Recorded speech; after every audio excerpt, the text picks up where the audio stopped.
Thank you. Please be seated.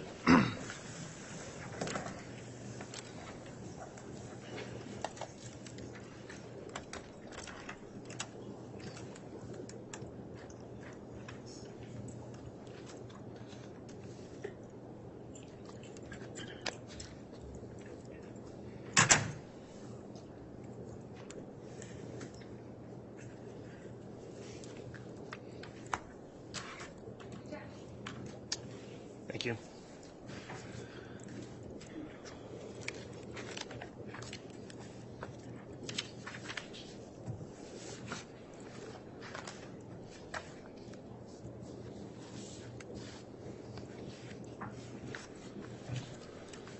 All right, good morning. We're back on the record on KCR 22-21-1624, State of Idaho versus Lori Noreen Vallow. This is a continuing time of jury trial. The state's still in its case in chief at this time.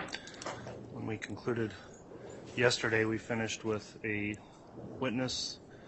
The court would note that I've been advised all the jurors are again present today and all have completed their juror affirmation. Is that correct, Mr. Bailiff? Yes, sir. All right, thank you for that information. Apologies for the late start this morning. I was meeting with counsel in chambers discussing some scheduling issues and other matters that came up, which we'll take up later today. I'll note on the record that the prosecution is here, all present. The defense as well as the defendant are present as well.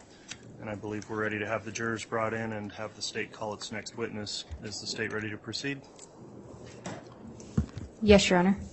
All right, is the defense ready to proceed? Yes. Okay, we'll have the jurors brought in then and we'll have a next witness.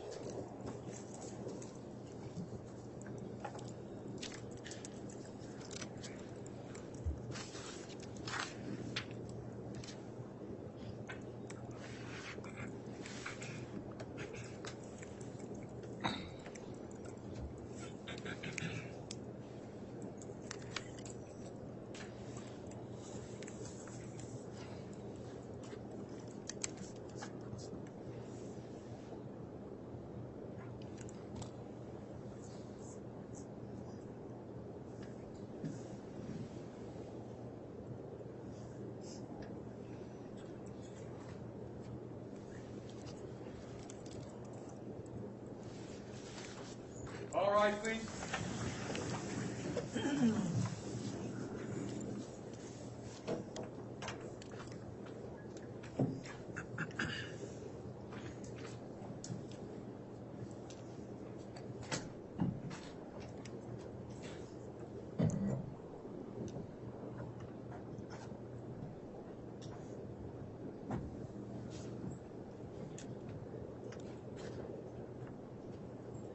Jury's out, President County, for Your Honor. Thank you, Mr. Bailiff. Please be seated.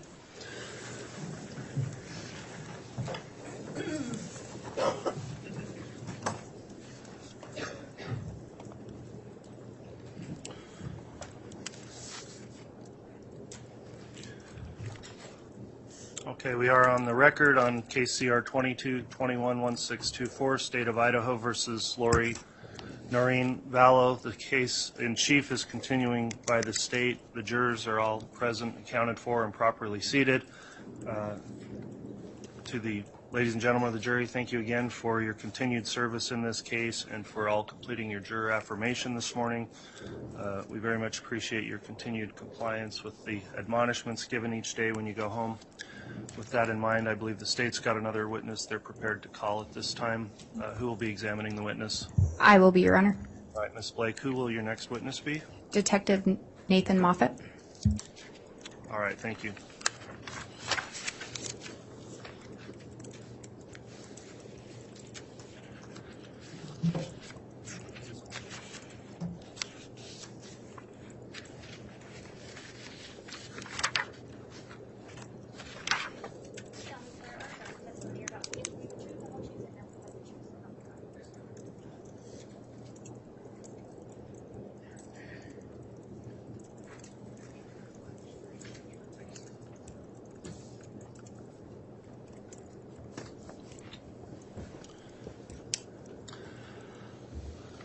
All right, Detective Moffat, before we get started, I just wanted to inquire, have you in any way viewed any of the trial testimony while this case has been proceeding? No, sir.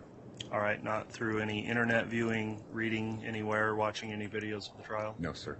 Okay, thank you for your response. I'll just let you know while you're on the stand, of course, we're making a record of the proceedings with the court reporter, so please answer all questions verbally. Also try to avoid speaking at the same time as anyone that's asking you a question so the record stays clear. With those rules in mind then, Ms. Blake, if you'd like to inquire on direct, you may. Thank you, sir. Thank you, Your Honor. Would you please state your name and spell your last name for the record? Sergeant Nathan Moffat, M-O, F as in Frank, F as in Frank, A, T as in Tom. Where are you currently employed? The Chandler Police Department in Arizona. How long have you been employed with them? I've been with Chandler Police Department for about 21 years. And your current title is Sergeant? Yes, ma'am. Have you held other positions within the department? I have. And what are some of those positions? So I spent, obviously, started as an officer with a previous agency, but when I came to Chandler, I spent about 5 years on patrol, and then I went to criminal investigations as a detective where I was there for about 14 and a half years prior to getting promoted to sergeant. Do you have any specialized training in order to be a law enforcement officer? Yes. In 1999, I attended the Arizona Law Enforcement Academy and graduated and became a sworn police officer. And since then, have you attended additional training as a detective? I have. Were you working on July 11th of 2019? Yes, ma'am. Do you recall responding to the report of a shooting? I did. Yeah, I do. Your Honor, I'm going to just make sure the record's clear. I've objected to this witness previously under Rule 404B of the Idaho Rules of Evidence that anything that happened in Arizona is not relevant for this proceeding in Idaho. All right, thank you, Mr. Archibald. The court notes the continuing objection to evidence relating to what occurred in Arizona. The court previously made a ruling on that issue in February, and for the reasons incorporated in that ruling, I'll overrule this objection, noting the jurors have been previously also instructed about the limiting nature of this evidence and will be instructed also before their deliberations with an explicit instruction describing how this evidence could be considered. So with that, the objection's overruled, and Ms. Blake, you can continue with your examination. Thank you, Your Honor. Detective Moffat, are you aware of who reported that shooting? Yeah, a 911 call came in from the residence from Alexander or Alex Cox. Do you recall where you responded to? Yeah, it was 5531. Oh, geez, the street numbers or the streets escaping me. South Four Peaks Drive? Yes, South Fort Peaks Drive. I'm sorry. And that was in Chandler, Arizona? Yes, ma'am. When you arrived on scene, were other officers already present? Yeah, patrol officers were already on scene when I arrived there. And is that fairly common to have patrol officers there before detectives? Yeah, very common. When you arrived, did you take on a specific role with regards to the investigation? Yeah, I was assigned role as the case agent. And is that common practice? Yes, yeah. On every case like this, we have a case agent and a scene agent. As the case agent, did you walk through the scene?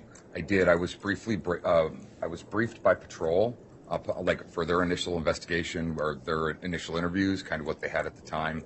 I briefly walked through the scene and then I responded back to the station.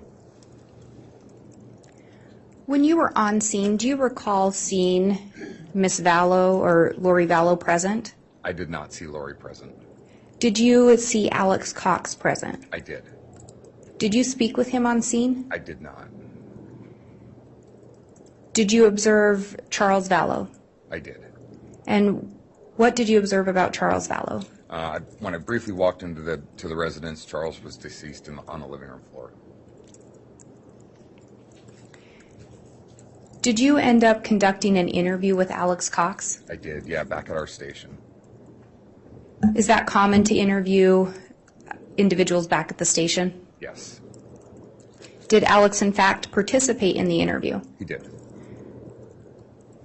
Did Alex tell you why he was there that morning? Yeah, in his interview, he told me that he had spent the night at Lori's house because they planned on doing something the next day. So he would have spent the night of the 10th? Yes, the 10th into the 11th. Yes, ma'am. And did he tell you what happened with regard to Charles getting shot? Yeah, when we started talking about it, he said that Charles and Lori were in an argument inside the house, and he was back in a bedroom, and he could hear Lori and Charles arguing, and Lori came into his room, and he basically said he intervened between Lori and Charles. Did he indicate if he knew what the fight or what the disagreement was about? No, he just said they were arguing. Did he indicate that he ever saw Charles put hands on Lori? No. And did he indicate that he did not see that? Yeah, he indicated they did not get physical. He never saw it get physical. It was just an argument with Charles following Lori through the house. Did he say anything about Tylee? Yeah, he said that when the argument had worked its way into the bedroom where he was at, Lori basically circled around behind him, and he got between Lori and Charles. And he said that Lori came back around him and made her way into the living room or into the kitchen. The living room and the kitchen were divided by a wall, and that at that point in time, Tylee came out of her room when Lori was back in the kitchen. Did he tell you why or how he ended up shooting Charles? Yeah, he said that when Tylee came out of her bedroom, Tylee came out of the bedroom with a bat and was basically trying to protect what he was saying is protect her mother, and that at one point in time, Tylee took the bat and kind of poked it out at him. He said at that time, Charles took the bat, and then there was an argument over the bat, and at some point in time, he said he got struck. He, being Alex, got struck by Charles with the bat in the back of his head. So he described Tylee as having the bat towards Charles pointed out at him? Yeah, he kind of demonstrated poking it out towards him. And that Charles had then grabbed a hold of the bat from Tylee? Yes, ma'am. Did you observe any injury to Alex consistent with being hit with a baseball bat? I observed a small laceration on the back of his head. It was a laceration, but it wasn't consistent with being hit extremely hard in the back of the head with a baseball bat by an athletic man. And have you responded out to battery cases where people have been hit by objects? Yes, ma'am. Was it consistent with what you've seen before? Not with a violent strike.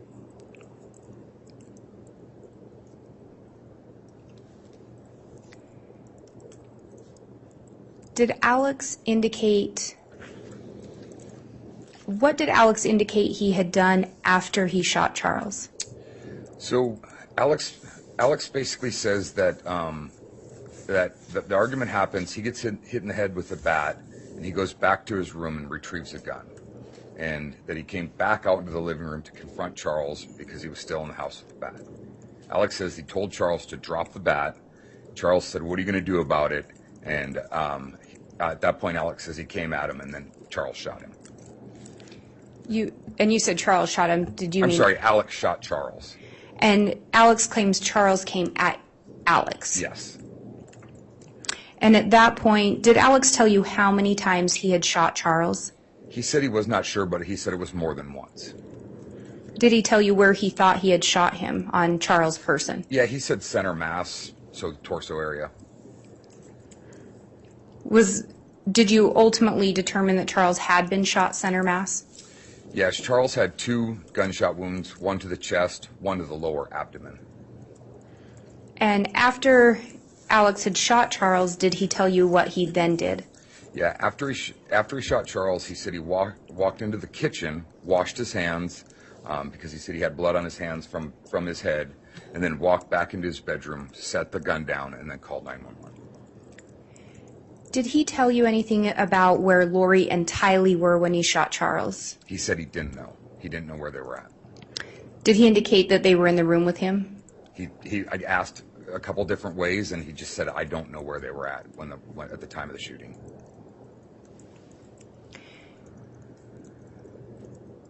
Did Alex indicate anything to you with regard to performing life-saving measures? I asked if he performed CPR because when he called 911, they asked him to, and he said he had.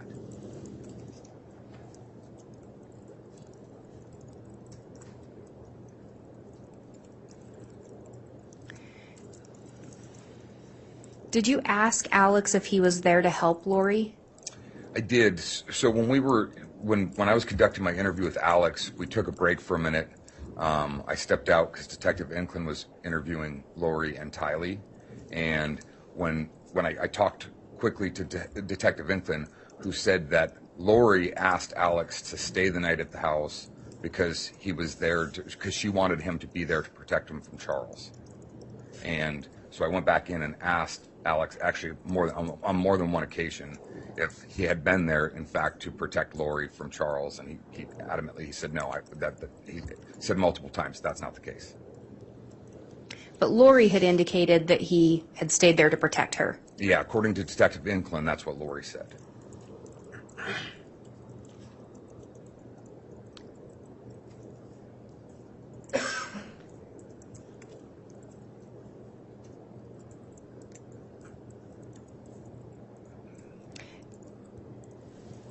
Did you ask Alex if he had called anyone else before he called 911? I did.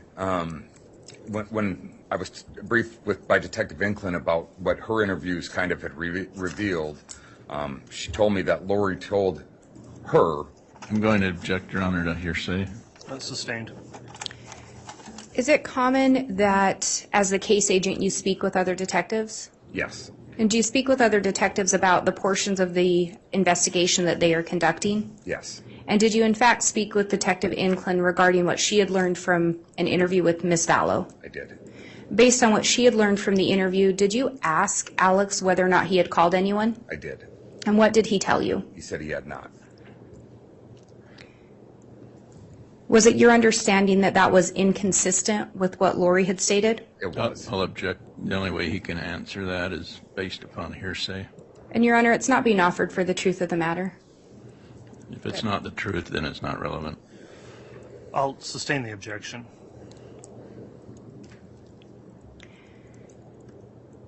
Did you at some point make additional observations of the scene? I did.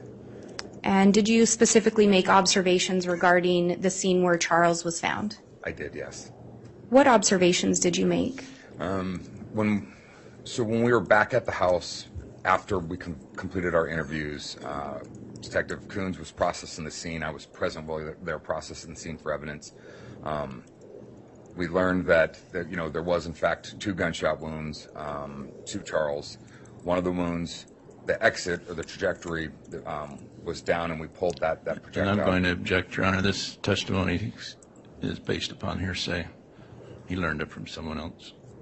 Your Honor, I believe he's talking about his observations of the scene. I think there were other detectives there that he's referencing, if I could clarify that. If you'll clarify, I didn't see the hearsay in that. Go ahead and clarify, Ms. Blake, please. Thank you, Your Honor. Detective Moffat, did you go back and make observations at the scene? Yes, I did. And were there other detectives present when you were making the observations? There were. And so I think you were talking about looking at the exit wound. Yeah, so tell us what you observed. we were looking at basically the evidence at the residence. As I was saying, there was 1 bullet strike that landed in the baseboard. And then there was another bullet strike under Charles's body. And did you notice bullet strikes anywhere else in the residence? No, besides those 2, there were none.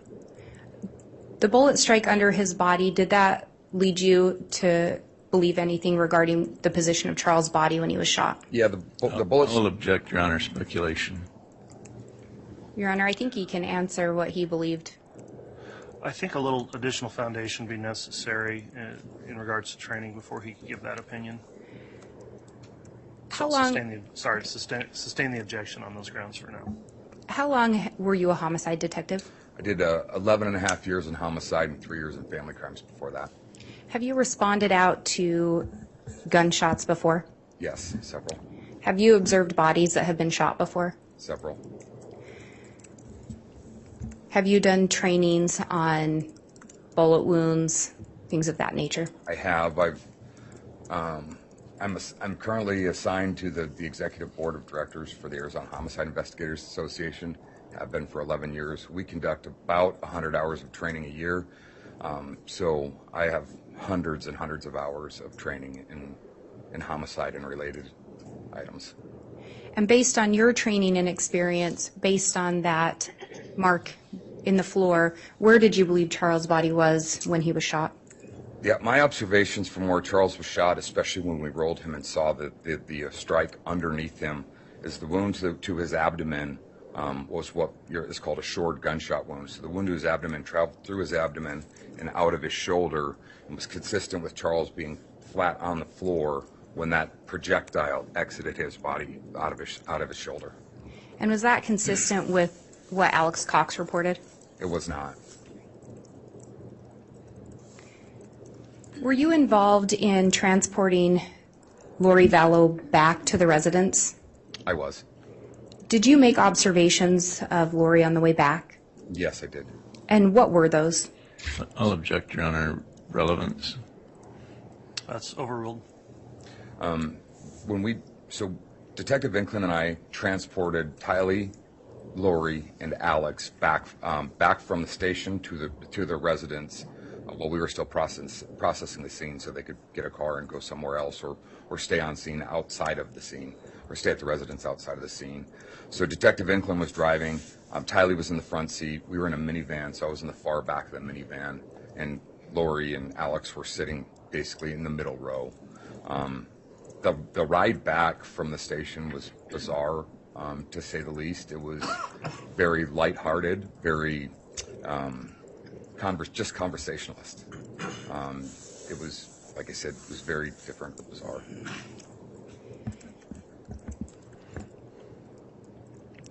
At some point, did you, in your well, let me ask this. Did you continue as the case agent? I did. At some point, did you switch and you were no longer the case agent?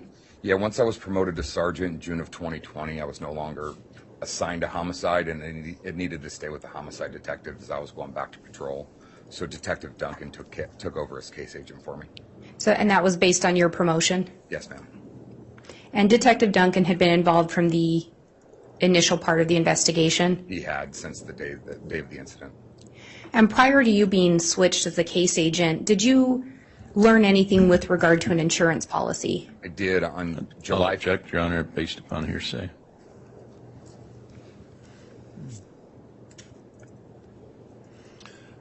I'll sustain that.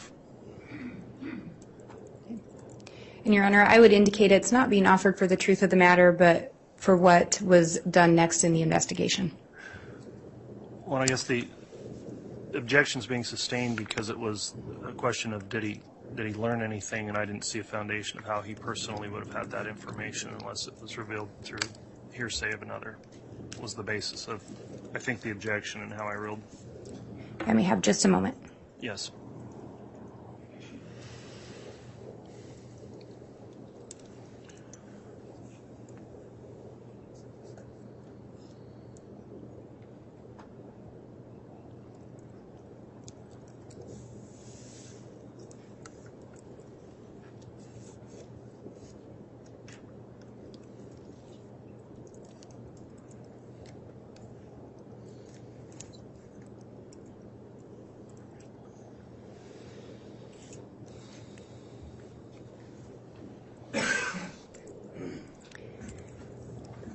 Detective Moffat, in your experience as a homicide detective, are finances oftentimes a motive for homicide?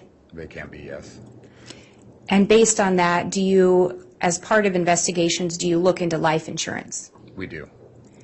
Did you, in fact, in this case, look into whether or not Charles Vallow had life insurance? I did. Did you learn whether or not he did have life insurance on himself? He did. He had a $1 million policy. At some point, did you learn who the beneficiary was? I did. And who is that? Well, when I contacted the insurance company, there was some confusion because had been a recent change of who the beneficiary was. So initially, they weren't sure.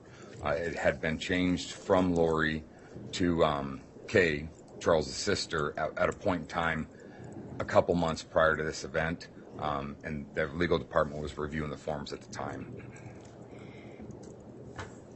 Do you look into whether or not anyone attempts to make a claim shortly after someone's deceased? Yes. Did someone attempt to make a claim? Yeah, and when I contacted the insurance company on I'll July... object, Your Honor, to hearsay.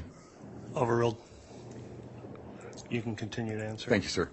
On July 17th, I believe it was on or around July 17th, I contacted the insurance company, and Lori had tried to file a claim on that $1 million policy. Did you learn whether or not that claim was paid out? I later did, and it was not paid out to Lori.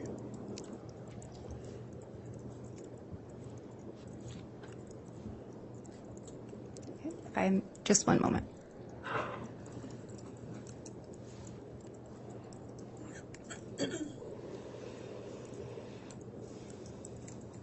I have no further questions at this time, Your Honor. All right, thank you, Ms. Blake.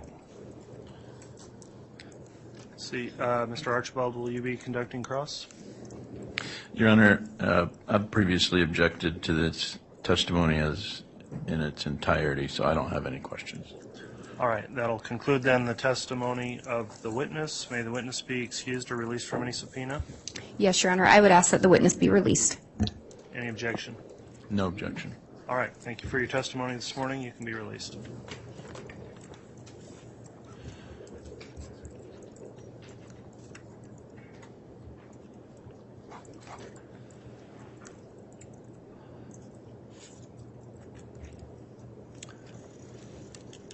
And the state can call its next witness. Thank you. The state calls Sydney Woodbury Shank.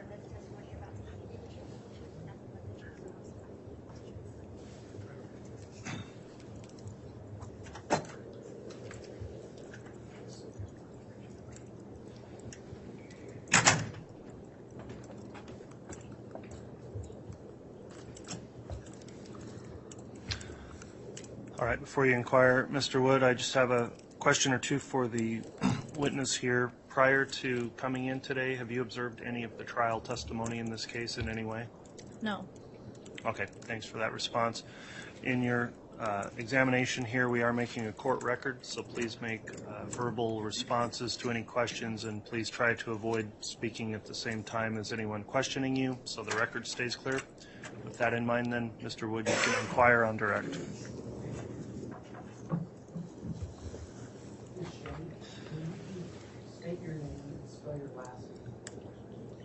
Yes, my name is Sydney Shank. S-C-H-E-N-K. I am 26 years old. I currently live in Arizona.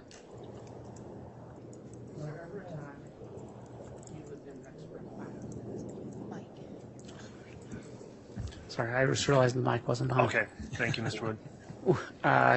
Do I need to repeat those questions, or do you have me on the record? Did we get it on FDR? I think there's enough to pick it up on the Okay. FTR, Mr. Wood, and the reporter got it apparently. All right. Was there ever a time that you lived in Rexburg, Idaho? Yes. When was that? It was back in 2019. Okay. And what were you doing in Rexburg, Idaho? I was attending BYU, Idaho. Were you working at the time? I was not. Okay. Were you, excuse me, were you looking for work? Yes, I was. Okay. How were you going about doing that? I had always nannied and babysat in the past, so I went on a website called care.com where you can place a job listing for nannying or cleaning services or senior care, like nursing stuff, and I had placed a listing to be a nanny. Okay. Through that Mr. listing, Wood, I want to make sure we get this. If you can kind of talk right into that mic, they're not Yeah. that sensitive, so we'll make sure to get all your testimony. Thank Okay, you. thank you. through your listing on care.com, Did you ever meet a Lori Vallow? I did. She had replied to my listing looking for help with her son, JJ. Okay. So you met her through the listing. How did you communicate?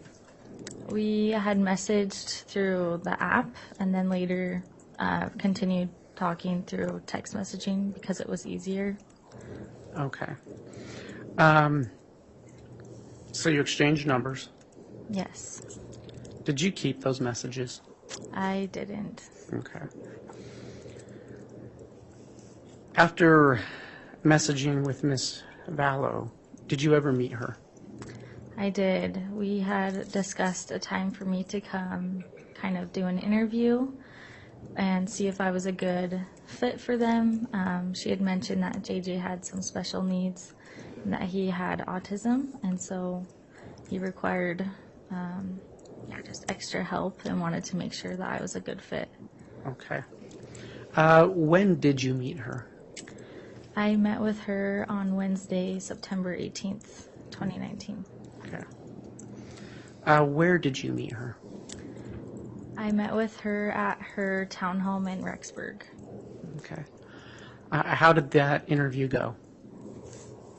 It went well. I arrived at her home and she greeted me warmly, gave me a hug, and introduced me to JJ and sort of told me about their life and that they had recently moved to Rexburg from Arizona, and that, JJ had some tendencies that he could get emotional easily, distracted, frustrated, and has trouble communicating with others, and that if you gave him a direct command and looked him in the eyes, that he would listen better.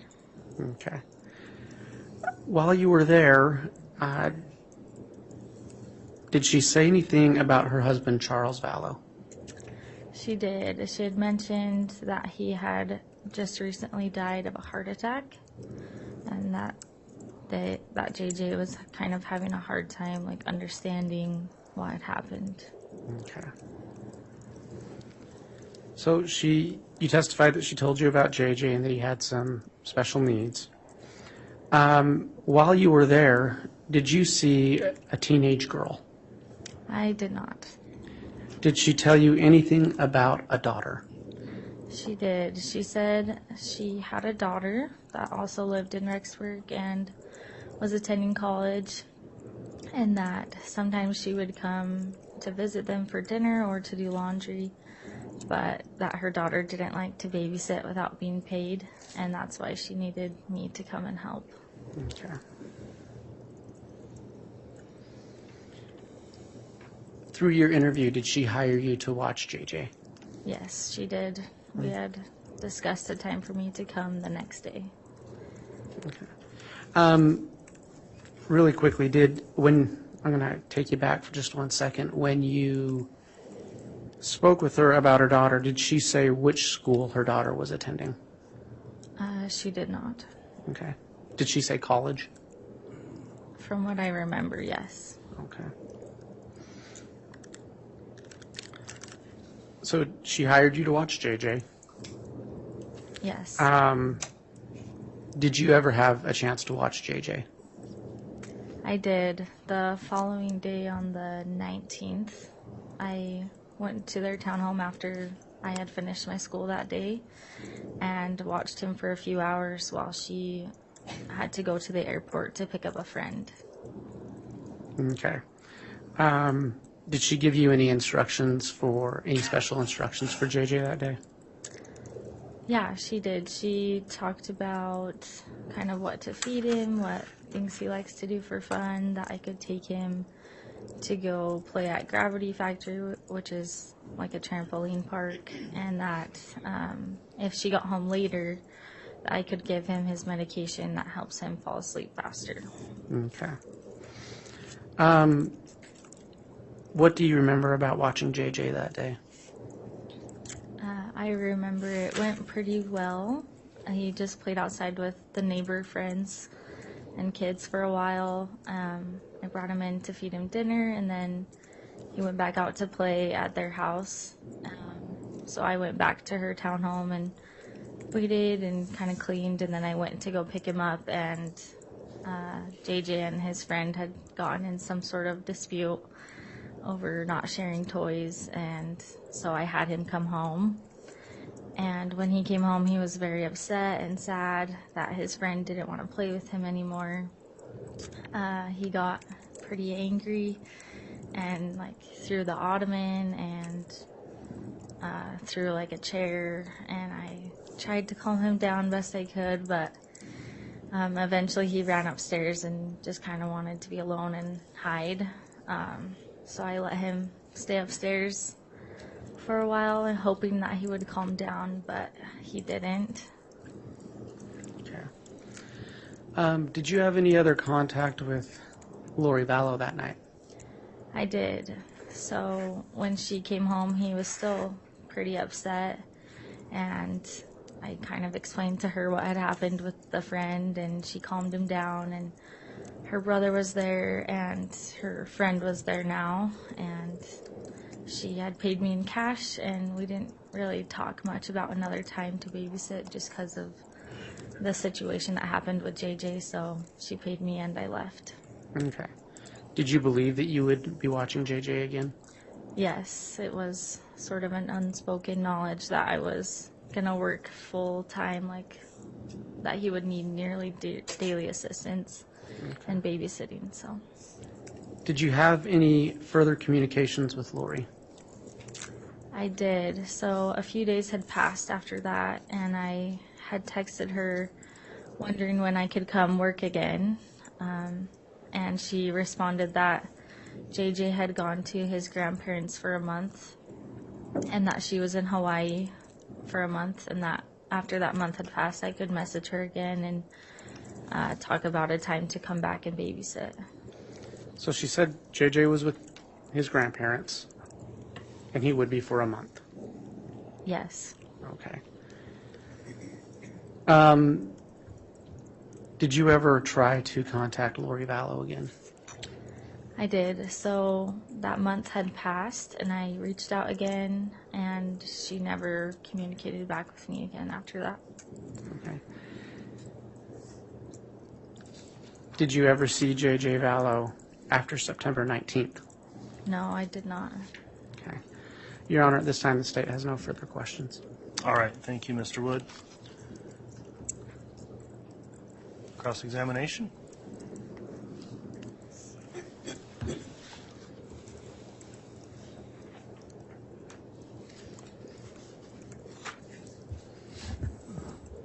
So just briefly, to follow up, on September 18th when you met Lori at her home, was JJ also there? Yes, he was. And so you were able to observe his demeanor and his personality. Yes. And then when she was talking to you about him, and she was planning on having you work for her long term. Is that right? Yes, that's correct. And was there a schedule, like every Tuesday, Thursday, Saturday, a plan like that? Not that I remember, no. Okay. And so it was just that you'd be called frequently as the need arose. Yes.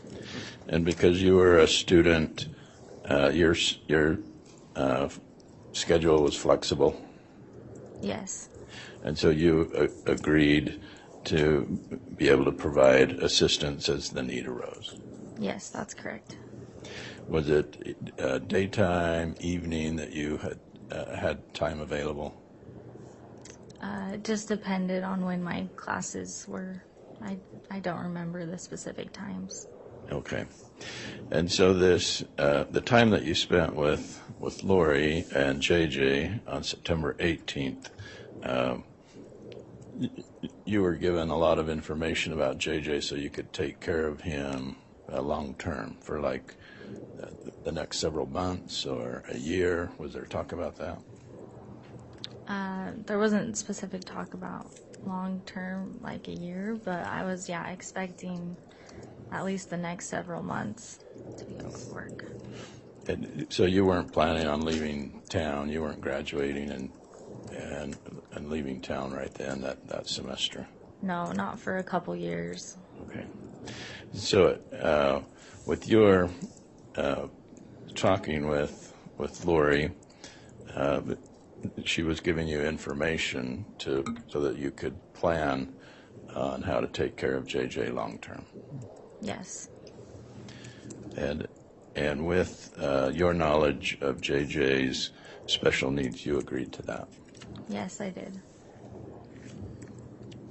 There was, Lori didn't give you any indication, did she, that, hey, I'm just hiring you for this week and then never again?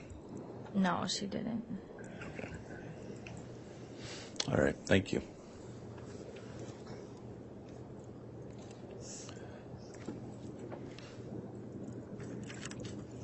Any redirect, Mr. Wood? No, Your Honor, and this witness may be released from her subpoena. All right. Any objection to the witness being released? No, Your Honor. Okay. Thank you for your testimony this morning. You can be excused. The bailiffs will help you out of the courtroom. The state can call its next witness. Thank you. The state would call Josh Wilson.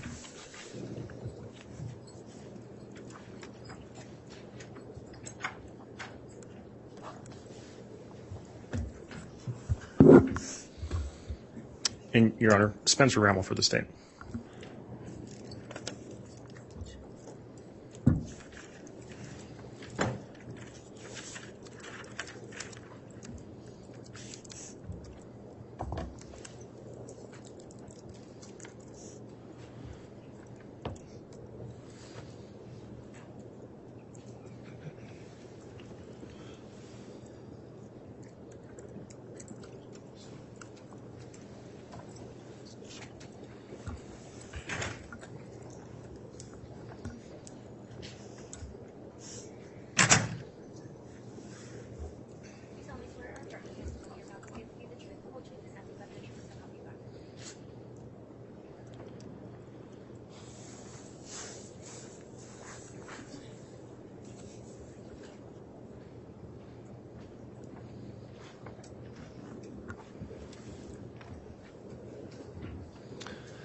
All right, before we get started with direct, I'll just inquire of the witness here. Have you observed or viewed any trial testimony in this case? No, Okay, you haven't watched any of the coverage of it where people testified, watched any online videos or listened to any audio, anything like that? no, Judge. Okay, thank you for that response.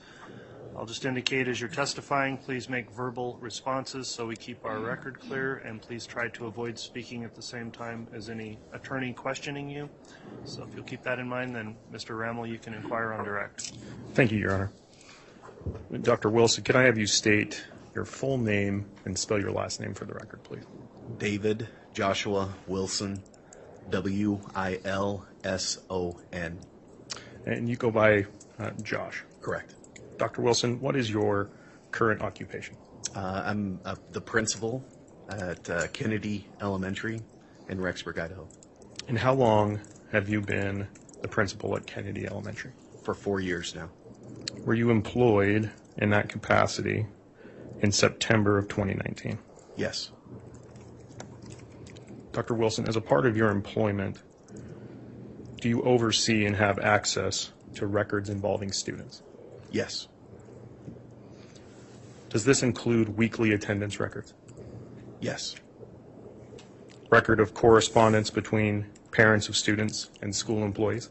Yes. Did you review and provide documentation to law enforcement of a former student of Kennedy Elementary by the name of Joshua Jackson Vallow, or JJ Vallow? I did. Was he a student at Kennedy Elementary? Yes. Who was listed as a parent for JJ Vallow? Lori Vallow. Do you recall the dates when he was enrolled in the school? September 3rd of 2019 through September 24th of 2019. So we just talked about enrollment. Do you recall the last day he was physically present at the school? If I remember correctly, that was the Friday. the 20th of September.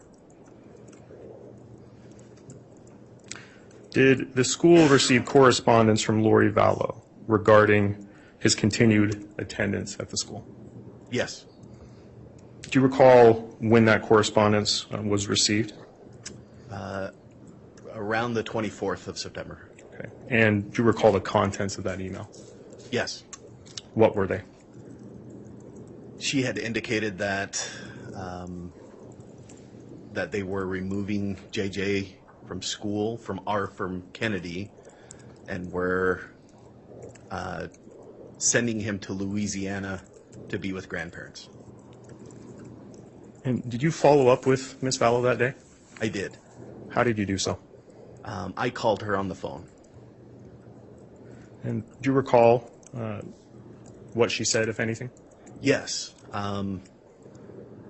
The conversation was that as soon as they got him enrolled in a school in Louisiana, that just have that school contact our school, and we would be happy to forward any records that we had on file to that school.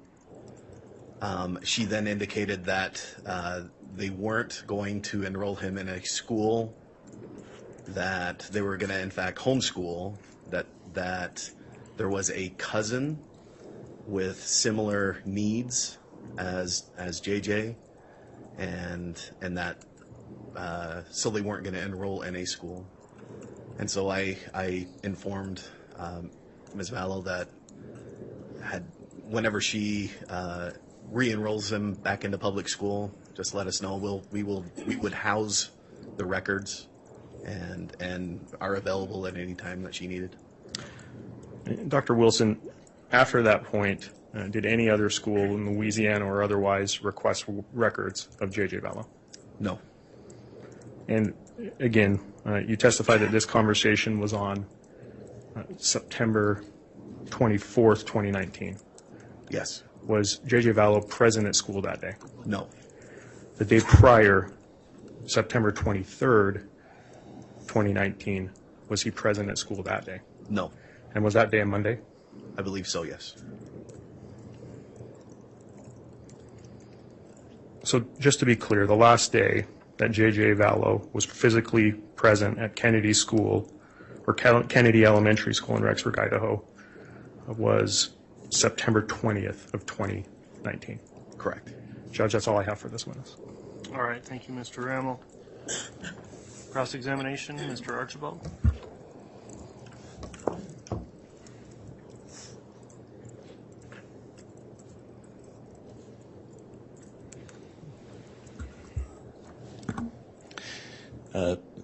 It's Dr. Wilson. Yes. Okay. Were you present during the enrollment of JJ? Yes. And you remember meeting him? Yes. And did you have a program for special needs children? We have, yes, we do. And did you receive special funding for special needs children?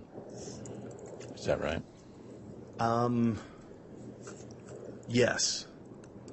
And so when you met JJ and Lori, enrolling him, was there ever any discussion, I just want to enroll him for 3 weeks and then I'm going to withdraw him?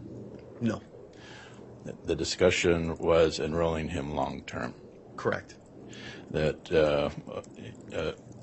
a term, a semester, a year, do you remember how long she was planning to have him there? No, it was my understanding that they were enrolling and then going to be there for the long term. Okay. And so when when you learned 3 weeks later that she was unenrolling him, did that surprise you? Yes. Okay. Because that was not what was initially talked about on September 3rd, 2019. Correct. Okay. Thank you, sir. Judge, nothing based on that. All right, with no redirect then, that will conclude your testimony. Dr. Wilson, any objection to him being excused or released from any subpoena? None from the state, Your Honor. Any objection from the defense? No, Your Honor. All right, thanks for your testimony this morning. You can be escorted out of the courtroom by the bailiffs.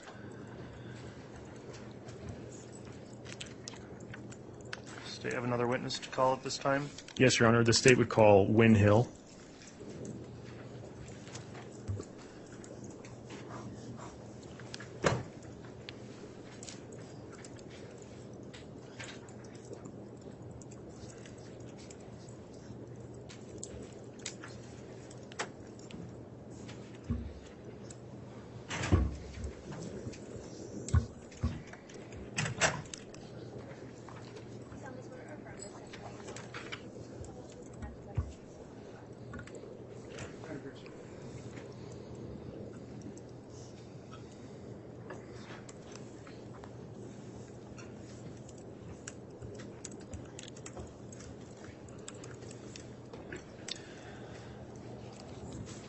All right, the witness sworn now. Before we commence with direct examination, I just have a few questions for you. Did you review any of the trial testimony prior to coming in this morning? No, I haven't. Okay, you haven't watched anything about coverage of the case involving any testimony of any other witnesses? Nope. Okay. With that in mind, then, I'll just ask that as you're answering questions, please talk right into that microphone so we make sure to pick your voice up. Please make verbal responses to any questions so we have a clear record, and try to avoid talking at the same time as any attorney that's questioning you. So with that in mind, Mr. Rammel, if you'd like to commence with your direct examination, you may. Thank you, Your Honor. Mr. Hill, can I have you state your name, spell your last name for the record, please? Yeah, my name is Wynn Hill, Hill. Mr. Hill, where are you employed? I'm employed at Brigham Young University, Idaho. And how long have you worked at BYU, Idaho? Nearly 17 years. And can you tell the jury where BYU, Idaho is located? Rexburg, Idaho. Mr. Hill, what is your current role at BYU, Idaho? I'm the Dean of Students at BYU, Idaho. Does BYU, Idaho use a student management system? We do. Are you familiar with its student management system? Yeah, very familiar. How so? Well, I'm in the student life area, and in student life we have a management system that keeps track of our students, and it's connected to the larger school system as well. And what information does your student management system hold? Oh, everything, but things like application information, student directory information, educational records. And Mr. Hill, does your system allow you to look up current students attending BYU, Idaho? It does. Does your system allow you to look up past students that have previously attended BYU, Idaho? Yes. Does your system allow you to look up individuals who have applied but are not yet attending or have been admitted to BYU, Idaho? Yes. Did you check your student management system for a specific individual at the request of the Rexburg Police Department? I did. And was that in relation to a missing persons investigation? Yes. Who was that check for? They asked me to check for Tylee Ryan, Tylee Cox, Tylee Vallows, date of birth of 9/24/02.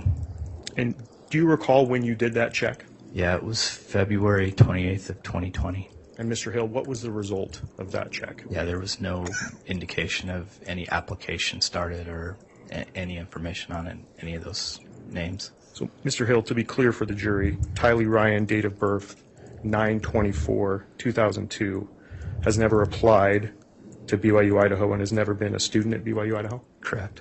Judge, that's all I have for this witness. All right, thank you, Mr. Rammel. Any cross-examination? No, Your Honor. Thank you. All right, thank you. That will conclude the testimony of this witness then. And, Your Honor, may this witness be released from his subpoena? Yes, any objection from the defense? No objection. Thank you, Judge. All right, thanks for your testimony this morning. The bailiff will escort you out.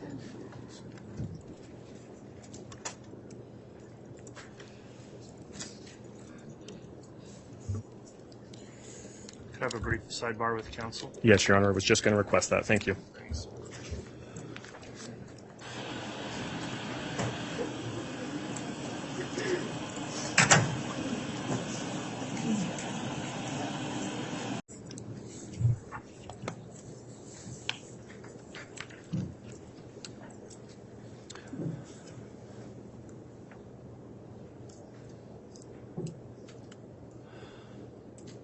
All right, we just held a brief sidebar to discuss the morning's schedule. The witnesses have been moved through pretty quickly this morning. There's another witness that's not quite here on the way, and we've also got a matter that needs to be taken up outside the presence of the jury. So for those reasons, a little earlier than normal, we are going to take our mid-morning break at this time, and then once we've concluded with that other issue and the witnesses arrived, then we will recommence with testimony of the state's next witness. So if all would please rise for the jury, we'll take the afternoon or morning break. Thank you. All right, please.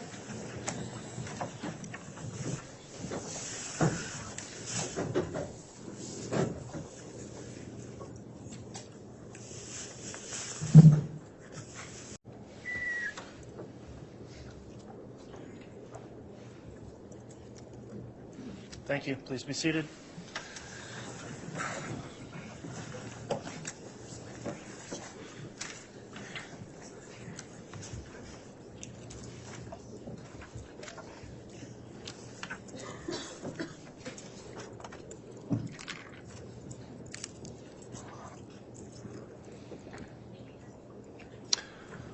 All right, thank you. We're going back on the record on case CR 22-21-1624. We are in the mid-morning break. The jurors are not present at this time. I understand the state's got its next witness to call.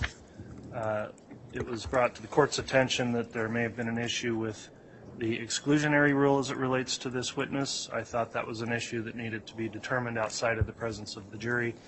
So, Ms. Smith, first of all, is the next witness you're calling the witness that may have had an issue with that? Yes, Your Honor, it's David Warwick. Okay. My suggestion then is if you'd like to call the witness, we'll have the witness sworn, and then we'll go into the issue of whether or not the exclusionary rule's been violated in the case, and if so, what would be an appropriate response. I'll allow the defense to comment on that as well. So if you'd like to have your witness brought in and sworn, we can take it up in that approach. Thank you, Your Honor. He's in the witness room. All right.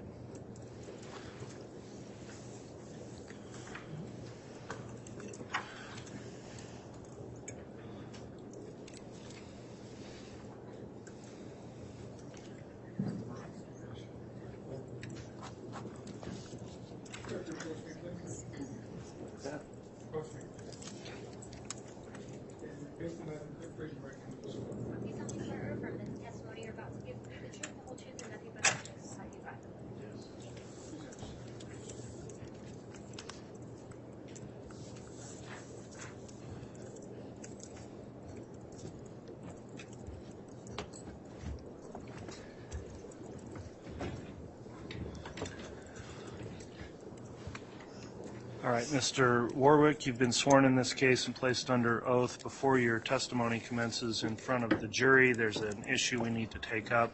The court has previously issued an exclusionary rule in this case under Idaho Rule of Evidence 615, and the state, in good faith, I'll indicate, has brought to the court's attention there may have been some issue with that. So I'm going to permit some inquiry into that issue, allowing the state and the defense to lay a record of what may have occurred, and then the court will consider what should be an appropriate response after I've heard that testimony. So, Ms. Smith, without going into trial testimony, obviously just on the issue of the court's exclusionary rule, if you'd like to inquire, I'll have you inquire, and then I'll allow cross from the defense, but only limited in scope as to whether or not the exclusionary rule is at issue in this case. So, Ms. Smith, with that in mind, you may ask your witness questions. Thank you. Good morning. Morning. Okay. And are you having any trouble hearing me? No. Okay. If at any time you have trouble hearing any of us, just let us know, okay? Okay. Please state your name and spell your last name for the court reporter. David Dale Warwick, W-A-R-W-I-C-K. Okay. And Mr. Warwick, are you married? Yes. And who are you married to? Melanie Gibb. Okay. How long have you guys been married? About 2.25 years. Okay. Do you remember when you got married? December 12th, 2021. Okay. And have you testified in this proceeding before? Yes. Okay. And when I say this proceeding, in this case involving Ms. Vallow before? I don't think on this one, no. Okay. On a previous case involving Ms. Vallow? I thought those were with Chad. I don't Okay. remember seeing Chad, so I did this twice, and I saw Chad. Okay.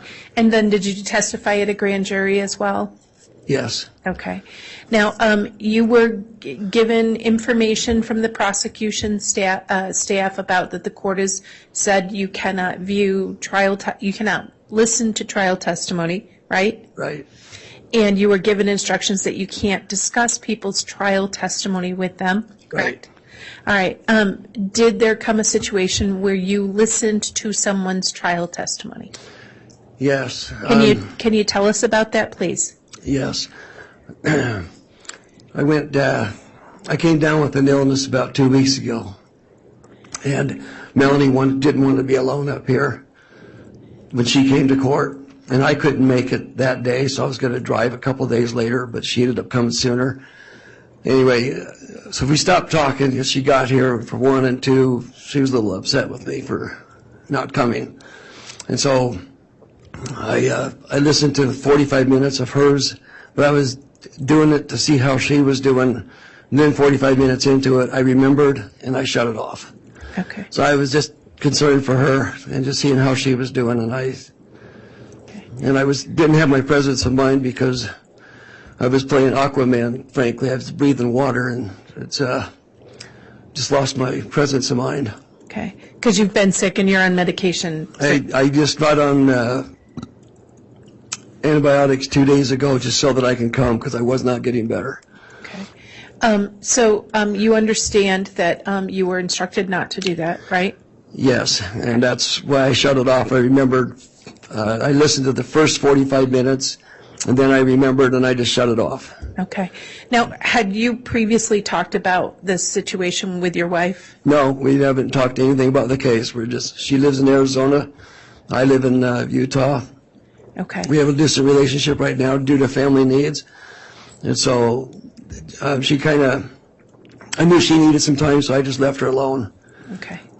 And Is anything you listened to, did it affect what you're going to say in this trial at all? no, Okay. Did anything you heard from her testimony, anything, the way she was treated, anything about that going to affect your ability to be truthful and candid in questioning? no, Any way it's going to affect what you have to say to this jury? not at all. At this point, the state has nothing further, Your Honor. All right, thank you, Ms. Smith, for the inquiry. Either Mr. Thomas or Mr. Archibald, would you like to question the witness in regards to the issue of, again, narrow it to the scope of just the exclusionary rule, please?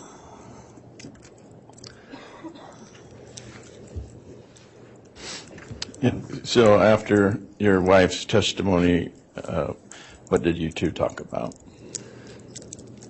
We didn't talk about at all. We didn't talk at all. You haven't talked to your wife since last week? Nope. And that's normal for you two? Nope. So where is she right now? She's at home working in Chandler, Arizona. And how would you know that if you haven't talked to her? It's because that's where she lives, and I know she works. And she took a week off to come, and she needed to go back. She couldn't take any more time. So how do you know that she's not still here in Boise if you haven't talked to her? Well, I got a text from her saying that she was done and she was going home. Okay. But we didn't talk. We didn't talk anything about the case. All right. She just told me that she's going home. And so what did you learn from her testimony in the 45 minutes that you listened to it? Nothing. I'll be honest with you, I was so sick. I was listening to her tones and how she was feeling, and there's nothing that stuck out to me at all. I really wasn't listening for anything, And so you were listening for her tone of voice rather than what she actually said? Yes. And so how was her tone of voice? She seemed somber. Okay. And so that's what did you listen to the direct questions or the cross-examined questions? No, nothing on cross-examination. It was all the first 45 minutes. Whatever the first 45 minutes was about. And where would you have accessed that information? YouTube. So what other articles did you pull up on YouTube? They were just a couple relating to Melanie. And then when the one had the court, and so that's where I listened to the 45 minutes, and then that's when I recalled and shut it off. And who posted that on YouTube?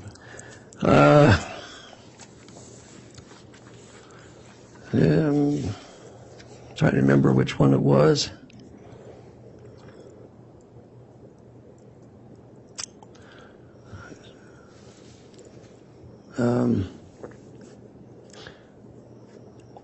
It was either Hidden Crime or something like that, or East Idaho News. I don't remember. I remember seeing headings. Okay. But they're right next to each other, and I'm not sure which one I. And so what was the heading that you clicked on?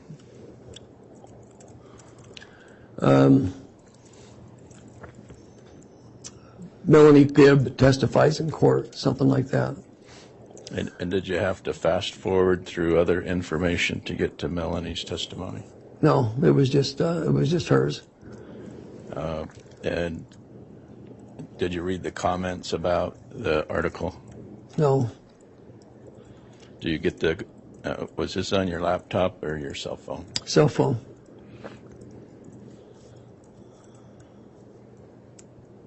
And did you download it? No. You just played it on YouTube? Yes. And did you do that with, have you done that in the past with other articles about this case? In the past, yeah, I have in the past. Back, that was like a couple of years ago when we were dealing with stuff then. Since you received your subpoena in this case, how many articles have you clicked on? How many articles? Yeah. There was 2 on Melanie, and then there was one on Zulema and Alex back when they got married. Okay. And those would have been articles posted by who? Do you remember? I don't remember. I was just laying in bed or sitting in a rocker. Actually, I couldn't lay down, and I was just kind of,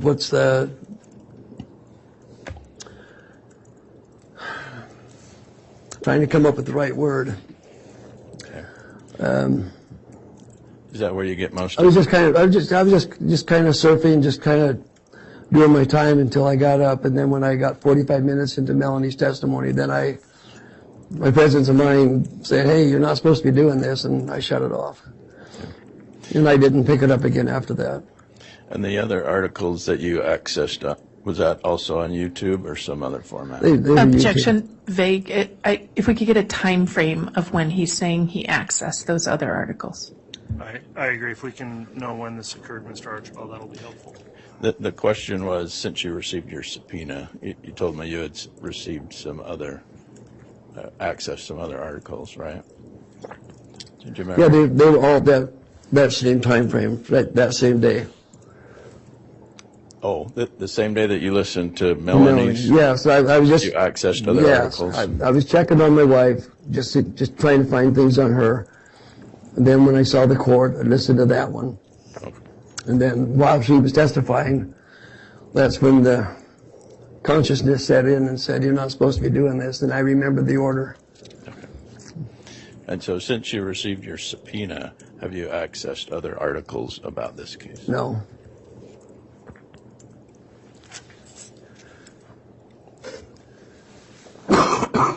Excuse me.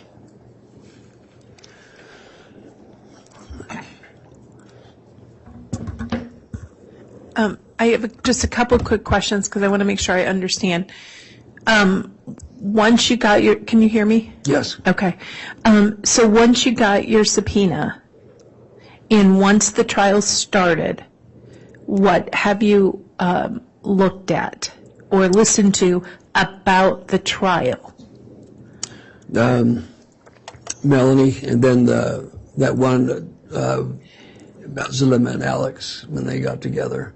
Okay, so when you say an article about Zulema and Alex, was it about Zulema's testimony at trial? No. Okay. And when you say when Zulema and Alex, was an article referencing their marriage in the past? Yes. Okay. Yes. Did that article have anything to do with testimony in this courtroom? No. Okay. Did it have anything to do with the proceedings before Judge Boyce against Lori Vallow? No. Okay. So in terms of what you've listened to about what has gone on from the witness stand in this case, what have you listened to about the trial testimony in this case? Trial testimony? Yes, sir. Melanie. 45 minutes of Melanie, that's it. Okay. Did you read any articles about trial testimony? No. Okay. So I was just a little confused on cross-examination. Okay. Did anything that you've listened to with regard to trial testimony affect or have any impact on your testimony before this court? No. Okay. Is there anything that you've read about the proceedings before the judge that is going to affect your testimony in the courtroom? No. Okay. And when you say back when you said to Mr. Archibald that you had looked at some stuff back when we were going through all this, you and now your wife have been witnesses on this case since the case started in 2020 and 2021, right? Yes. Some of your first interviews were in 2020, right? Yes. Okay. In fact, you've given several interviews to law enforcement. Yes. Okay. And those interviews have been done both recording and with police reports, right? Yes. Okay. And you've also testified in court in public at a preliminary hearing. Yes. And you've testified under oath before a grand jury. Yes. Okay. Did anything you heard about the first 45 minutes of your wife's testimony in any way change what you've testified to 2 or 3 times? No. Did anything that you heard from your wife's testimony for that first 45 minutes change anything you've told the police? No. All right. The state has nothing further. All right. Thank you, Ms. Smith. All right. With the record before the court, then, at this point, I'll ask if the defense has any motion as it relates to the issue of the exclusionary rule and order. Yes, Your Honor. It's apparent that Idaho Rule of Evidence 615 has been violated, that this witness, after receiving his subpoena, did access court testimony in violation of that rule and in violation of his directions on his subpoena. So we would ask that he be excluded. All right. Thank you, Mr. Archibald. What's the response from the state? Your Honor, I think the court has to consider the willful nature of the conduct. The court has to consider whether there's any harm done to the witness's testimony. There is a case in Idaho directly on point, in that State versus Danson, 113 Idaho 746. In there, the court, of course, knows it has broad latitude under Idaho Rule 615. There's no willful misconduct. It's his wife. He was checking to see how she was doing. It's one of the hazards in a trial that is recorded and televised or published across the country, that that presents significant risks to this situation happening. What is notable in this situation is the witness, when he was asked, immediately told the state and the investigators who were there. We immediately brought it to the attention of the court.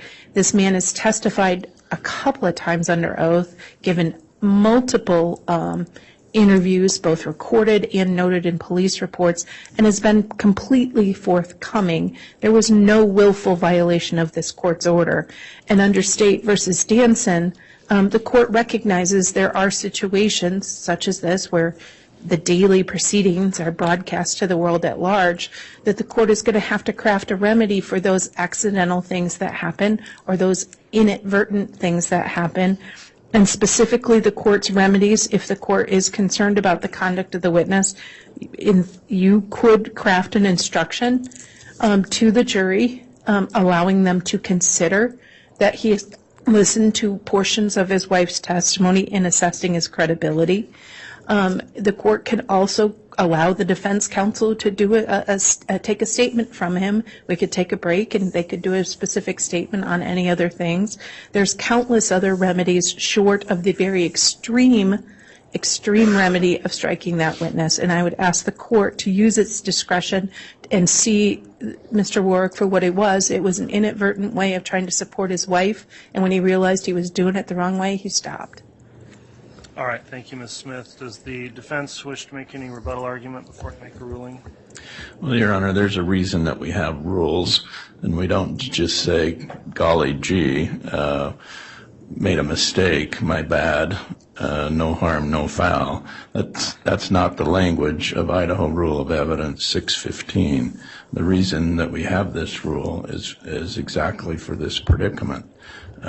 He's accessing information on the internet, on YouTube. He knows he's not supposed to.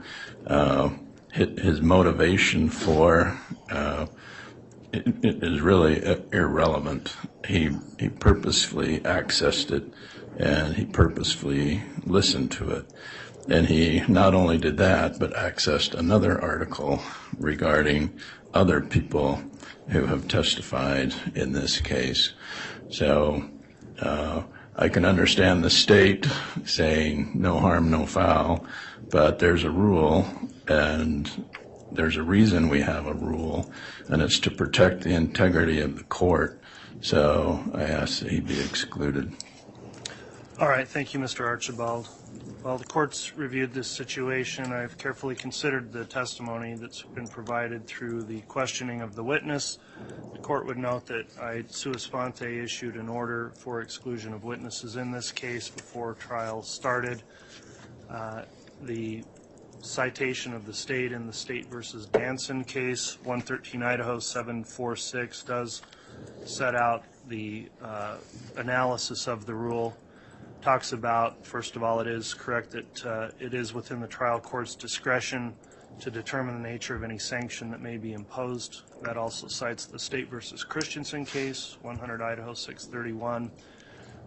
In the Danson case, they talk about 4 potential sanctions that could be considered, and number 1 would be citing the witness for contempt. So Mr. Warwick could be held in contempt of court for willfully disobeying a court order. Number 2 is permitting comment on the witness's non-compliance in order to reflect on his credibility. Number 3 is what the defense has requested, refusing to let the witness testify. Number 4 would not really apply here, which would be striking the witness testimony. We don't get to number 4 because the state voluntarily disclosed this to the court before the witness was called. The witness voluntarily disclosed the conduct to the state before the witness was called as well.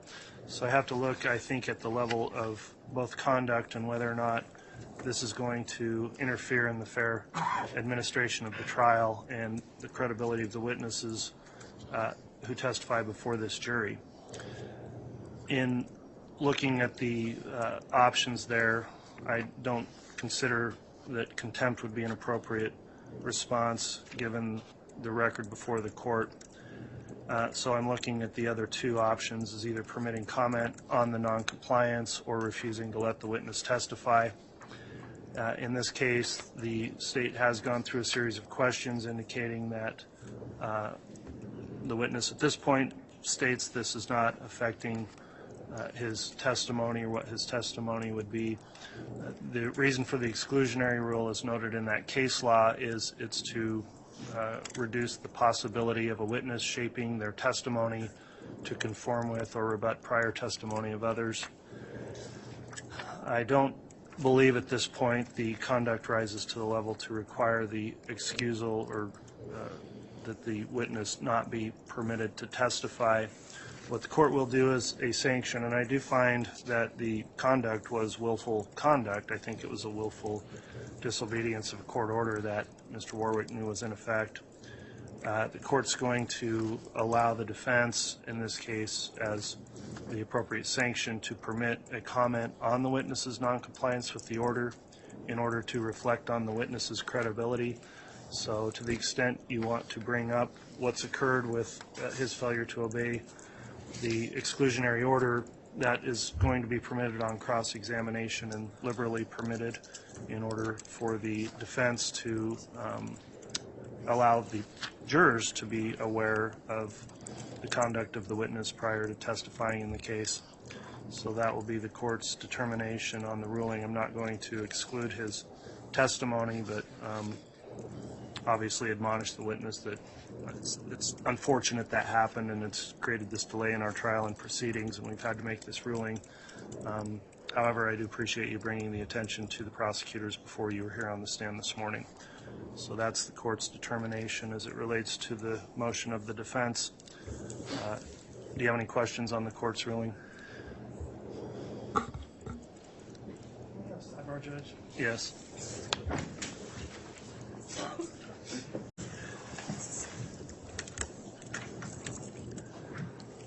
All right, we just held a brief sidebar. The court has issued its ruling on the exclusionary rule violation. Does the defense have any questions on the court's ruling or request any clarification? Mr. Archibald? No, Your Honor. Thank you, Mr. Archibald. Any questions from the state? No, Your Honor. All right, with that in mind, then let's have the jurors brought back in and we can commence with testimony. Do you need water? Oh, Okay. thank you.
All right, please.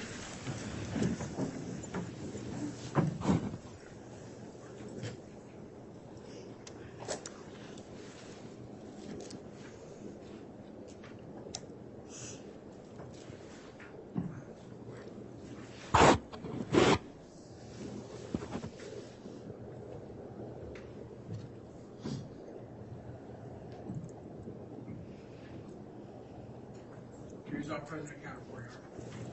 All right, thank you, Mr. Bailiff. Please be seated.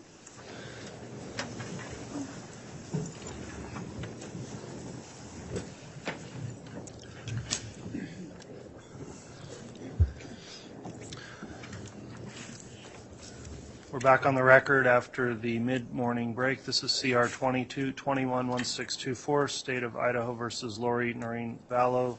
The state has called its next witness, who has been sworn and is on the stand. Ms. Smith, if you'd like to commence with your direct examination, you may.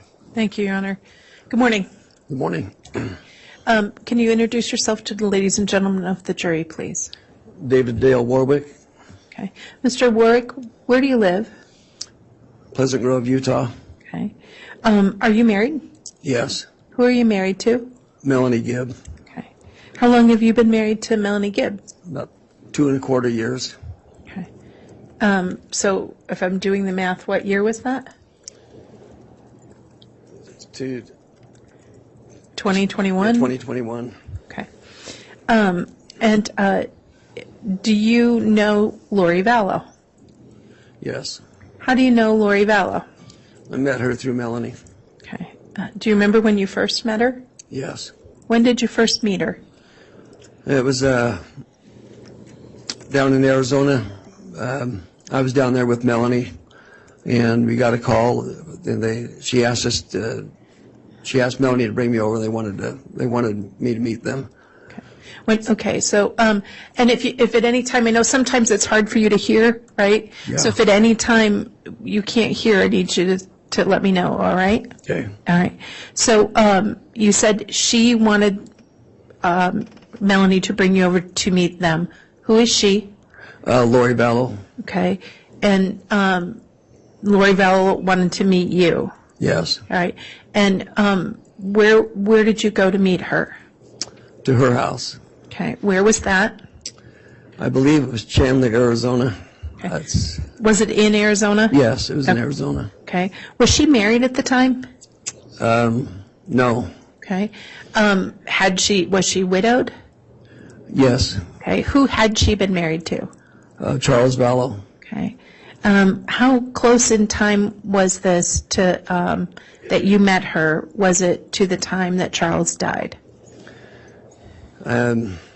I met her the first week of August, and I just knew Charles had died previously to that, but I wasn't sure how.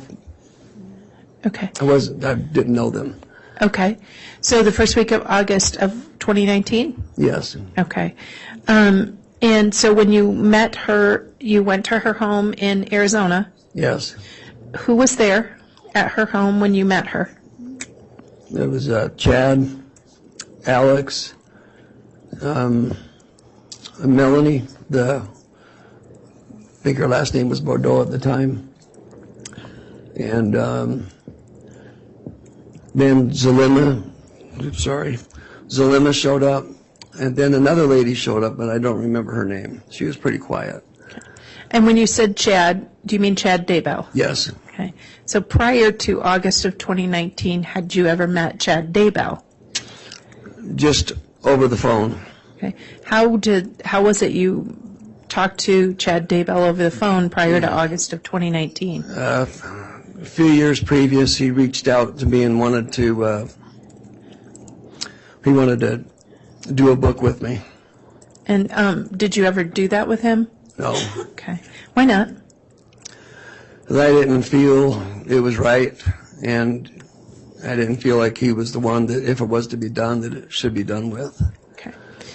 And so at the house, at Lori Vallow's home in August of 2019, you saw Chad there. Yes. Okay. What happened at the house when you met Lori Vallow? They were just sitting around the table and Lori was she was an amazing hostess. She was fixing food, and it was just kind of they were like having a social. Okay. And, All right. And then did you have an opportunity to meet her again at any point after that? yes, Okay. Where was it you met her again? at her apartment in Rexburg, Okay. Idaho. Now, to be clear at this point, were you married to Melanie Gibb? No, Okay. Were you guys dating at this point? yes. Okay. So how did it come to be that you met Lori Vallow at her place in Rexburg, Idaho? Melanie and Lori wanted to do a podcast with me, which was supposed to happen in Arizona, which it didn't happen. I was coming up to see Melanie, and I was coming up for the Book of Mormon conference, and I was also coming up because my son just moved to Pocatello, Idaho. Okay. So I just kind of took a long weekend, just kind of see everybody and just enjoy the weekend and do the podcast. Okay. And so when you say you took a long weekend, what weekend was that? September 2020 through the 23rd, 22nd, right in there. Okay. Of 2019? Yes, Okay. And so forgive me, you were coming up for kind of three purposes? yes. And those three purposes were what? To go spend some time with my son, with his family in Pocatello. They just moved there a couple weeks previous. And then the Book of Mormon conference was there in Rexburg. And then to see Melanie. Okay. And to do the podcast. Okay. When you say to do the podcast, had you participated in any of the podcast sessions that Lori Vallow and Melanie and others had done before? No, I did some with Preparing the People, but nobody else. Okay. And so one of the purposes was to come up and to do the podcast with Melanie, Lori. Anybody else going to participate in that podcast? No, Okay. Where were you supposed to record the podcast? at Lori's apartment. Okay. And so you came up, I believe you said September 20th, and you were going to go to Lori's to do the podcast? Yes. All right. Where did you stay that weekend? Well, I was going to stay in a hotel in Idaho Falls to kind of be in the middle with everything. But Melanie called me and said, hey, don't waste money on a hotel. Lori's got an extra room here. Why don't you just come and stay here? Okay. And the majority of the weekend is going to be in Rexburg anyway, so I decided to stay there. Okay.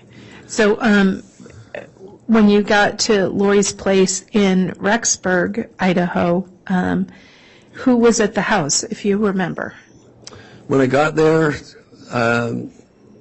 Alex Cox, Melanie, Lori, and JJ. Okay. Now, had you met J.J. Vallow before that time? No. Okay. Do you remember what J.J. was doing when you got there? He was sitting on the couch playing with toys. Okay. And did you interact with him at all? Yeah, I got a Down syndrome boy, autistic, so I just sat down with him to include him. I wanted to see how he was doing and talk to him, but it was like I wasn't even there. He never acknowledged me. Okay. Now, when you got there, did you see Tylee Ryan there at all? No. Did you ever see Tylee Ryan that weekend? No, I never did. Never did see her. I never did meet her. Okay. Were you told where she was? I was told that she was attending Rexburg, Idaho College, and she wanted to be independent. Okay. And who told you that? I think it was Melanie told, if I remember right, Melanie asked Lori in front of me. Okay. And then who told you that Tylee was attending college in Rexburg Yeah. and wanted to be independent? Yes, Who said those words? Lori. Okay. And so after you have that interaction with JJ, did you have any other interactions with JJ that weekend? Yeah, there was he had a cardboard box and he was cutting doors and windows out of it, making a home out of it. So I got next to him again and just tried talking to him, and but it was the same experience. Okay. He was very focused on that and didn't acknowledge me at all. Okay. And did you ever see him engage with anyone? I think he engaged with Alex once, and I can't remember what they were talking about, but it looked like a good relationship. Then he got to go outside and play with some children. Okay. And when he went outside, he just looked really happy. Now, that weekend, did you see Chad Daybell at all? Yes. Okay. How many times did you see him, if you remember? I would say 4 times, Okay. according to memory. Okay. Can you tell us about any those interactions? That's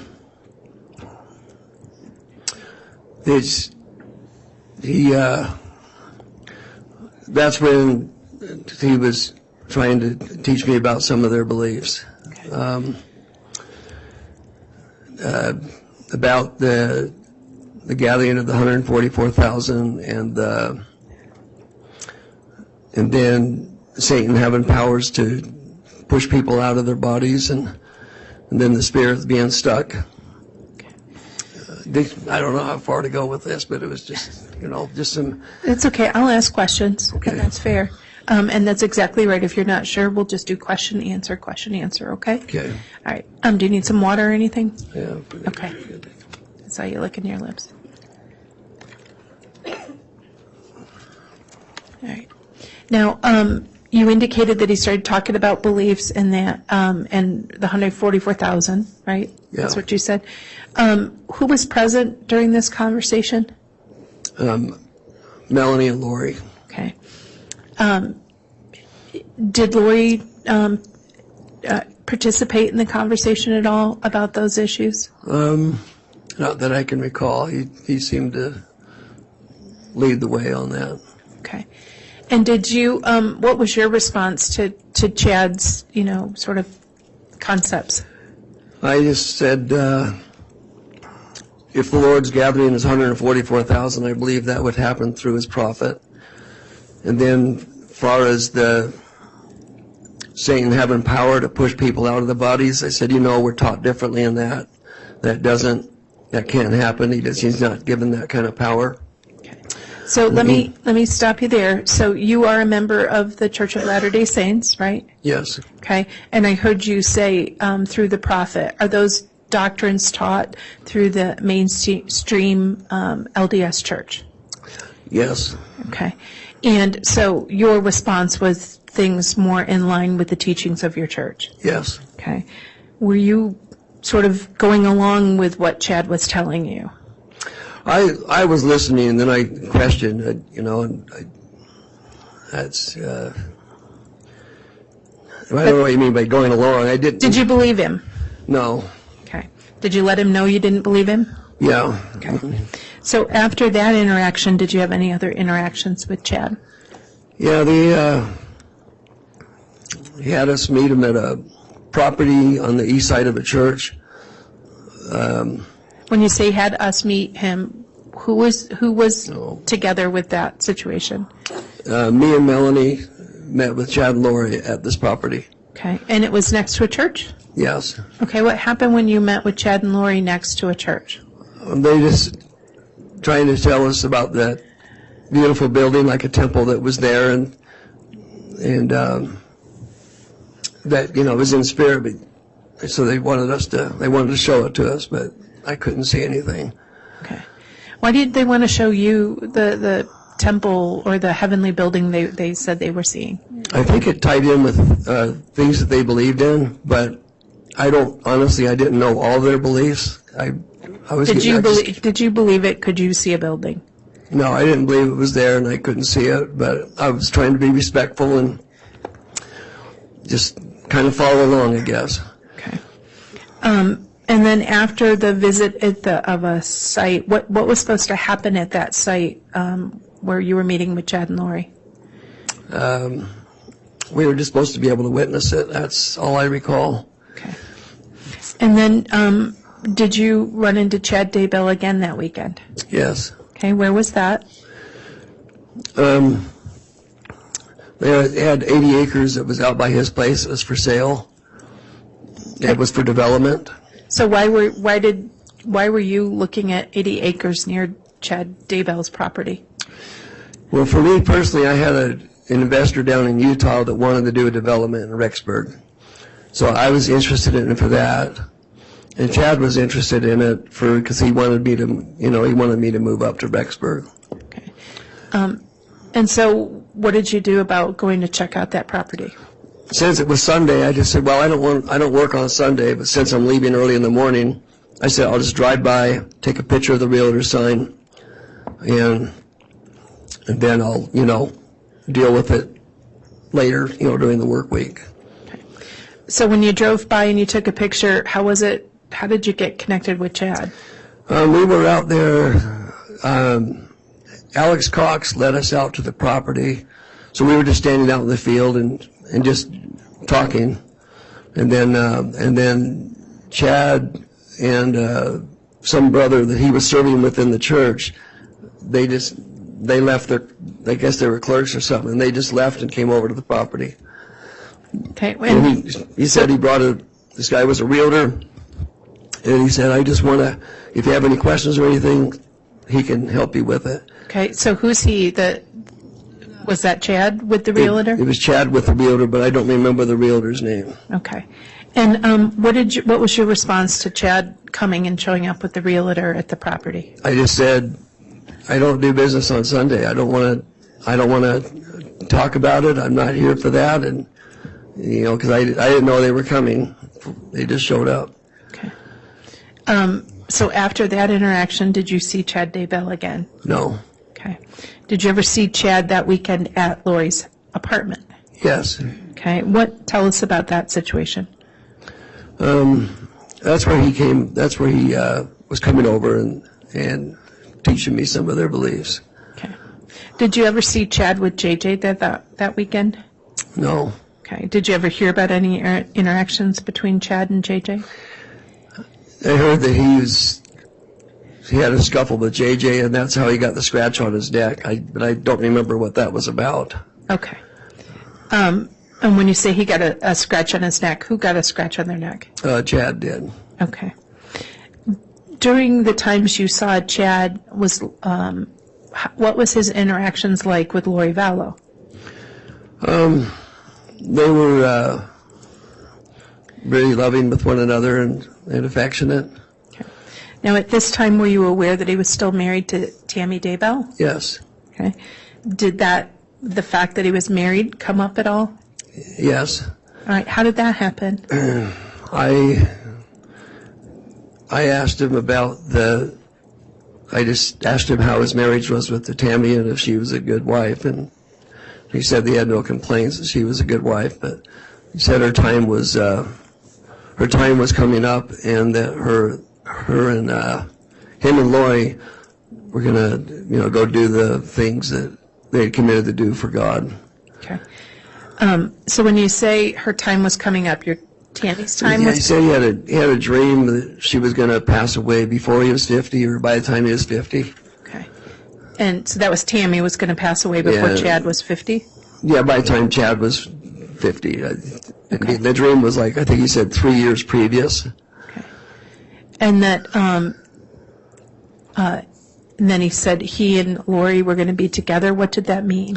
That they were going to get married and they were going to go do their calling. Okay. And did you know what their calling was? That's what I learned. They were going to gather the $144,000. And they were going to do it together? Yeah. Okay. Did you have any response to this? That's where I just said that because he was kind of saying that I was one of them, and that's why he wanted me up there.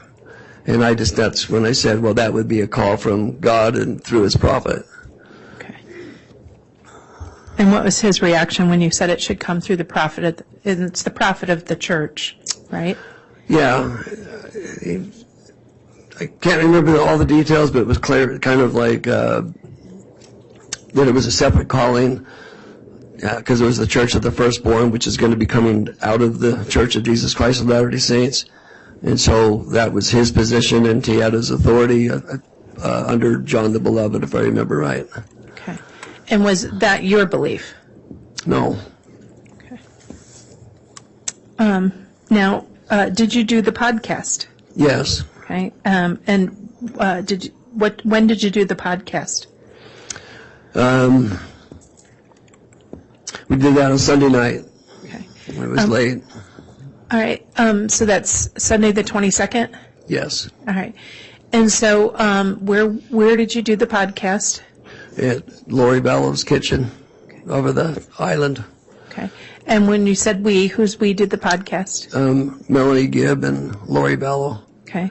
So you're in Lori's kitchen in her home, right? Yes. On a Sunday evening? Yes. Was JJ there? No. Where was JJ? Alex was babysitting him. Okay. And was he babysitting him in the apartment or somewhere else? At his place, his apartment. All right. Who told you that? Lori. Okay. She just wanted to have an interruption so we could do the podcast, so she asked him to watch him. Okay. And did you see JJ again that evening? Yes, about 10:30, I believe it was 10:30 at night, I heard the front door open, which was to my back. I turned around and I saw Alex carrying JJ, and JJ was asleep and his head was on his shoulder. And Alex carried him in the house? Yes. Did you see where Alex went? He took him upstairs. Okay. And put him in bed. All right. Do you remember what JJ was wearing? Seemed like it was shorts and a T-shirt, but I can't remember the colors. I almost want to say it was the camouflage shorts, if I remember right, but okay. I just... All right. So Alex, and did you see Alex leave that night? Seemed like I heard the door open and close. I didn't turn around again. Once I knew what was going on, I just stayed focused on the podcast. But I didn't see him leave, but it seemed like I did hear the door open and close. It's the vague memory. That's fair enough. So, where was JJ sleeping while you were staying there? in Lori's room. Okay. And what room were you in? I was in JJ's room. Okay. So did you spend that night there as well? Yes. All right. Did anything happen in the night? Yeah, in the early hours of the morning, I had it was one of the worst nightmares of my life. It was very real. Okay. And So let me ask you a question. Okay. So did Melanie come try to help you as you were waking up from that nightmare? yes, Okay. How did that happen? Let me do it this way. How did Melanie try to help you? she had heard me talking in my sleep, kind of, I guess I was screaming out or calling out. Okay. And so she kind of helped wake me up. Okay. And then what happened after she helped wake you up? She said, I'm going to go get Lori, see if we can get Chad over here to give you a blessing. Okay. So she went, and she went to go get Lori, but she came back because she said she couldn't get anybody. Okay. And so JJ was this in the middle of the night? Yes, I would say it was in the early hours of the morning. I didn't have a clock there, but I know it was after midnight. Okay. So as you were kind of waking up and coming back from the nightmare, did you see Lori Vallow at that time? No. Okay. Was Melanie able to get her to come help you guys? No. Okay. Now, the next morning, did you see JJ? No. Excuse me. Do you need some water? Sorry. No, it's all right.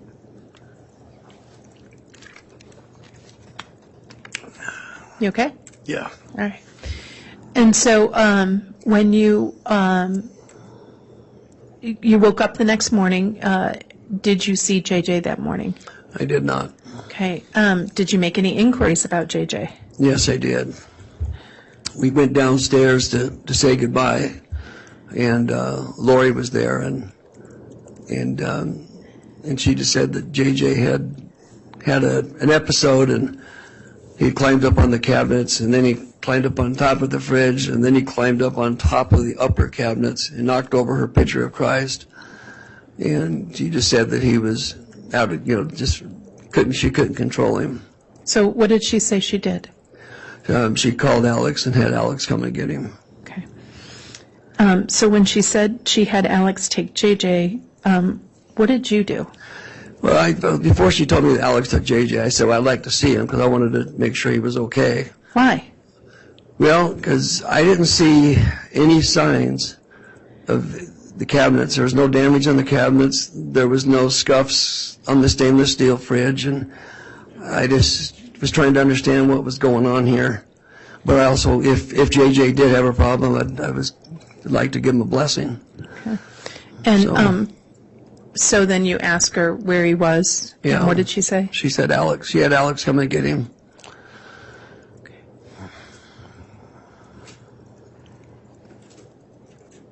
Okay. One moment, if I may, Your Honor. Yes.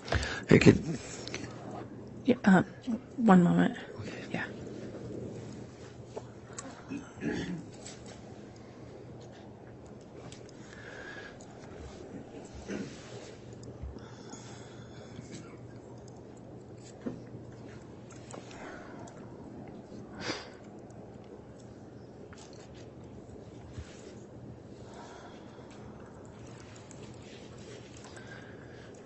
Just to make sure, and I may have forgotten to ask, the date that Lori Vallow said she sent JJ with Alex was what?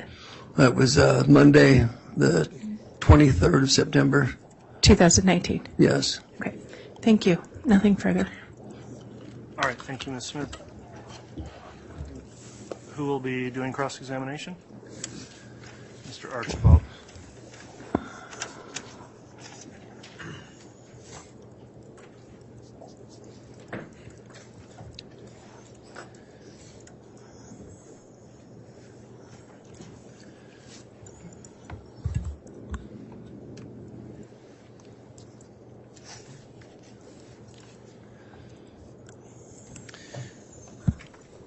So, Mr. Is it Warwick or Warwick? Warwick. Okay. How do you spell your last name? Warwick. Okay. I got it right. And you live in Pleasant Grove, Utah? Yes, sir. And your wife, Melanie Gibb, lives where? Chandler, Arizona. Okay. And you two married in December of 2021? Yes, sir. So in this weekend of September 2019 that you've talked to us about, were you still married to someone else? No.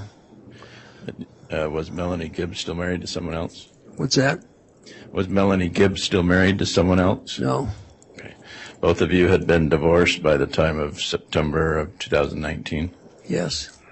When did you start to see Melanie before your divorce went through? Objection relevance?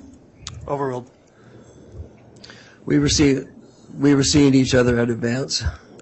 Okay. So you were separated and then started to see Melanie? Yeah, I was again. in the divorce process, and so I had a Downs boy that I was taking care of, and Melanie really hit it off with him at a camp, and so my divorce didn't final as fast as I had hoped it would, but she was divorced. Mr. Warwick, also I'll ask you to please wait until he's completely finished his question before you answer, just because it helps our court reporter keep the record. I'm sorry, I thought I was still on the same answer. I apologize. Fine. Thank you. And what do you do for a living? I'm a general contractor. And have you also done podcasts on religious topics? Yes. And so that's how you and Melanie Gibb were interested in each other, because you had the same common interest in religious topics? That would, yes. And is that how you met Lori Vallow? Well, I met Lori through Melanie. I would say it was the same intent. Okay. And that's how you met Chad Daybell as well? Yes. And that's how you met Alex Cox? Yes. And how would you describe Alex? He was a fun-loving guy. He was very humorous, and he can be genuine and he can be lighthearted. And that's how you also met Zulema about the same time in late 2018 or 2019. I met Zulema at Lori's the first time. And so that was August of 2019. Yes. Okay. And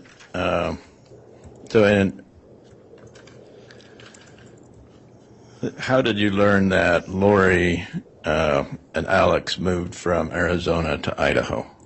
Through Melanie. And so this conference that you were going to in Rexburg, Idaho, was that, what kind of a conference did you say that was? A Book of Mormon conference. And who was that sponsored by? Rod Meldrum. So that wasn't part of your church, that was just a private conference? Yeah, they were members of the church, and Rod was, it was his conference, and the people with Preparing a People were doing the filming for him. And so Preparing a People, is that a group sponsored by your church? No. So who is it sponsored by? Just a bunch of people getting together? They're just the private owners. Okay. And when you say you get together to do podcasts, what does that mean?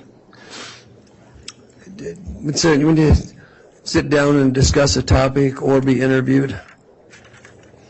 And who's the designated audience for this podcast? Who are you trying to sell it to?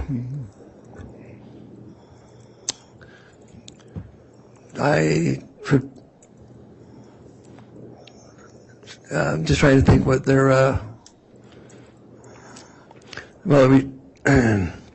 it was mainly to the saint for the Latter-day Saints. And so have you ever made money on these podcasts? No. So the podcasts are for education then, not money? Right. And where would your podcast be downloaded to? Objection, Your Honor. Relevance. I understand it's cross, but it's relevance. All right. I'll allow some more here, Mr. Archibald, but it needs to tie into direct, if you could. Well, you told the prosecutor you were doing podcasts with Preparing a People. That's what you told the prosecutor. Now, they're interviews. I don't know if podcast is the right name. Melanie and Lori called theirs podcast. Preparing the People, I think they just called theirs, they just did weekly things where they would highlight topics. And then they would ask people to come in, and then they would just kind of go into that topic and, scripturally and experience with it. And so your purpose in doing these podcasts was just to talk about your religious beliefs? Yes, and to build faith. We did most of the ones I did with Preparing the People. Well, sorry, I'm saying too much. No, it's not that you can't continue to answer. It was just avoid talking before Mr. Archibald's done, so we don't have but I just didn't know where to end it, so that's why I stopped. Sorry. So we don't have two people talking at the same time for the court reporter, if you would. So Thank you. Okay. And is there a group called Preparing a People? No. What is Preparing a People? They host conferences, and they invite speakers to come in and vendors. And have you been a speaker at some of these Preparing a People events? Yes. And the reason that you've been a speaker is because of what? Because of my conversion to the faith, and because of the doctrines that I came to understand. Okay. And to build faith. And so you've participated in these podcasts, or sometimes they're called firesides. Is that right? Yes. And you've given talks or speeches about the second coming of Jesus. Is that right? About my dreams and visions. So would you call yourself a visionary man? Well, others have called me that. I don't call myself anything. So on your speeches or your podcasts, have you shared your visions with other people? Yes. And you've had visions of secret combinations taking place in Washington, D.C. Judge, Yes. I'm going to object at this point. I fail to see the continued relevance of this. Goes to his credibility, Your Honor. The state brought this up, not me. It is, I think it's Judge, appropriate. I'm sorry, what? Well, I haven't ruled yet. I know, I apologize, Your Honor. What was your comment? Go ahead. I was just going to ask under Rule 16, comment 610 is that impugning somebody's religious beliefs or going beyond the scope of this trial is impermissible cross-examination. Well, that door opened a long time ago in this case. I think with the context of the state's evidence, I will keep that rule in mind. I appreciate you bringing that up. At this point, I do think we're still within the scope of permissible cross-examination given the direct examination, so I'll overrule the objection. You've given talks about visions of secret combinations in Washington, D.C. Is that correct? Yes. You've given talks about visions of secret combinations in England and Saudi Arabia. Is that right? Yes. You've given talks about evil entities in England, right?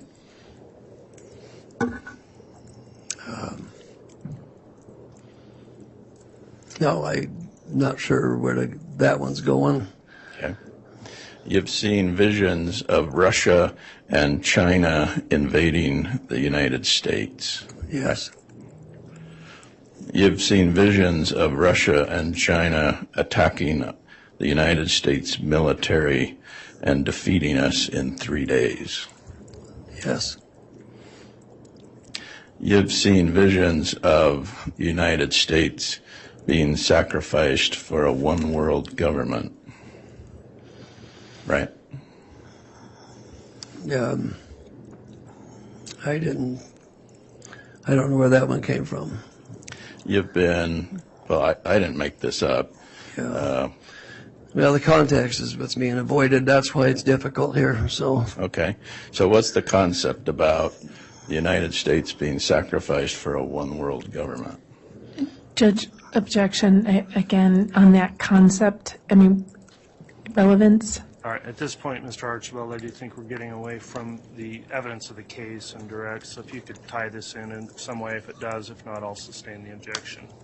You talked about having a vision while at Lori Vallow's home in September of 2019. You told that to the prosecutor, right? Objection, misstates the evidence. Overruled. If the witness can answer, you can correct if that's misstating evidence. I had a nightmare. So a nightmare and a vision are two different things. Yeah. So how do you define a nightmare versus a vision? Well, it's like whatever the nightmare was about, it was like I was living in it. And a vision is just pretend? No, a vision is when you're observing and you're being shown. So both a vision and a nightmare are real? No, not necessarily. So can you further explain the difference between a vision and a nightmare, how one works and not the other one? The vision is when you're being shown, when you're being shown things when you're seeing the future, but you're not seeing yourself. Somebody else is presenting it. And so your visions come from who? The ones I talked about came from the angels. under God. And your nightmare comes from who? It was very adversarial. It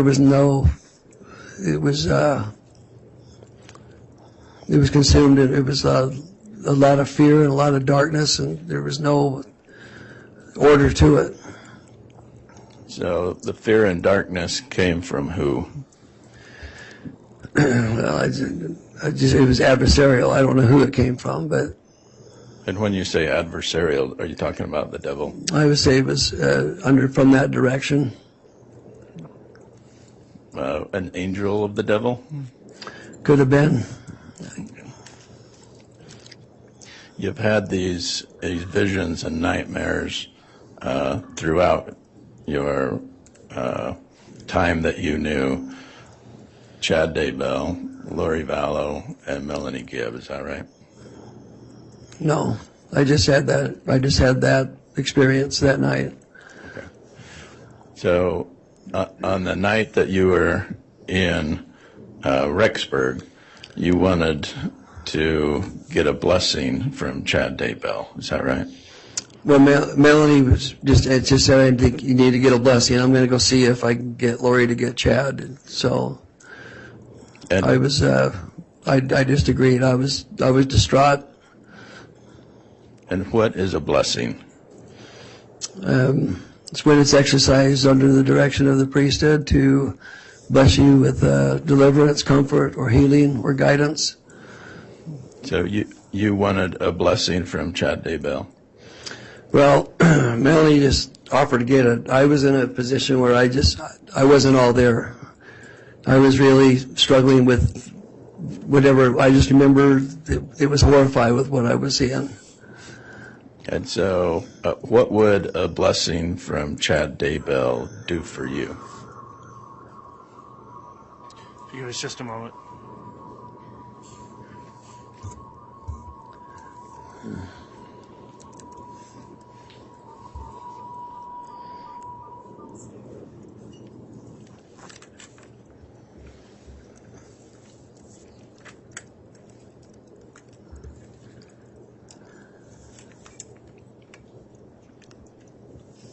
All right, thank you, Madam Clerk. What would a blessing from Chad Daybell do for you? What have we done? Yeah. Well, Objection, speculation. Overruled.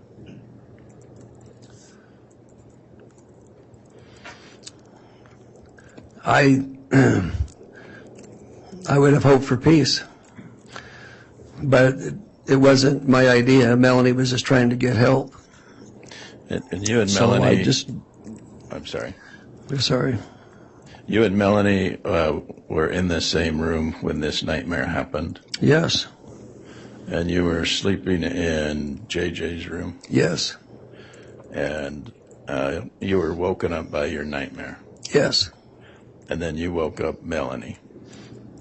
She woke me up because I was, she could tell that something was going on. So And so you agreed, maybe we woke each other up. I don't know.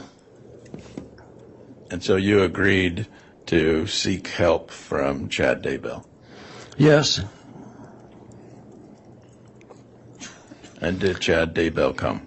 no. When had you seen this scratch on Chad's neck from JJ? He pointed it out, but it was pretty minor.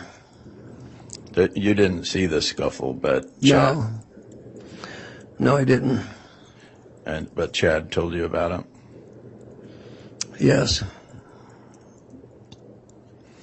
And when Chad told you that his wife's time was up, that he had a dream she would die, did you believe that? I wasn't certain to what to believe at that point. He was teaching about the 144,000. Is that a concept you're familiar with? Yes. And tell us what you understand that to be. All I understand is during the time of the tribulation that God's going to have 144,000 that will cover the earth to gather his elect and to help gather his people and help deliver them from the trying circumstances. And have you wanted to be part of the 144,000? No, I mean, it'd be an honor, but it's nothing I was seeking. And I think you told the prosecutor that you didn't think Chad had the authority to gather. No. Who do you think has that authority? The prophet of the Church of Jesus Christ of Latter-day Saints. And who is that? Well, now it's President Russell M. Nelson. Okay. So that's where your disagreement with Chad Daybell was who had authority to do that. Yes. Had you ever heard of the Church of the Firstborn before? I just see it in the scriptures, but. Yeah, where in the scriptures? Doctrine and Covenants. And what's the Doctrine and Covenants? It's a canonized scripture in the Church of Jesus Christ of Latter-day Saints. So is the Church of the Firstborn is that in the Holy Bible? It could be. Is it in the New Testament or the Old Testament? It could be. I'm not recalling all this right now. Is the Church of the Firstborn mentioned in the Book of Mormon? I don't know. And who is John the Beloved? A close disciple of Jesus Christ. So John the Beloved was told something about the Church of the Firstborn. Is that what you learned from Chad? Or how did those two concepts go together? I just heard that that's where he had gotten his authority from. That's where Chad had gotten his authority from? Yes. And these are the kinds of things that you talk about on your podcasts? No. What do you talk about on your podcast?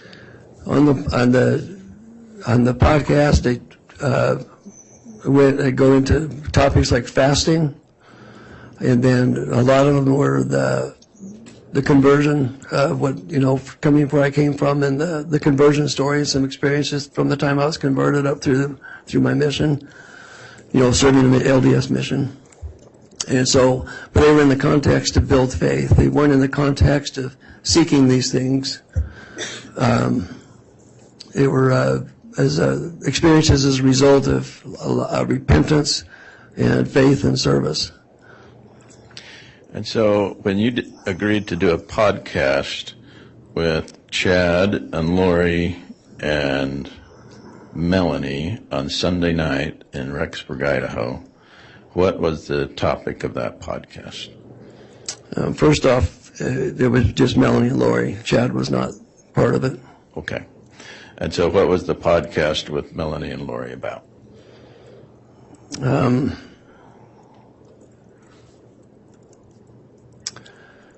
It's about sanctification, and I'm trying to remember what the actual topic was. What does sanctification mean? Well, it's when as you repent and serve God, and as you prove faithful to Him, your heart, the Lord changes your heart, makes you clean, makes you whole, and endows you with greater faith. And your audience for this podcast was, again, who? It was preparing of people, and there was camps, the preparedness camps. Sometimes I went and spoke at those. So I just a lot of it was not really venues. It was more like camps and organized firesides, family reunions, and I would be invited to either speak or or invited to do an interview and cover a topic. And so, being invited to speak at a preparedness camp, what topics would you talk about? Judge, I'm going to object. I mean, I understand it's cross your honor, but at some point it becomes irrelevant. I'll sustain the objection on relevance. I think we're beyond the scope of tying into the evidence of the case at this point, Mr. Archibald. So, your whole purpose was to get ready for the second coming of Christ in these podcasts? No. What was your purpose? Whole purpose was to build faith and to help identify stumbling blocks to faith, and also to help identify the fruits of faith, and to help identify how involved our Father in heaven is with each one of us when we're truly trusting in His Son, Jesus Christ, and seeking His will. Now, were you, when you left Lori's apartment on September 23rd, 2019, you indicate that you were anxious to go visit your son in Pocatello? Yes. And did Melanie go with you there? She did. And that's the time that you say you did not see JJ? Yes. And did you call the police? No, I didn't. Did not. All right. You didn't have any reason to, right? I didn't see any reason. Lori was one of the most sweetest, kindest, fun-loving. She was I really enjoyed her. She was a wonderful woman. This stuff kind of hit me that weekend, and I just wasn't, anyway, I just didn't see it was like what they're teaching doesn't match what I see in their character. And so I kind of left a little confused and puzzled and trying to discern. Well, their character was good, right? Yeah, I saw goodness, yes. And I didn't see any reason to suspect. Yeah. All right. Thank you, sir. Thank you. All right, that'll conclude cross-examination. Any redirect by the state? Yes, briefly, Your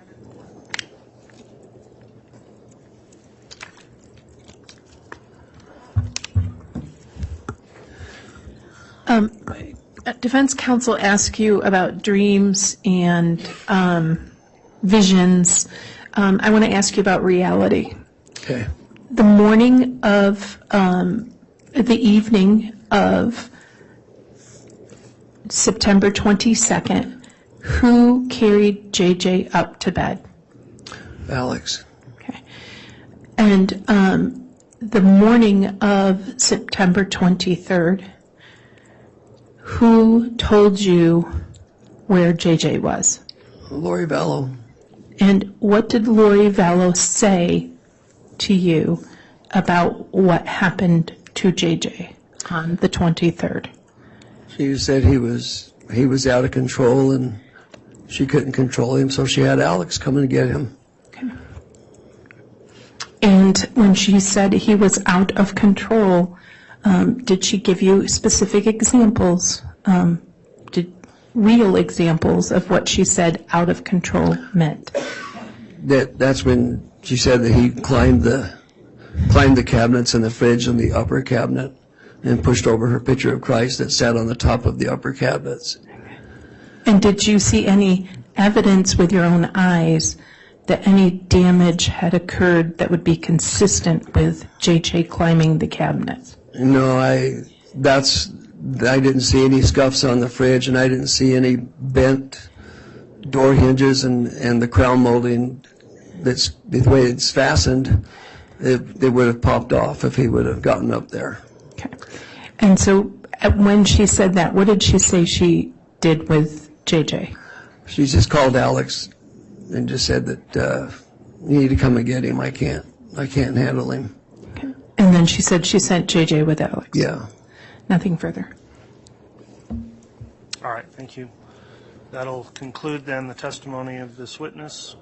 Is there any objection to him being released from any subpoena? The state would ask that he is. No objection. All right. Mr. Warwick, that concludes your testimony today. Then you can be escorted out of the courtroom by the bailiffs, and you are released from any subpoena that you're currently under. Thank you.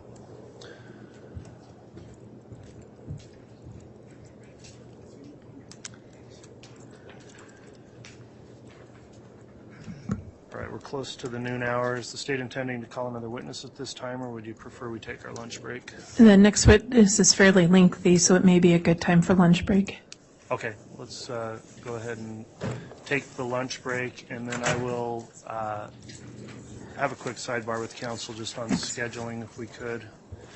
And we will try to be back on probably between 12:30 and 1 for further testimony of the next witness. All right, please.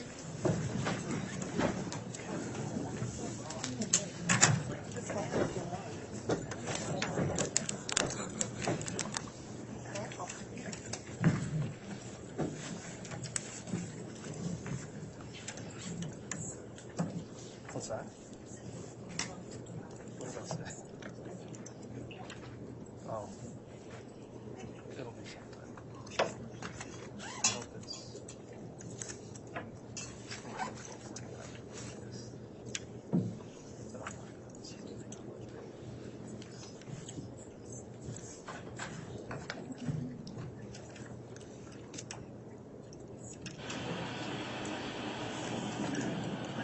Thank you. Please be seated.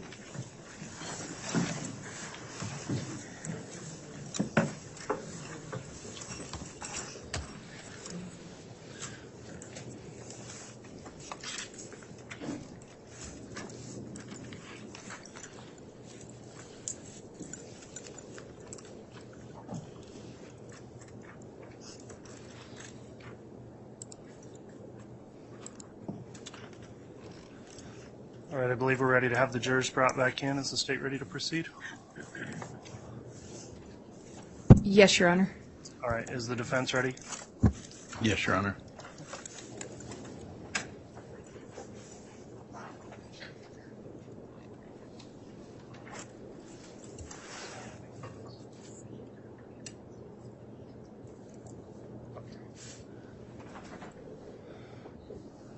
Let me have just a quick sidebar with counsel, please.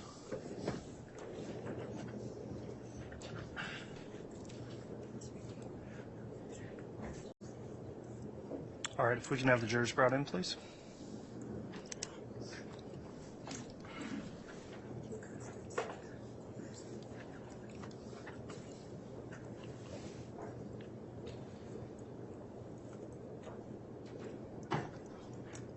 All right, please.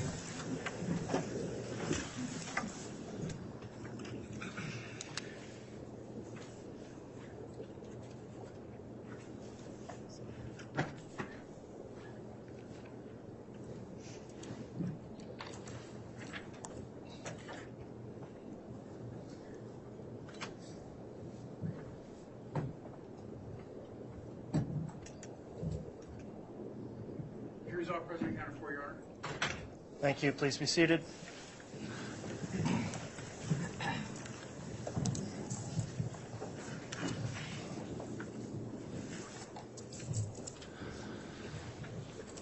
Okay, we're back on the record on case CR 22-21-1624, State of Idaho versus Lori Noreen Vallow.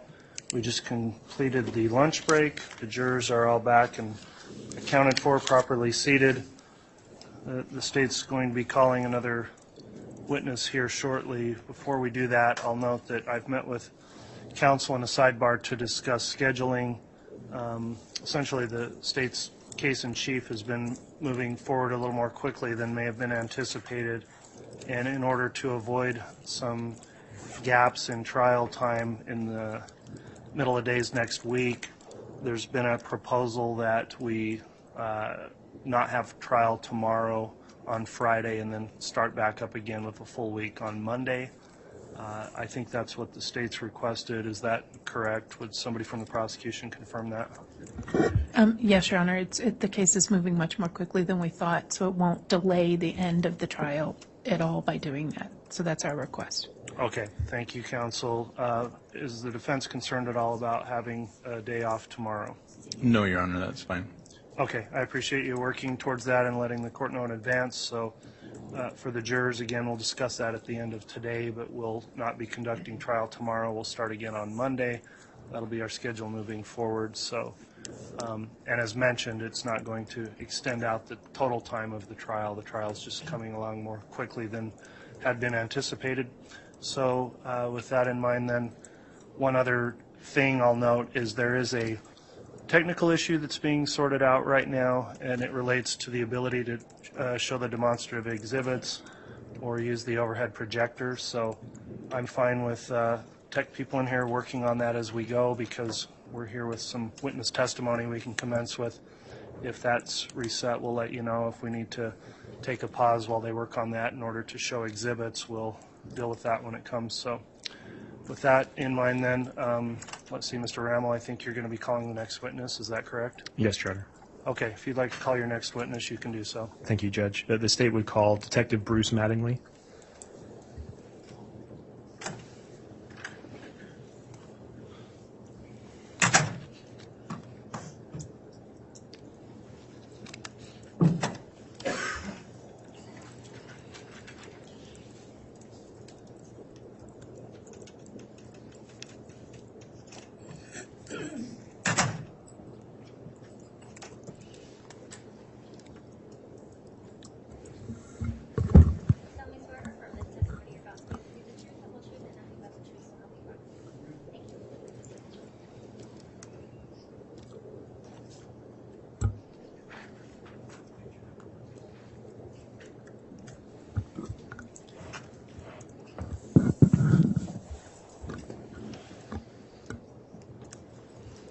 All right, before you commence with your examination, Counselor, I'd like to just inquire of the witness who's now sworn, Detective Mattingly.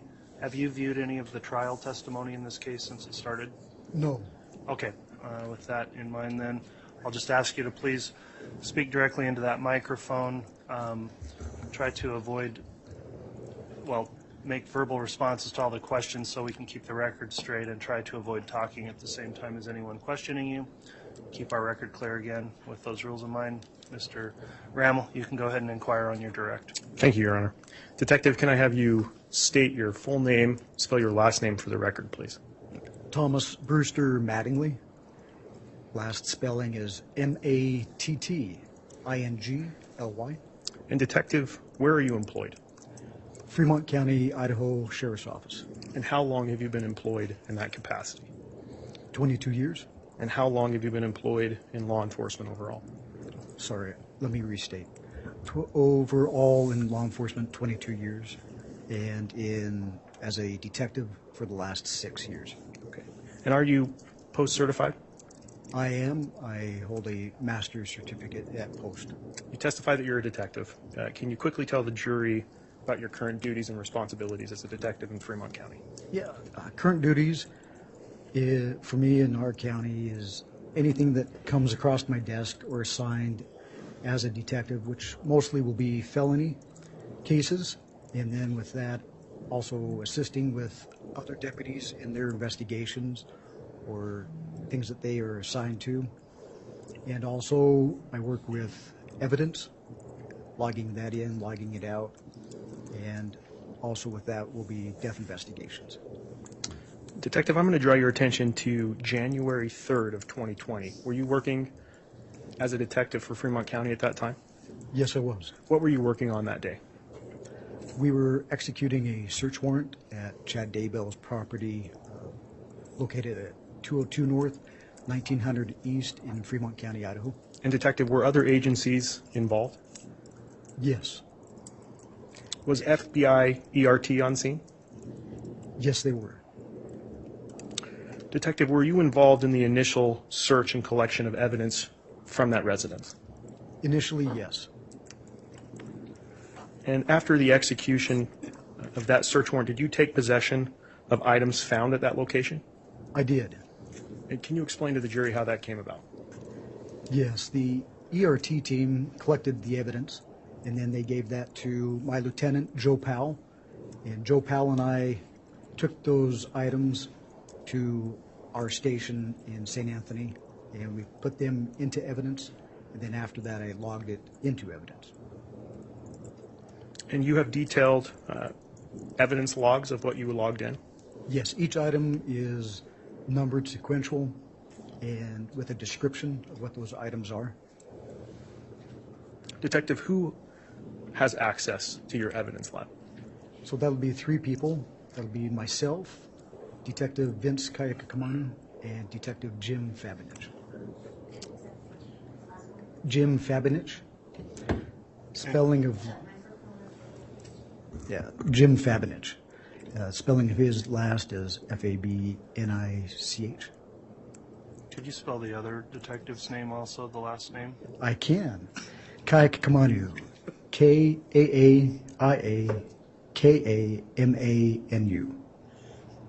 All right, that's what I thought.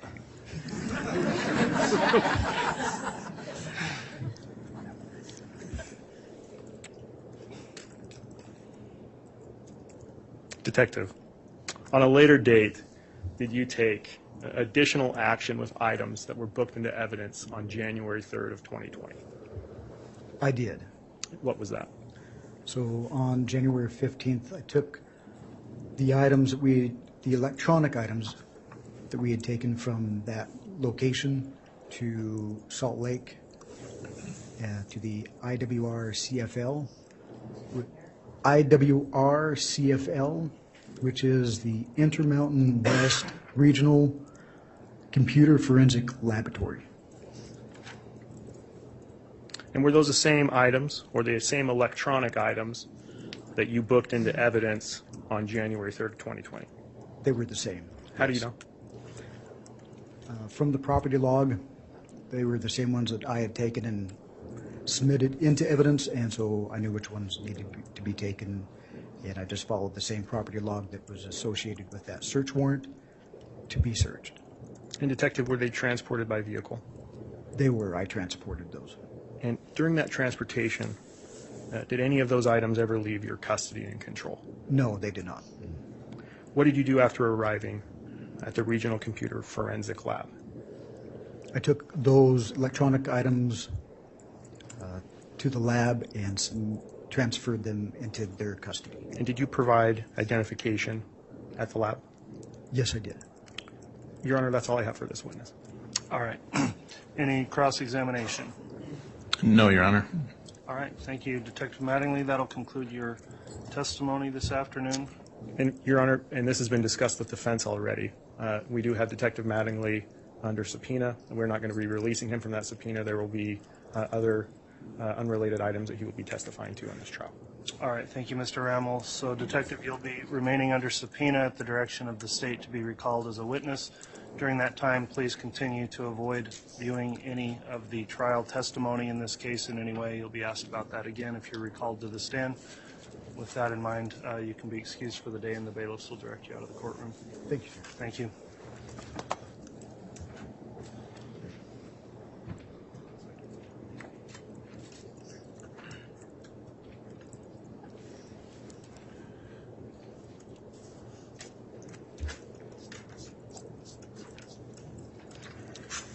Mr. Hamill, you can call your next witness. Thank you, Judge. The state would next call FBI intelligence analyst Benjamin Dean.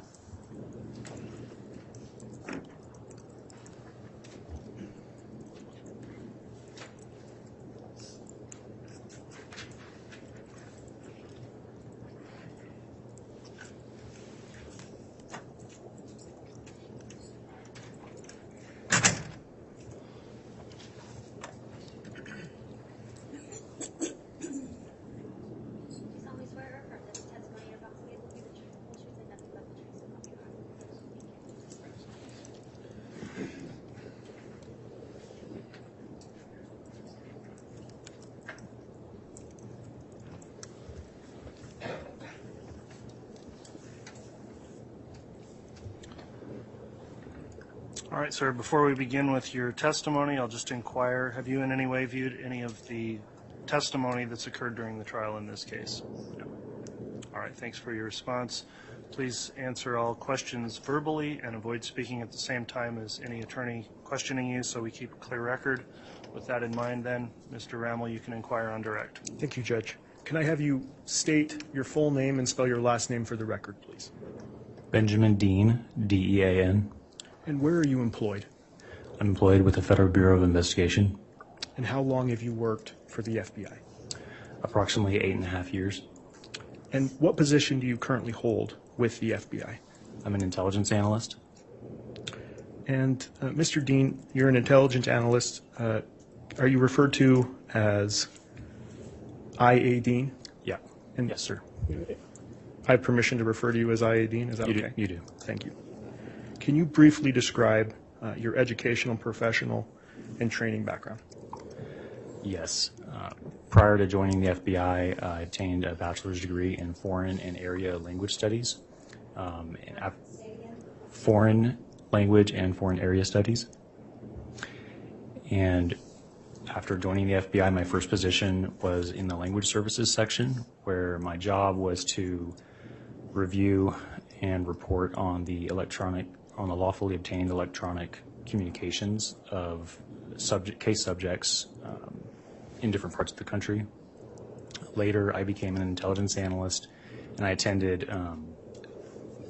what's called basic field training course for new analysts, and that was in Quantico, Virginia at the FBI Academy.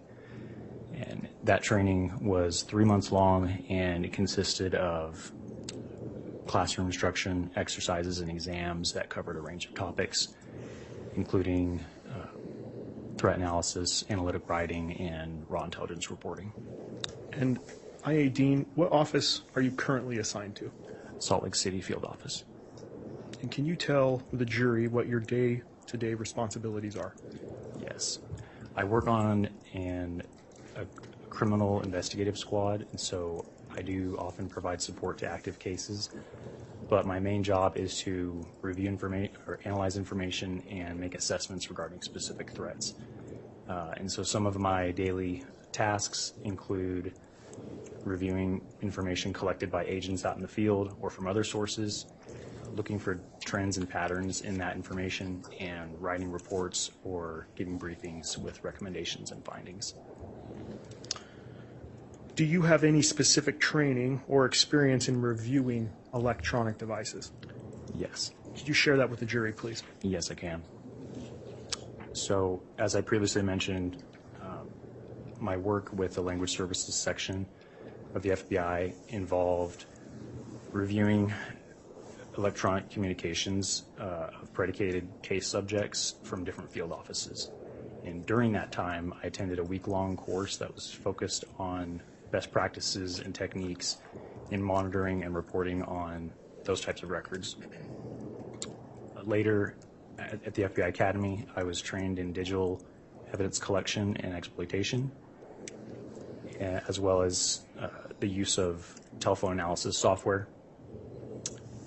Since then, I've attended virtual and in-person trainings focused on communications analysis, and as an analyst in the field, I've helped review electronic communications data for a number of active investigations, and that includes data obtained through legal process, from open source research, and from mobile device extractions. IA Dean, were you involved in the investigation into Chad Daybell and Lori Vallow Daybell? Yes. When did your involvement in that investigation begin? It began in late March of 2020. And what was your initial assignment in that case? My initial assignment was to review tips submitted by members of the public in response to a press release that was issued by the FBI and the Rexburg Police Department on March 5th of 2020 concerning Tylee Ryan and JJ Vallow, who were missing at the time. And both Tylee and JJ had been seen at Yellowstone National Park on the 8th of September of 2019. And the press release requested that any members of the public who had visited the park that day and had taken pictures or videos during their visit to send those in case they might aid in the investigation. Did you have any other assignments in support of this investigation? Yes, I did. What were they? I was asked to assist in the review of data extracted from electronic storage devices that had been seized from the residence of Chad Daybell on January 3rd of 2020. And when did you complete your review of those devices? In late May of 2020. Were you asked to review data from any other devices after you had completed those initial reviews? Yes, I was. And what were those additional devices you were requested to review? I was asked to review the contents of 2 Blu-ray discs containing data that was extracted from storage devices that were seized on the same day, January 3rd, 2020, also from Chad Daybell's residence. And how were they labeled? A unique FBI specimen number was clearly written on each disc. One disc had the label IWR091201, and the other disc was labeled IWR091202. Also, both discs had clearly written on them the words "working copy." I-18, I'm quickly going to draw your attention to the second disc. Testified IWR091202. You analyzed that disc? Yes, I did. Were you able to attribute that device to a specific user? Yes, I was. And who is that? It belonged to Seth Daybell. And are you aware throughout your investigation in this case who Seth Daybell is? Yes. And who is he? He is the son of Chad Daybell and Tammy Daybell. I-18, I'm going to draw your attention now to the first disc, IWR091201. Is that the disc that you began reviewing first? Yes, it is. I'm going to draw your attention to that device. Through your investigation, did you review a chain of custody document on that specific device? I did. To your knowledge, where was that device immediately prior to being provided to you on that disc? It was with the Regional Computer Forensic Laboratory in Salt Lake City. Dean, when did you begin your review of that disc?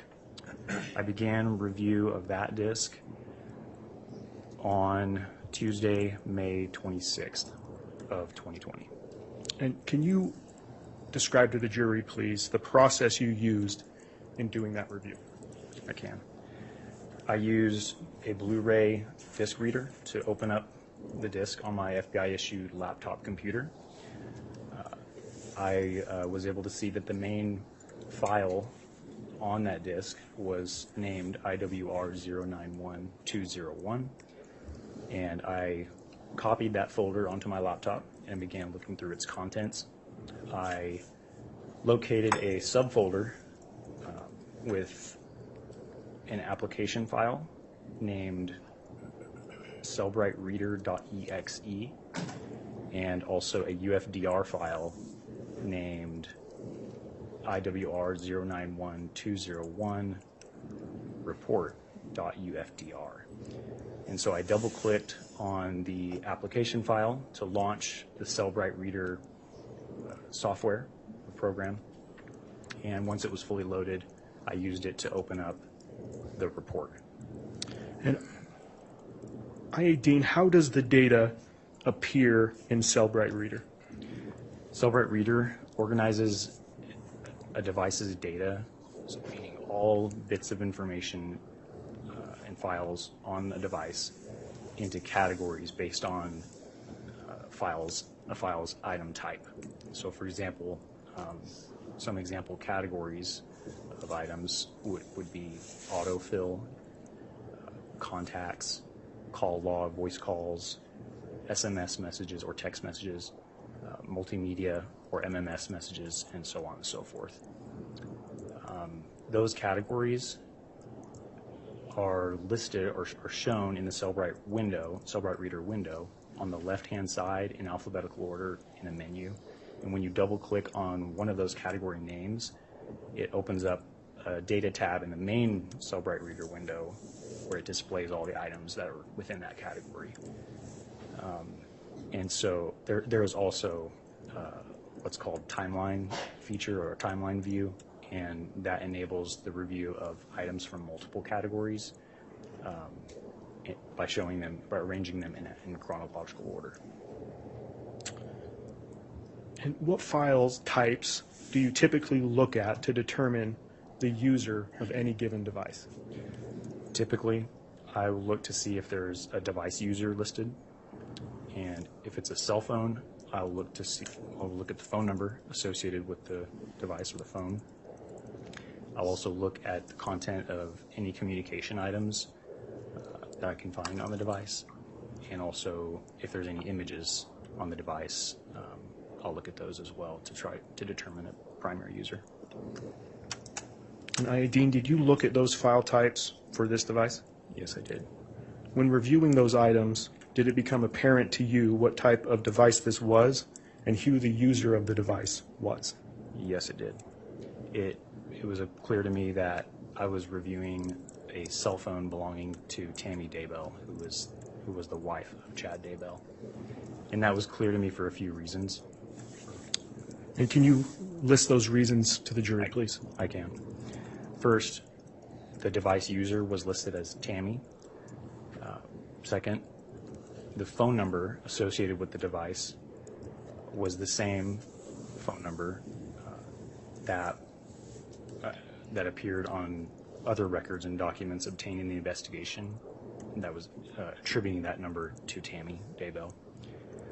There were incoming messages on the device, so text messages, multimedia messages addressed to Tammy, I should say. And there were outgoing messages on the device that were either introducing herself as Tammy or, in the case of emails, signing off as Tammy.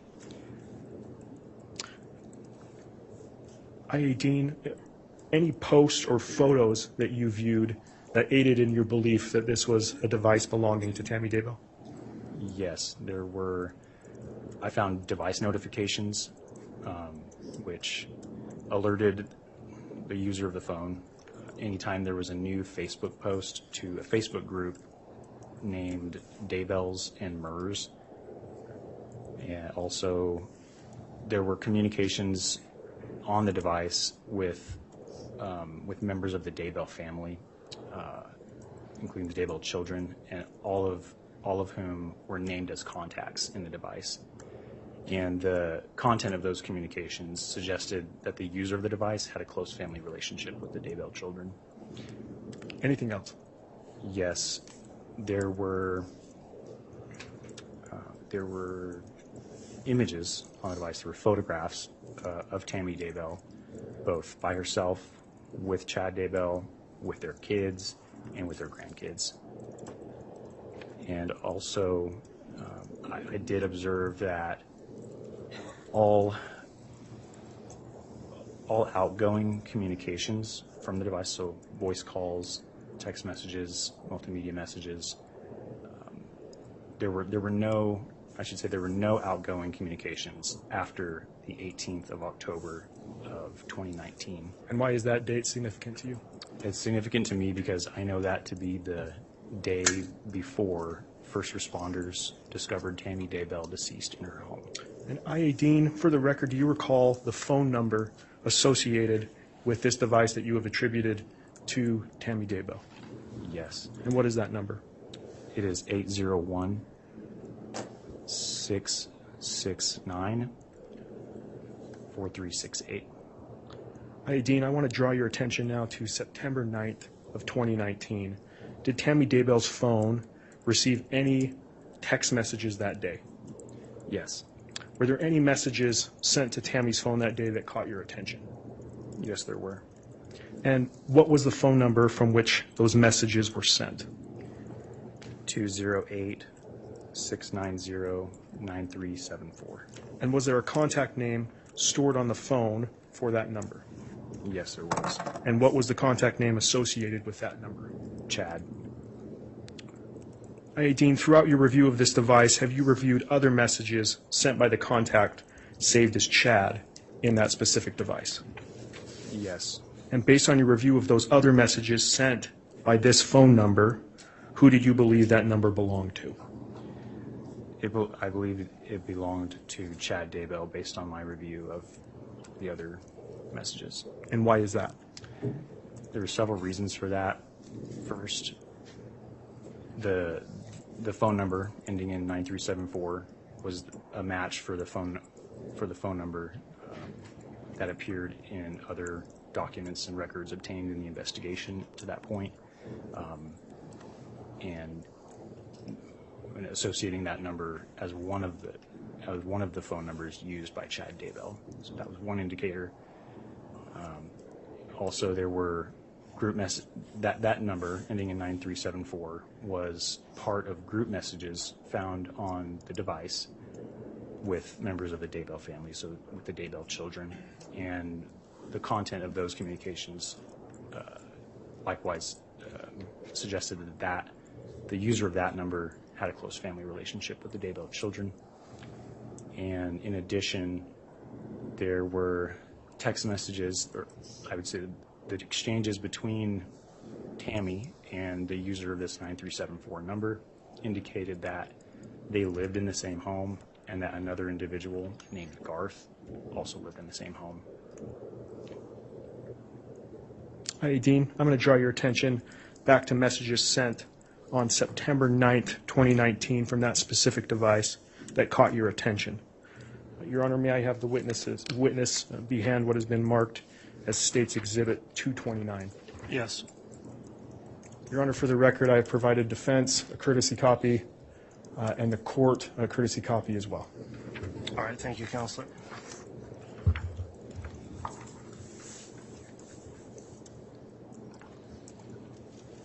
I'll give you a moment. Thank you, Dean.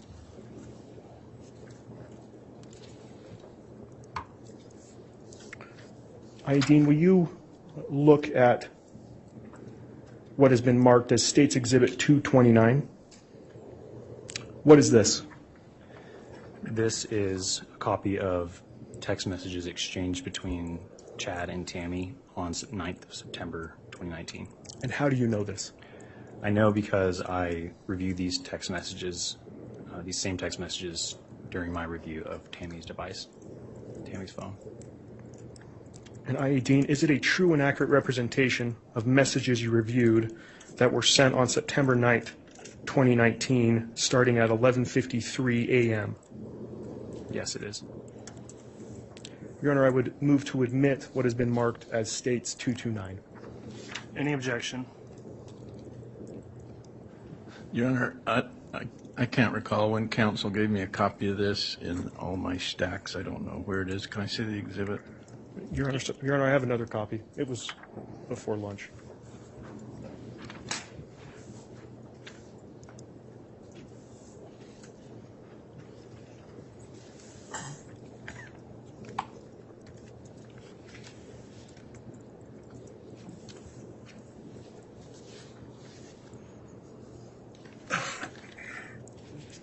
That's fine.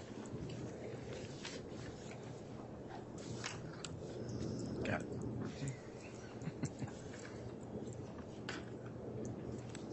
I found it. Can I have the extra copy back?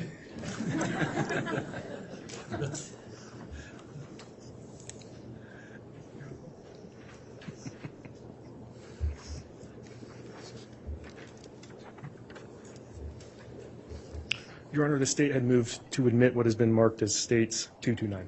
All right. I knew that motion. And is there any objection from the defense? No, Your Honor. All right. Exhibit 229 is admitted.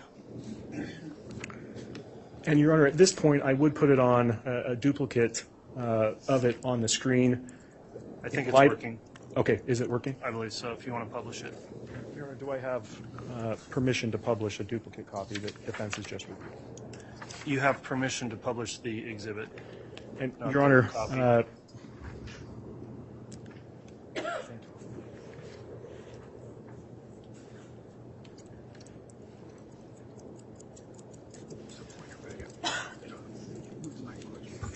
and Your Honor, I guess I'll defer to Mr. Dean if he can read those messages. If not, if he could be provided a courtesy copy that he can read from. All right, it's on his monitor as well. So I think Mr. Dean, are you able to read what has been marked as State's Exhibit 229? Yes. Okay. Will you please read aloud the messages in this exhibit, including the timestamps and the contact name associated with these messages? Yes. So starting with the first one, 9/9/2019, 11:53:27 a.m. from Chad. Well, I've had an interesting morning. I felt I should burn all of the limb debris by the fire pit before it got too soaked by the coming storms. While I did so, I spotted a big raccoon along the fence. I hurried and got my gun, and he was still walking along. I got close enough that one shot did the trick. He is now in our pet cemetery. Fun times. And the next message? 9/9/2019, 11:56:59 a.m. from Chad. Gonna shower now and then go right for a while at BYU. Love you. And the next, please. 9/9/2019, 2:47:06 p.m. to Chad. Good for you. And finally, the last message. 9/9/2019, 2:48:20 p.m. from Chad. I'm back home now.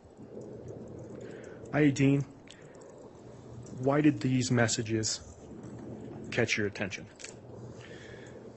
The first message in particular stood out to me because it was longer and more detailed than any of the other messages exchanged between Chad and Tammy that I had found or that I would later find on the device. Generally speaking, Chad and Tammy kept their messages relatively short, to the point, and they mostly had to do with financial or logistical issues of day-to-day life, such as picking up or dropping off checks, whether or not food needed to be picked up for animals at the house or at their property, and what time one or the other was planning to get home or planning to leave the house. This message appeared to be the first and only time that I could see from everything on the device wherein Chad texted Tammy a rather detailed and step-by-step explanation of his day's events in sort of a narrative style. And I.A. Dean, based on your investigation, including your initial assignment in this case, did the date of this message catch your attention? It did. Why? If you recall from earlier in my testimony, my initial assignment for this case was to review tips submitted by members of the public in response to the joint FBI Rexburg PD press release from March 5th of 2020 concerning the whereabouts of Tylee Ryan and JJ Vallow. And both Tylee and JJ had been seen at Yellowstone National Park on the 8th of September of 2019, and so that press release was requesting members of the public who were at the park that day and had taken photos or videos to send those in so that they could hopefully aid in the investigation somehow. After reviewing hundreds of tips containing information, photographs, video footage taken from across Yellowstone National Park on or around that date, the 8th of September 2019, I was well aware that that was the last day that Tylee Ryan was seen alive. And so upon reading this text message sent from Chad, wherein he claims to have built a fire, shot and killed a large animal, and buried it on his property, I became concerned because I recognized that it was sent the day after Tylee Ryan was last seen alive. And I.A. Dean, what did you do after reviewing this information? I relayed the information to the case agents. Thank you. Your Honor, this is all I have for this witness. All right, thank you, Mr. Rammel.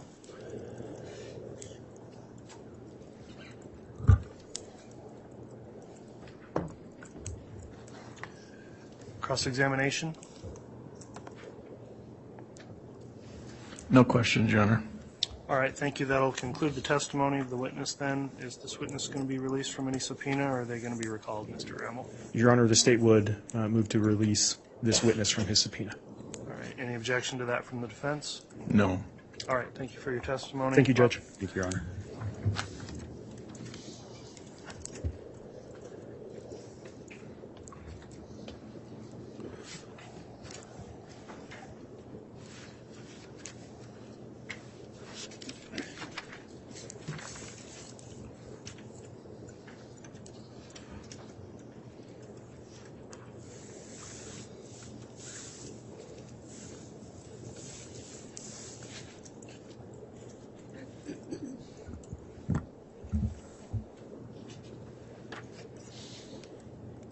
All right, does the state have a next witness to call?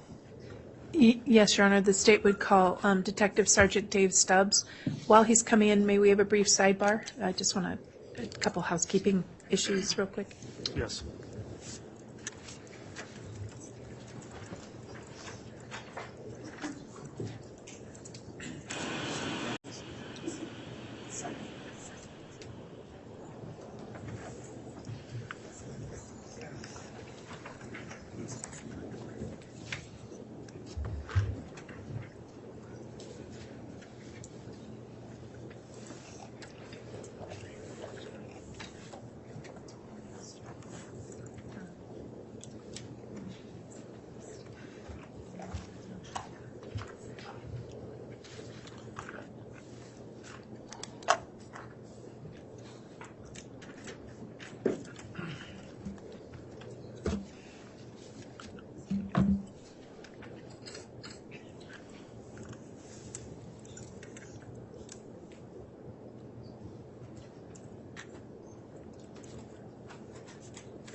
All right, if we're ready to have the, you indicated who the witness is going to be. They could be, I believe I did, but I'll do it again. Detective Sergeant David Stubbs. okay, if the witness can be brought in, we'll have them placed under oath.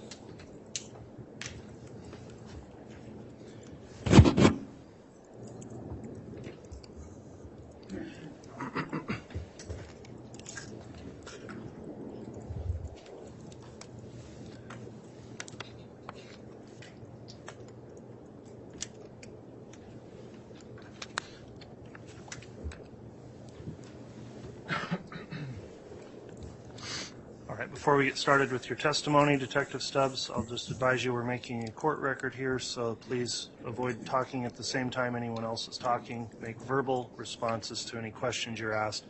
And then I'll also inquire and ask, have you reviewed or listened to or in any way seen any of the trial testimony that's taken place so far in this case? I have not.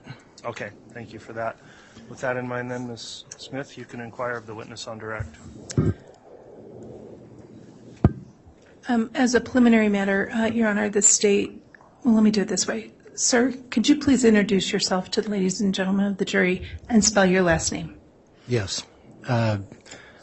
I am Detective Sergeant David Stubbs with the City of Rexburg Police Department. I spell my last name Stubbs.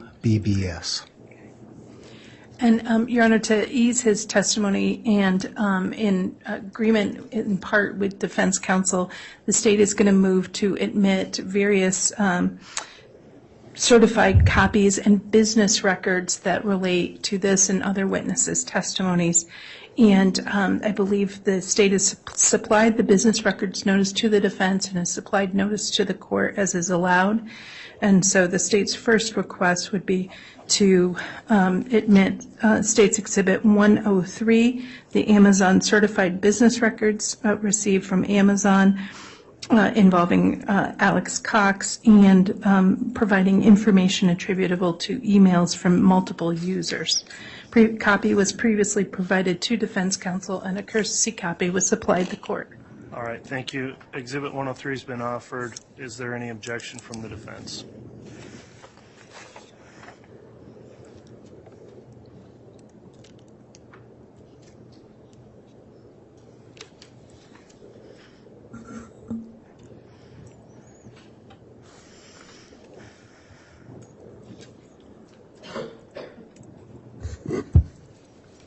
No objection.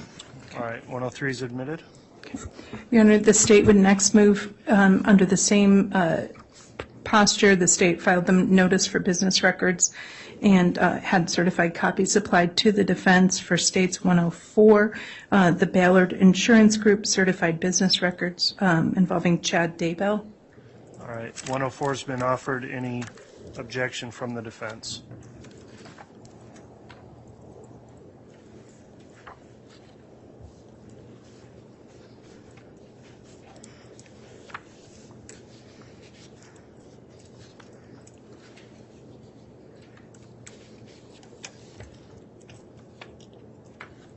No objection. Thank you. 104 is admitted. Thank you.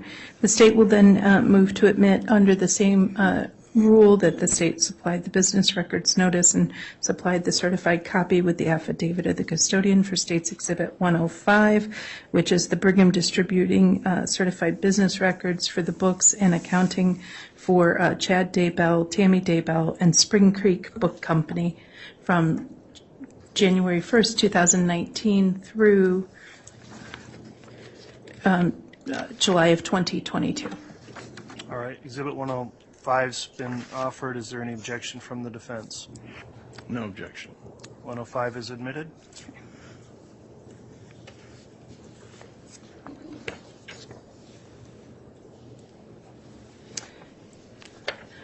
The state would move to admit State's Exhibit 106. It is the certified records from the Expedia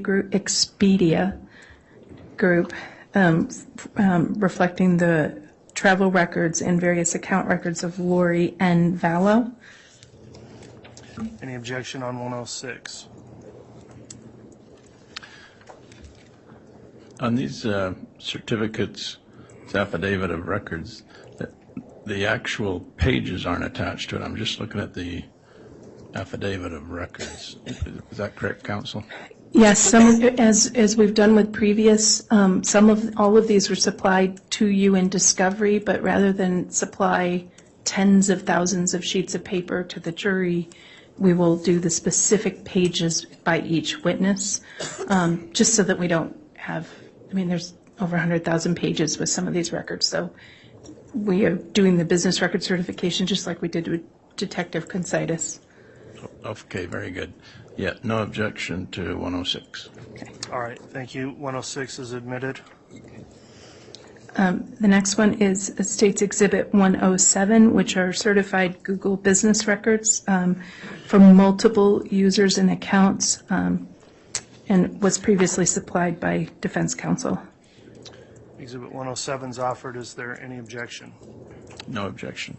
That will be admitted. And the state's next one is State's Exhibit 108, certified business records specifically as to the account associated with tammy.daybell@gmail.com and a Fitbit Ulta attributed to Tammy Daybell. Any objection on Exhibit 108? No, Your Honor. Thank you. 108 is admitted. 109 is the Hampton Inn certified business records for Alexander Cox and Lori Vallow, dated records for their folio information for those user accounts. Any objection as to 109? No, Your Honor. Thank you. 109 is admitted.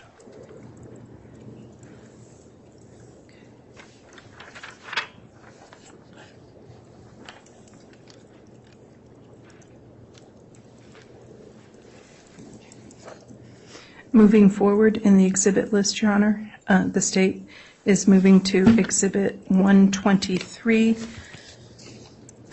which is the certified business records for Rise Broadband for an account attributable to Seth Daybell, but with a service address of 202 North, 1900 East, Rexburg, Idaho. All right, 123 has been offered. Is there any objection?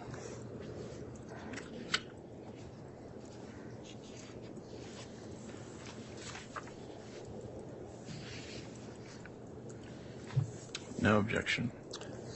123 is admitted then. The next record would be the certified business records from Southwest Life Insurance Company. It is, let me make sure I get the title correctly, Life Insurance Company of Southwest, otherwise known as LSW. Any objection on, did we get a number on that? Oh, I apologize, maybe 124? Thank you.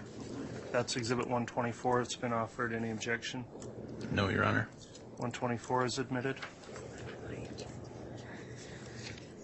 The next would be a certified business records from T-Mobile for a specific account 965804123. And what exhibit number is that? That would be helpful. I apologize, Judge. 125. 125 is offered. Is there any objection? No, Your Honor. 125 is admitted. Okay. The next the state is offering is 126, certified business records and notice for an account with a phone number 208-690-9374. Any objection as to 126? No. Exhibit 126 is admitted. The next one would be State's Exhibit 127, certified business records from Verizon for multiple phone numbers. Do you want those phone numbers in the record, Judge? Because we have a lot of business, a lot of Verizon accounts. Not necessarily. If these are previously reviewed with counsel and you believe there's a stipulation, I think that's sufficient to identify it. So 127's offered. Is there any objection to Exhibit 127? No objection. All right, Exhibit 127 is admitted.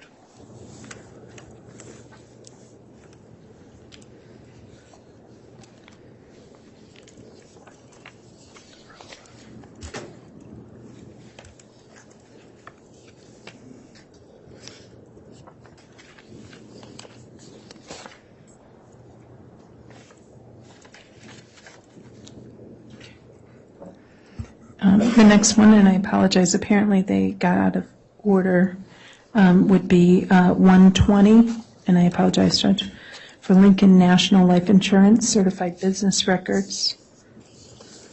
All right, Exhibit 120 is offered. Is there any objection? Those are the business records for the life insurance policy for Joe Ryan. No objection. All right, Exhibit 120 has been admitted.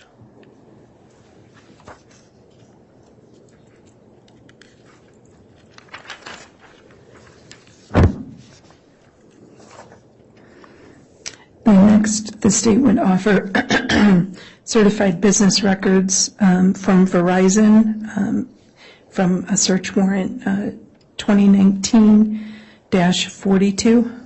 And what was the exhibit number? 128. Exhibit 128 is offered. Is there any objection?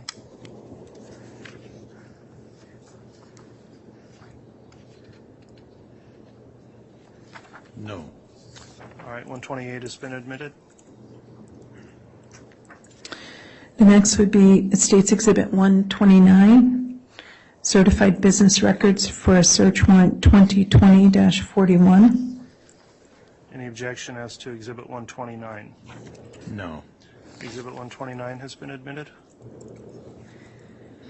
The next one would be State's Exhibit 130 for additional Verizon certified business records for search warrant and associated data 2020-47. Any objection to Exhibit 130? No, Your Honor. It's admitted. The State's Exhibit 131, the business records from Verizon for phone number 801-669-4368, which would be search warrant 2020-14. I believe I said 131, but You did. okay, sorry. So Exhibit 131 is offered. Is there any objection? No, Your Honor. Exhibit 131's been admitted. Okay. The next one is State's Exhibit 132 from Verizon, additional certified business records for cell phones, 20 associated with search warrants, and the phone number 480-341-9585. All right, that's Exhibit 132 offered. Any objection? No. Exhibit 132 has been admitted. The next one would be State's Exhibit 133, additional certified business records for 4 different phone numbers attributable to and associated with some returns for 2020, search warrant 2020-28. Any objection as to Exhibit 133? No, Your Honor. That exhibit is now admitted.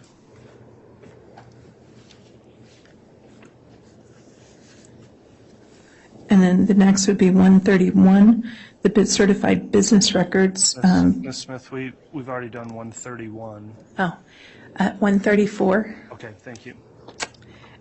Clearly should have had more coffee at lunch, Judge, I'm sorry. Exhibit 134, the Verizon certified business records for search warrant and 2020-46, and the records for 2 different phone numbers. Exhibit 134 is offered. Is there any objection? No, Your Honor. That exhibit is admitted.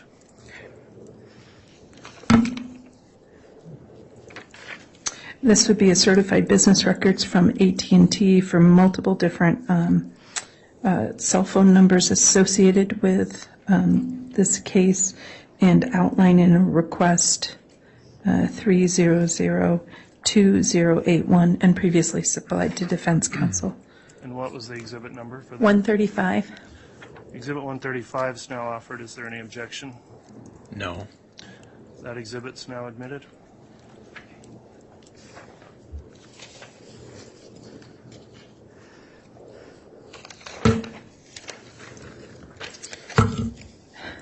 Your Honor, the next one would be State's Exhibit 136, the certified business records associated from CPA Garth Wilcox for the financial books of Chad and Tammy Daybell. Any objection to 136? No, Your Honor. That exhibit is now admitted. The next would be 137, certified business records from Walmart Pharmacy for information and prescription pharmaceutical records for Tamara Daybell. Any objection to Exhibit 137? No. That exhibit's now admitted. And Exhibit 138, certified business records from Life Map Assurance, an insurance company attributed to life insurance and payout information related to Tamara Daybell. All right, Exhibit 138 is offered. Is there any objection? No, Your Honor. And 138 is admitted. then moving forward is State's Exhibit 143, Amazon Certified Business Records. Any objection to 143?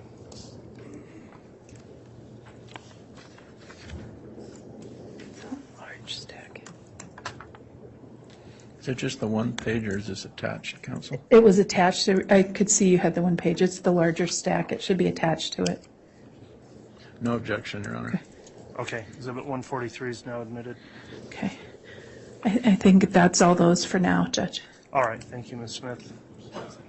Okay.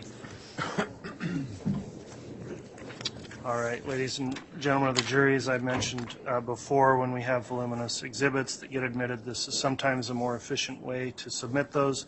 They will be available for you in your consideration during deliberations, and we appreciate your patience in working through that process, which we need to do orderly to make sure the record of the case is clear.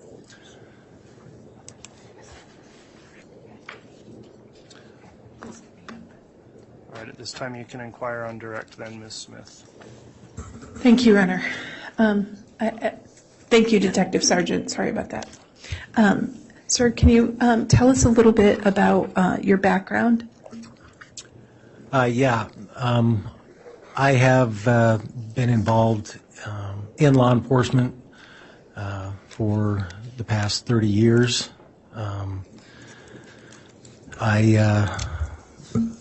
I'm the, if you will, the second line supervisor over the detective division for the Rexburg Police Department. I guess what that means is our detectives, if you will, I assign cases to them. I communicate with them on what they've got going on and so forth and so on to keep things moving smoothly in our division. I am a advanced certificate holder for Idaho Post. So when you, what is Idaho Post? Peace Officer Standards and Training, located in Meridian. So you're detective sergeant and you're a supervisor. Do you have any specific training in terms of the actual investigative techniques used in your department? So over the last, I would say about 12 years, I have, if you will, specialized in computer forensics, cell phone forensics, cellular data, cellular locating of cell phones and other electronic devices, anything basically dealing with electronic devices. I have received certificates, trainings, hundreds of hours dealing with these kind of things. So these kind of things, that means like the collection, the storage, the analysis of evidence obtained from electronic devices? That would be correct. Okay. Do you have any idea how many electronic devices you've looked at, used, and analyzed? I would have to say hundreds. Okay. I can't give you an exact number. Okay. Now, in addition to your personal investigative work and working in electronic evidence, do you also have supervisory roles that were implicated in a case involving J.J. Vallow and Tylee Ryan? Yes. Okay. How did you become involved into what ultimately became a homicide investigation into the death of J.J. Vallow and Tylee Ryan? Okay, so my first involvement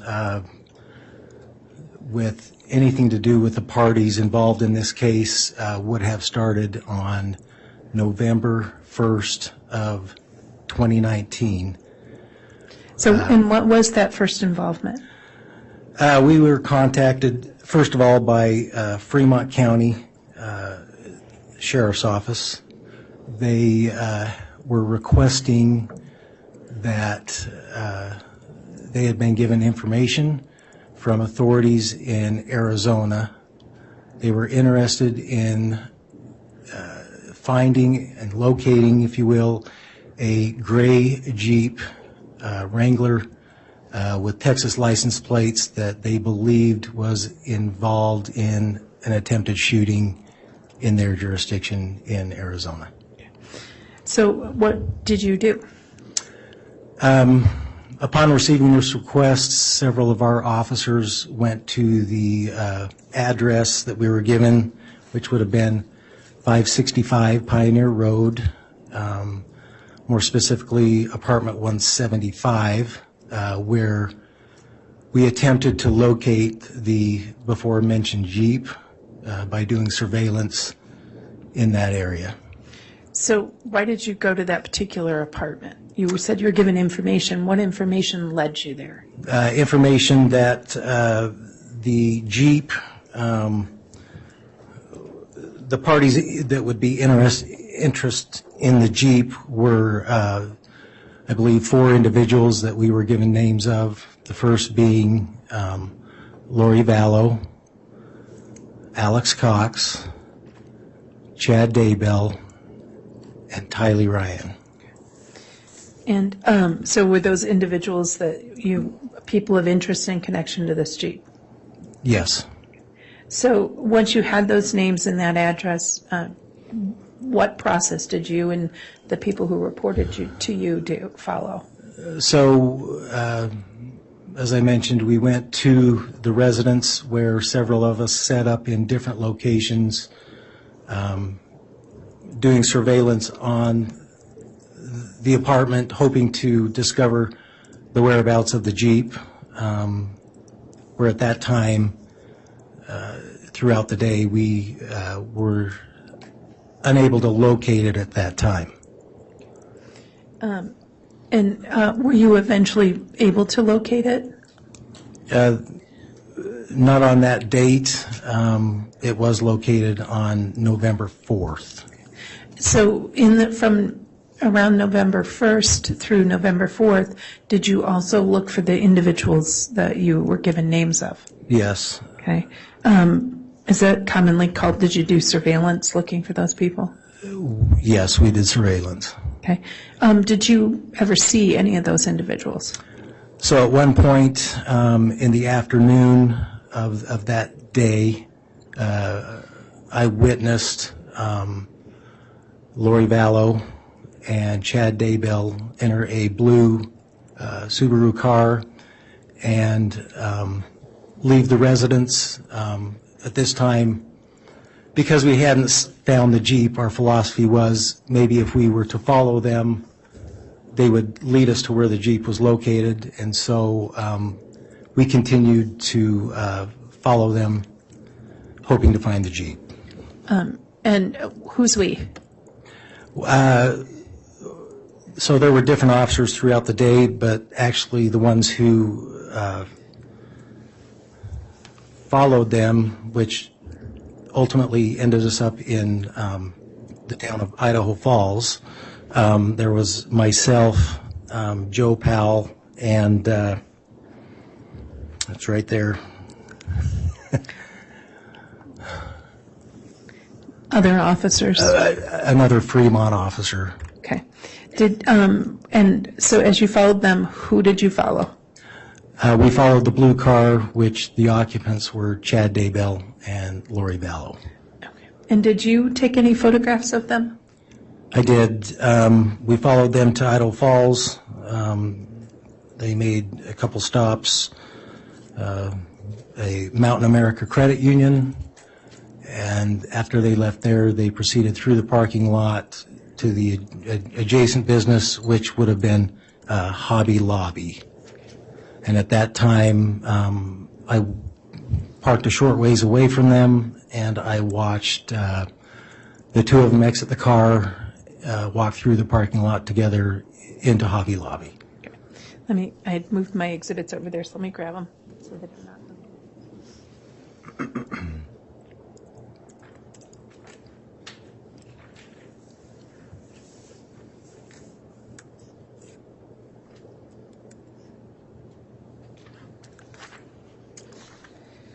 And forgive me, I think you said you had made the observations. Did you actually photograph them as well? Yes, I took some photographs of them walking toward the store. Okay. Your Honor, the state would request that States Exhibit 36C and B be shown to the witness. Both a courtesy copy has been supplied the court, and a copy has been given to defense counsel as well. It was also previously disclosed to defense counsel. They can be shown to the witness. Thank you.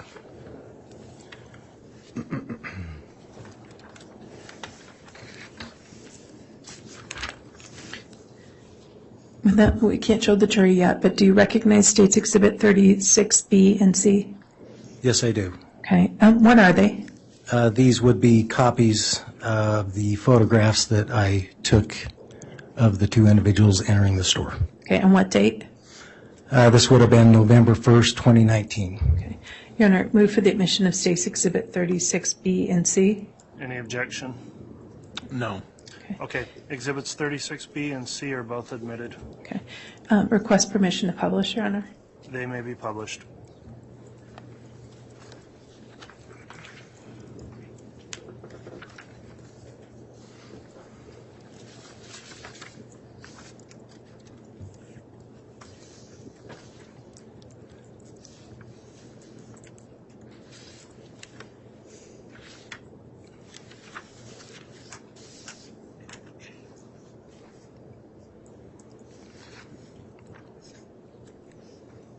Confident it's user error, Your Honor? We'll check. We have had an issue, so let's make sure. What's that? I don't need the computer. I was just making sure it wasn't. Oh, yeah. Sorry, no ma'am.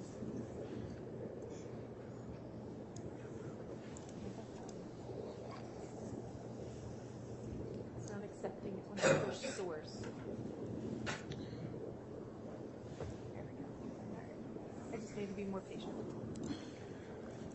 Let me show you what has been marked is States Exhibit 36B. Can you describe this for us and tell us what your observations were?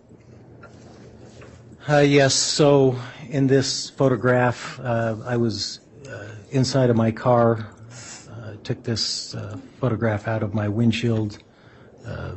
This would be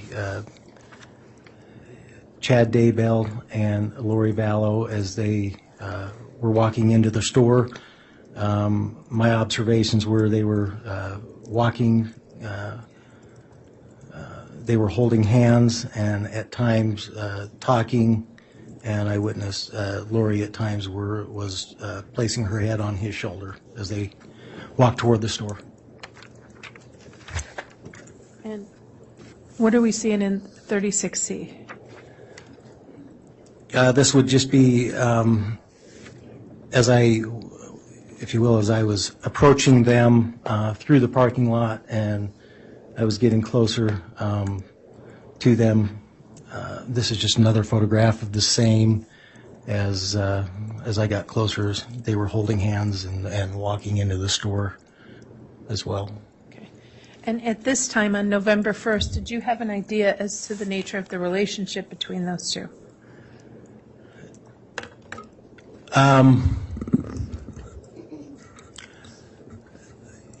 I had been told that they had possibly been together. Okay. And so you indicated that the Jeep itself was later found? Yes, 3 days later on the 4th, which was a Monday, it was located at that residence, the before-mentioned residence. In which particular apartment? In the parking lot outside of apartment 175. Okay. And when it was located, was that vehicle seized? Yes, we had been requested to recover the vehicle for Arizona. Okay. And did the Rexburg Police Department do that? Yes, we had the vehicle towed to our secure impound lot. Okay. And who was identified, if you remember, who was identified as the owner of that vehicle? I believe the owner, at least on the registration, was Joe Ryan and Tylee Ryan. Okay. And so on November 4th, when the car is towed, did anybody call the police looking for the car? So from that time until really my next encounter with them, there were no inquiries as to where the car had gone. We had even tried to reach out and say that we had taken the car, but were not able to get a hold of anybody, and nor did anyone inquire that their vehicle was missing. Okay. And Tylee Ryan was a teenager, and it was known to be her car? Yes, it was known to be what she would drive. Now, you said your next encounter with them. What was the next encounter with them? So after this encounter involving the Jeep, again on August 26th, we had received information. I'm sorry, what date? September 26th. We had received information that a child. I'll object, Your Honor. Hearsay. That'll be sustained. Okay.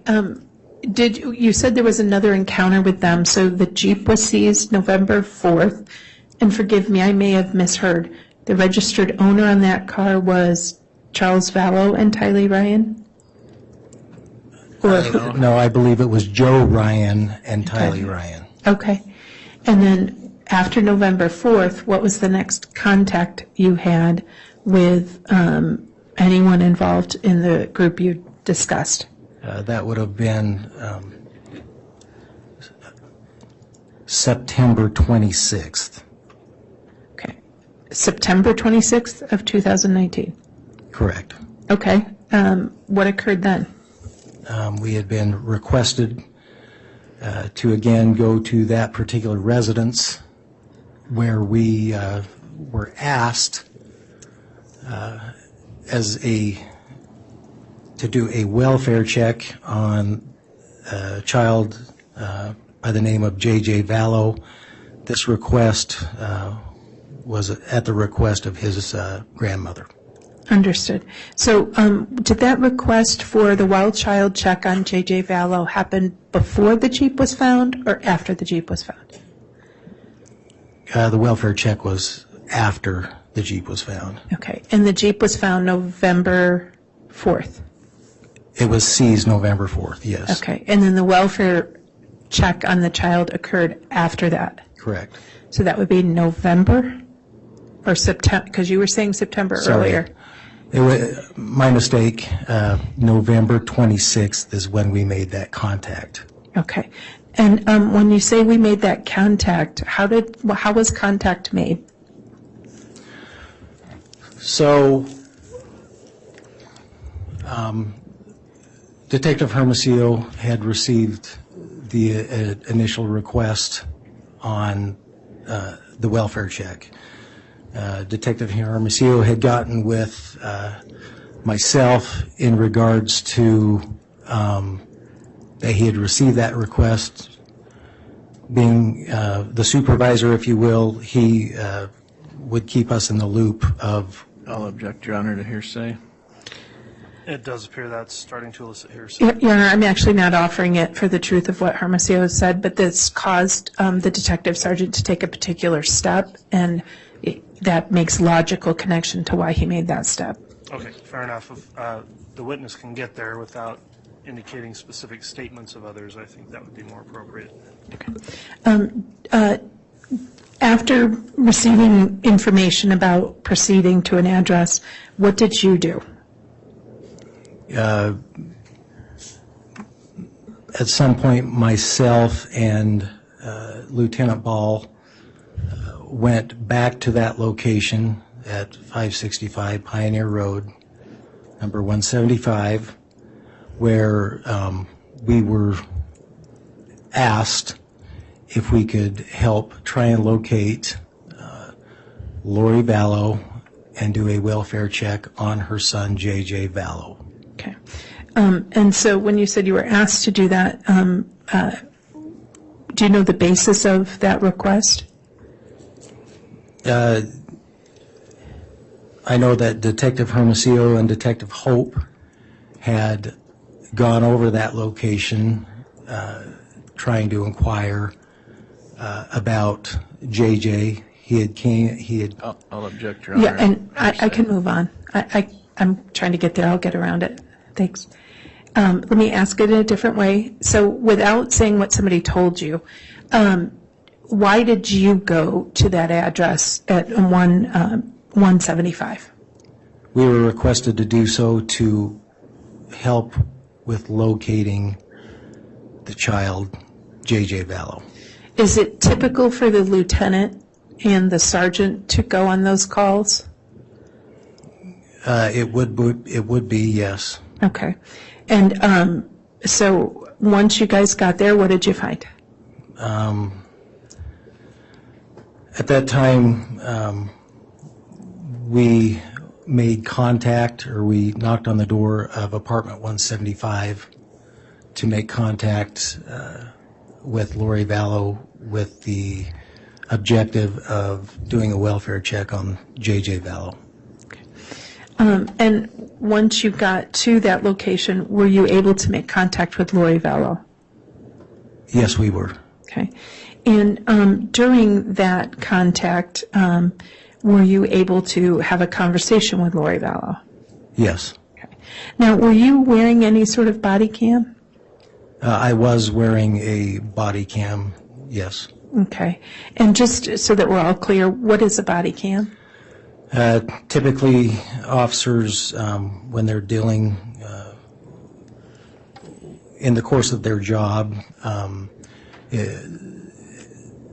wear body cams so that encounters that we have with, if you will, the public can be documented for not only the safety of the officer, but the safety of the public we deal with. And the body cam you were wearing on November 26th, was it on and operating when you made contact with Lori Vallow? Yes.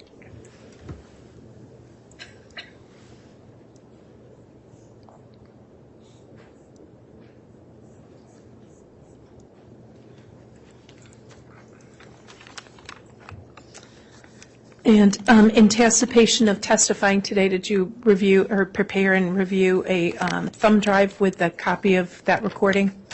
Yes, I did. Okay. And that recording, was it a true and accurate copy of the recording of your body cam of your initial contact with Lori Vallow on November 26th? Yes, it is. Okay. May I ask that the witness be given State's Exhibit 59, Your Honor? Yes.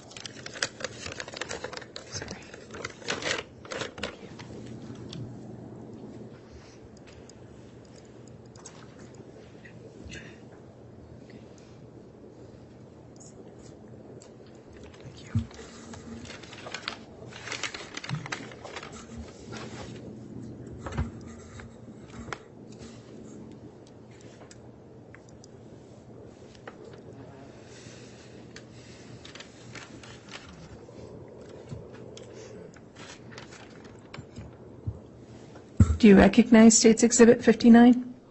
I do.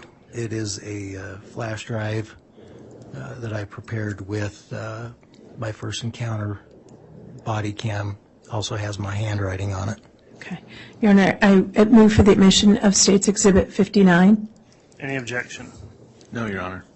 Exhibit 59 is admitted. I request permission to play it for the jurors. You may. And again, for the record, the exhibit is the thumb drive. It contains that, only the one file on the thumb drive, is that correct? Yes, Your Honor. Okay, thank you for clarifying that. Okay.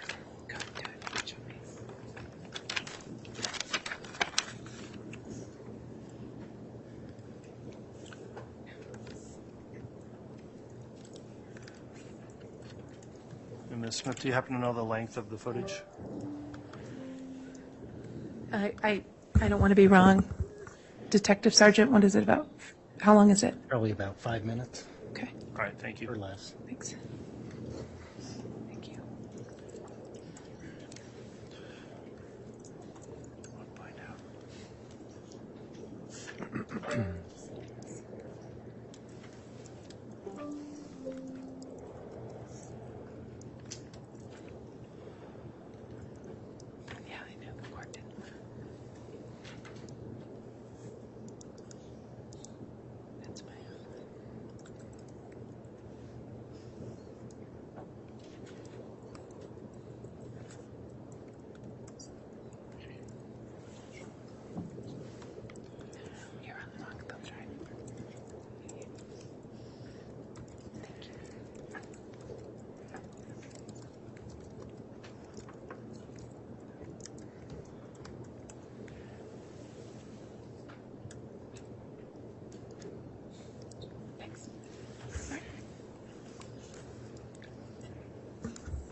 I think we're ready, Judge. Thanks. Very well, you can publish that. Yes.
Concerned because it just was kind of weird. It is very weird. I've had to move around a lot.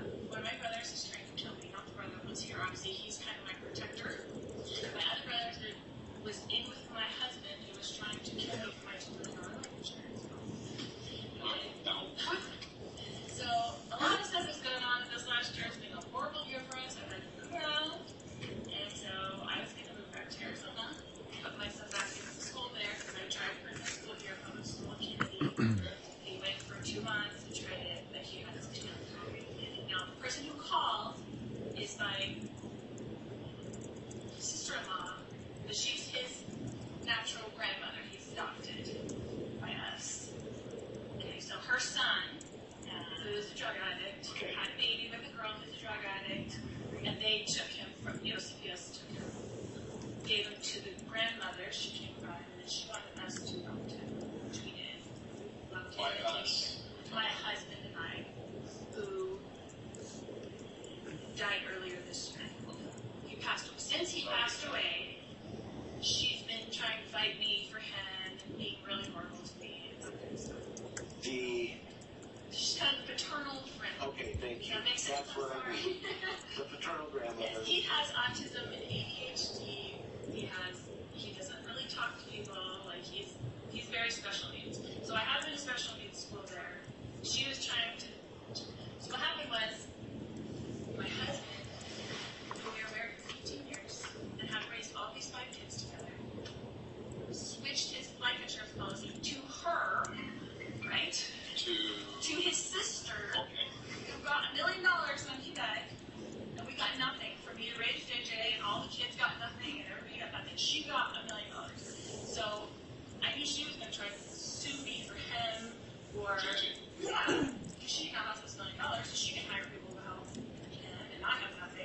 you have legal custody. He's my son. I adopted him. Right. He's 2 years. We had him from the time he was 8 months old till 2 years old. She does nothing that wants to cause me trouble. So I don't tell people the truth about where we're going, what we're doing, because of those reasons. So I look like a suspect, but I am not a good person. Raised all of my kids. I've done everything that I'm supposed to do in life. But everyone is causing me trouble right now. So. We don't want to cause you trouble. How long have you been here? We've only been here since September. We moved up here in September. My daughter to go to BYUI. Your daughter goes to BYUI? Yeah. Does she live here? So it's been a nightmare. I'm going to go back to Arizona so I can put her back in the special needs school. He couldn't do the school here. It was too hard for him. He would scream and cry. Take him to school. The principal would have to come out and try to drag him out of the car. Like, it's too hard. I just don't tell people where I am. I don't tell her where I am ever. She doesn't have any legal rights to anything. Like, she's been horrible to me since I was a child. My understanding, she never called me to try to get the child, you know, hey, I'm interested in the child back, you know, but that. Yeah, but she sends me these emails, like, the date, and, like she's putting up court stuff, you know, like, she's documenting, and I haven't heard from him in all this time, and so I've told her that he's going. See, we haven't heard any of that as far as. I'm just saying she's doing this as part of that, is my understanding. And our only concern in this whole thing is the child. I got it. And so that's where we're at on the. And then we were just a little weirded out when, you know, and I understand now that you've heard your side of the story. It's awful. I feel like I'm being tracked all the time. I'm like, why are police coming to my door? What did I do? They said you're out visiting two guys, and I assume one's your brother. Yeah. Who was the other one? The other guy didn't listen. There were two. Well, we had two detectives over here trying to. Looking for you a little while ago. Oh, because I was at the store. And they ran into. Well, probably one of your brothers. My brother and his friend, probably. Who's that? With me. Chad. Chad and Brett.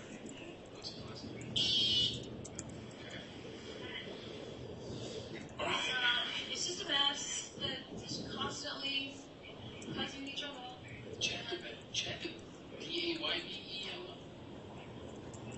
He's out there. Doesn't he live like out in the?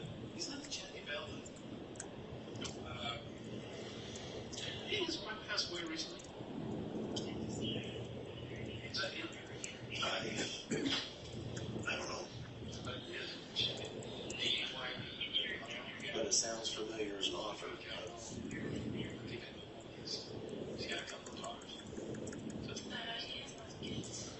Okay. All right. What? Do you need anything else? Sorry to bother you. Thank you. We don't mean to be a problem. I'm sorry that people are constantly knocking me on my door and looking for me, and I just don't want to be found. I mean, you had problems with that. What we had? Well, the reason I'm living is that the brother that was going to kill me, that found emails and texts with my my husband at the time, kept showing up here, so he found out where I was. He was knocking on my door. No, this was your brother? He showed up here and was knocking on your door. He lives in Kansas. And you said something about you were getting threatening emails? Well, no. Just after my husband passed, I found emails and texts between them that they were planning all this stuff to get rid of me. Well, that's why I'm moving back. I'm moving, and I'm not going to be in a place. I'm going to live with my friend, Melanie. Don't tell anybody her name, because I don't want anything in my name. I put the apartment in my name, but I'm staying over here with my brother because he trusts me. I just About me, so. she'll back up. You know, you can call them. Take care of it. Well, that's what I'm saying. Like, it's just a nightmare. I mean, I canceled the insurance policy since my husband passed, so there's no money. What are they going to do with JJ? Like, what do people think? Yeah. So. Well, if you have a problem, circle back out to the free calls, we'll come and run him off or something. Okay. All right. Okay, get out of here. Second one. Thank you. See ya.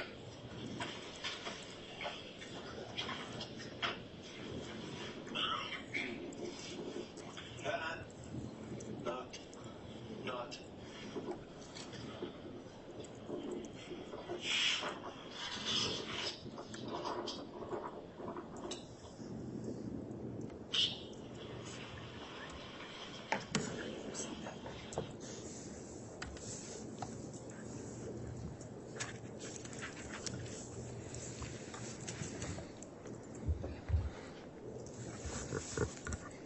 So, Detective Sergeant, Judge, at what point do you want to do a lunch break? Do you want me to finish this part?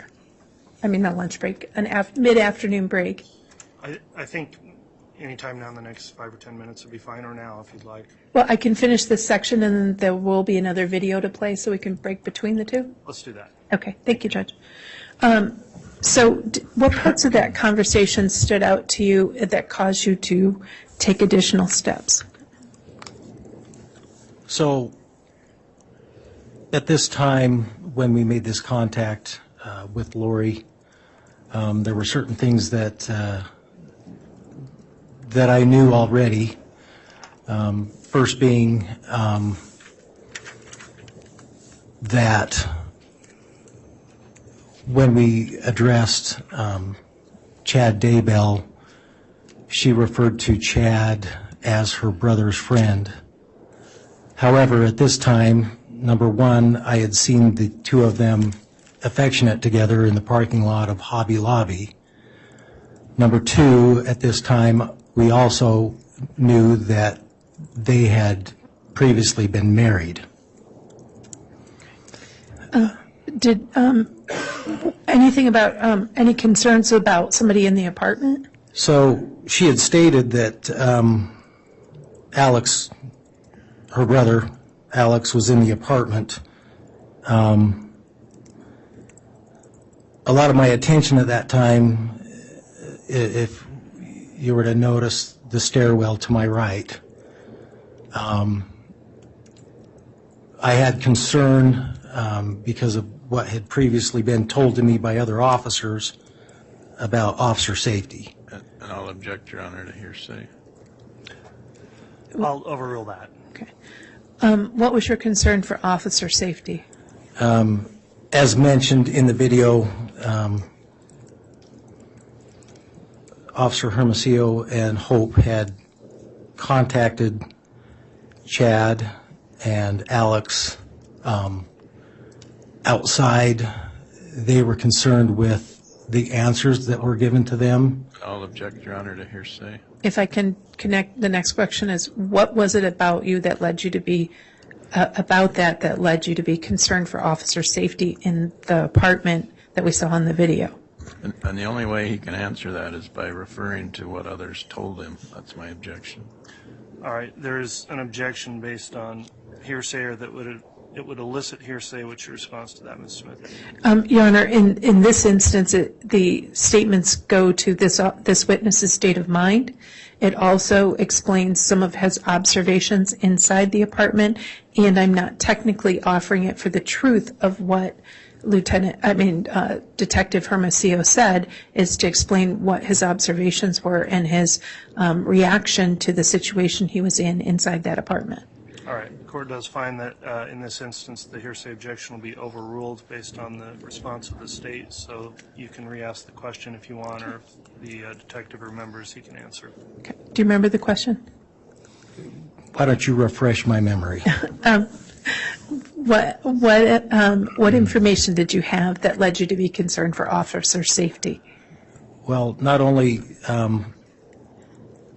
were we dealing with a situation where one of these individuals possibly was involved in an attempted shooting in Arizona, was one of our concerns for officer safety.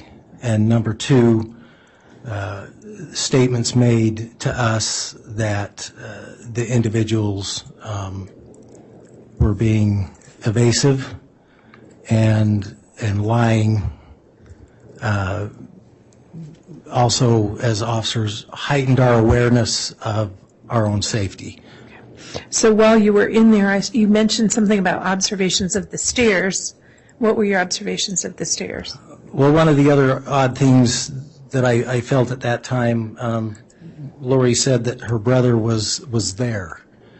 And I found it odd that where he had been talked to just minutes earlier, that he wouldn't come down or if he was there, engage in this conversation. But my attention was drawn because at the top of the stairs, I could I could see movement, whether there was a window or a light that was reflecting, and I could see movement as it moved back and forth off the reflection of a wall. And at that time, I was concerned for safety if someone was to come down and try and surprise us. And so at the end of the conversation, there was something about follow-up that was going to be done? When you left Lori Vallow's apartment that day at that first visit, what information, where is law enforcement going to act on? So she expressed when we talked to her that she had given the information by phone to one of my coworkers to how to contact her friend Melanie Gibb, who she claimed JJ was with, and work out some kind of a welfare check so we could check on the safety of the child. Okay. And so at that point, that's when you and Lieutenant Ball, and who else was in that video from the law enforcement end? That would have been Officer Kellen Wetton. Okay. So that's when you, Officer Wetton, and Lieutenant Ball left under the belief that there was going to be contact with Melanie Gibb? Yes. Okay. Your Honor, this would be I have another video after this. So. Okay, let's go ahead and take our mid-afternoon break. We did take a fairly long lunch, so we'll try to shorten this one up if we can somewhat, but it does take time to get all of our jurors situated and comfortable to return, so we'll come back in just hopefully 15 minutes or so. All right, please.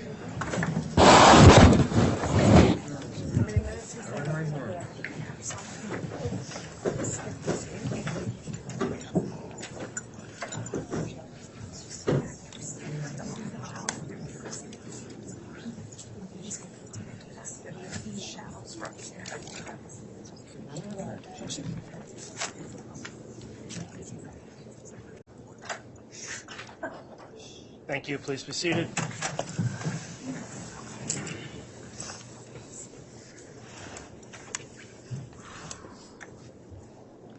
All right, we can have the jurors return.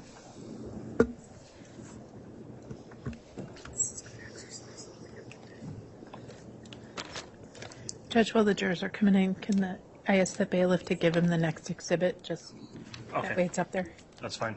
Thank you. He won't open it until.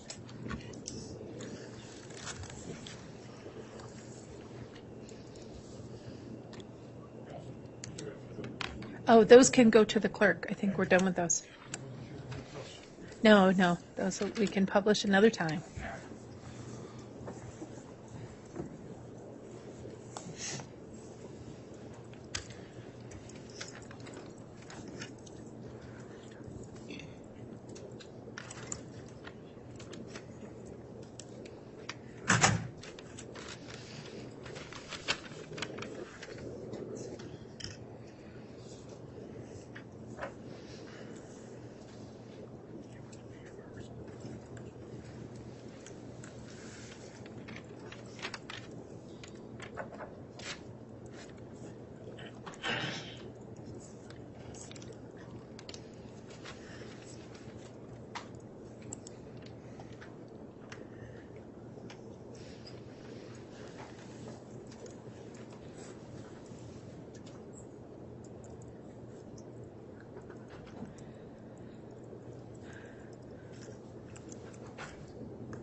rise, please.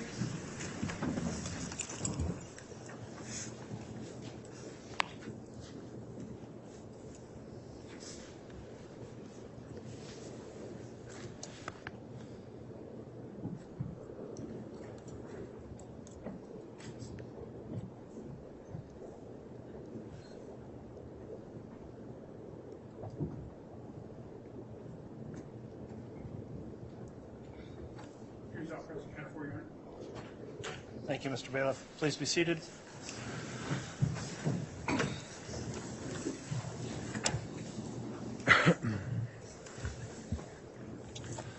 Okay, we're back on the record on CR 22-21-1624, State of Idaho versus Lori Noreen Vallow. I'll remind the witness, Detective Stubbs, you're still under oath for your testimony. We took our mid-afternoon break, and we'll continue with your direct examination at this time, Ms. Smith. Thank you, Your Honor. Detective Sergeant, did you end up going back to Lori Vallow's apartment that day? Yes. Okay, and that was, to be clear, November 26th? November 26th, 2019. Okay. And why did you go back to Lori Vallow's apartment? So in our original encounter, as you saw in the previous video, she had said that she talked with one of our detectives and was arranging a conversation with Melanie Gibb with us concerning the welfare of J.J. Vallow. At this point, we weren't able to get a hold of Melanie Gibb. She wasn't answering her phone, and the other detective advised us that she wasn't answering. So we decided to return to her apartment. And so was that also on body cam? Yes. All right. And will you take a look at what's been given to you as State's Exhibit 60? Have you looked at that? I have looked at this. Okay. What is it? It's a USB flash drive containing the second encounter with my body cam when we went back the second time to Lori's residence. Okay. On November 26th? Correct. And you prepared that exhibit, and it's the same exhibit you prepared? Yes. Okay. Move for the admission of State's Exhibit 60. Any objection to Exhibit 60? No, Your Honor. All right, Exhibit 60 is admitted. And I request permission to publish, Your Honor. You can publish it. Thank you, sir. Appreciate it.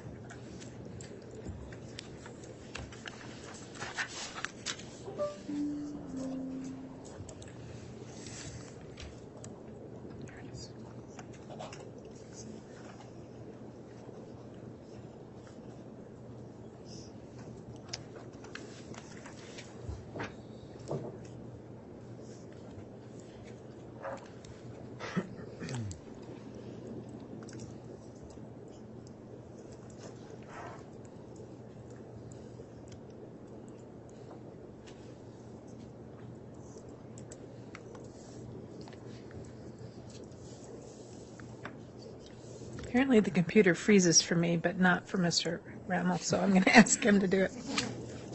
They like him better. Thank you.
was just see if she would call and have Melanie get a hold of Hope and just do a verification.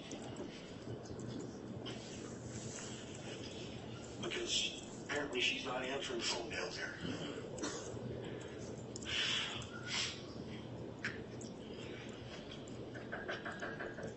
Lori?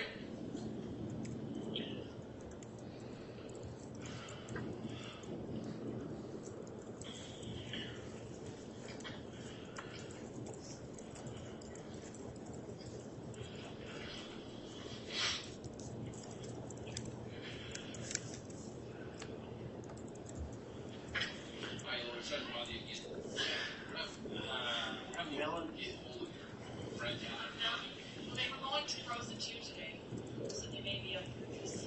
Could you get a hold of her at some point and say, can you please call back the officer that's been trying to call you? Sure.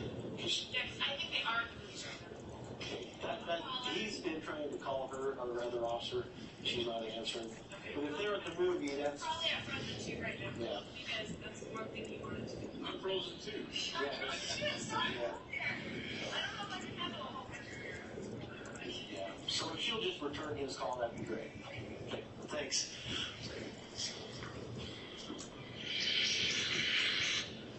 Yes, sir.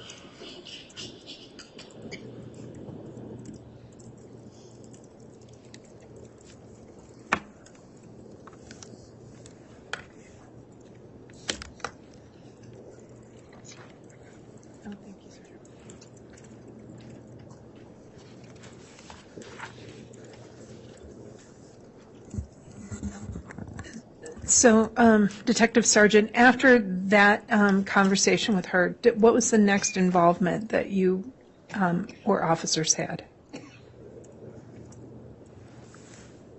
What was your next involvement after that conversation? As far as that day? That day? I'm sorry? That day? That was our last encounter with her that day, yes. Did you have any contact with her after that? No. Okay. And then what steps, if any, did your department take in response to that visit? Well, due to the information she provided to us this day, we were able to get a hold of Gibb, Melanie Gibb, later that afternoon, evening.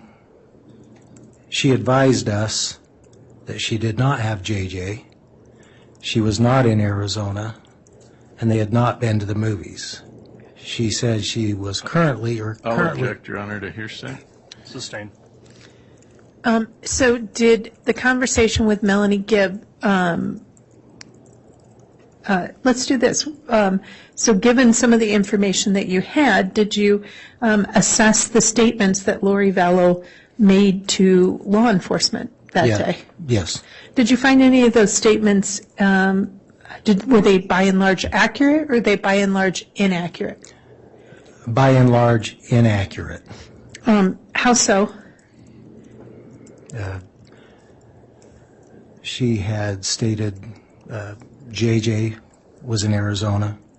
He was not. And I'll object, Your Honor, to hearsay. The only way he can answer that is with hearsay.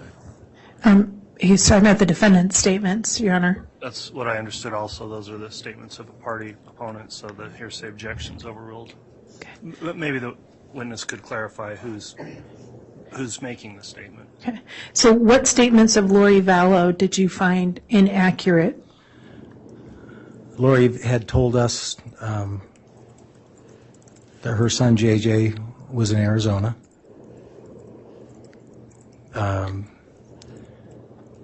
Lori Vallow had told us that her daughter was attending BYU, Idaho.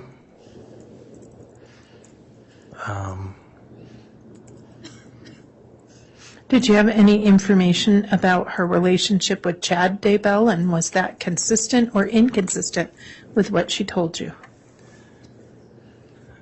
Like I before mentioned, we already knew that her and Chad were married at that time.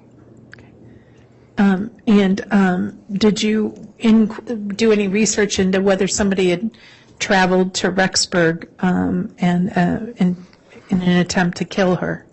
Yes, she stated to us, Lori stated to us, that her brother had come to Rexburg to her apartment in an attempt to kill her for a life insurance policy. Did your investigation reveal whether or not that brother had ever even been in Rexburg? And I'll object. The only way to answer that is through hearsay. That's sustained. Okay.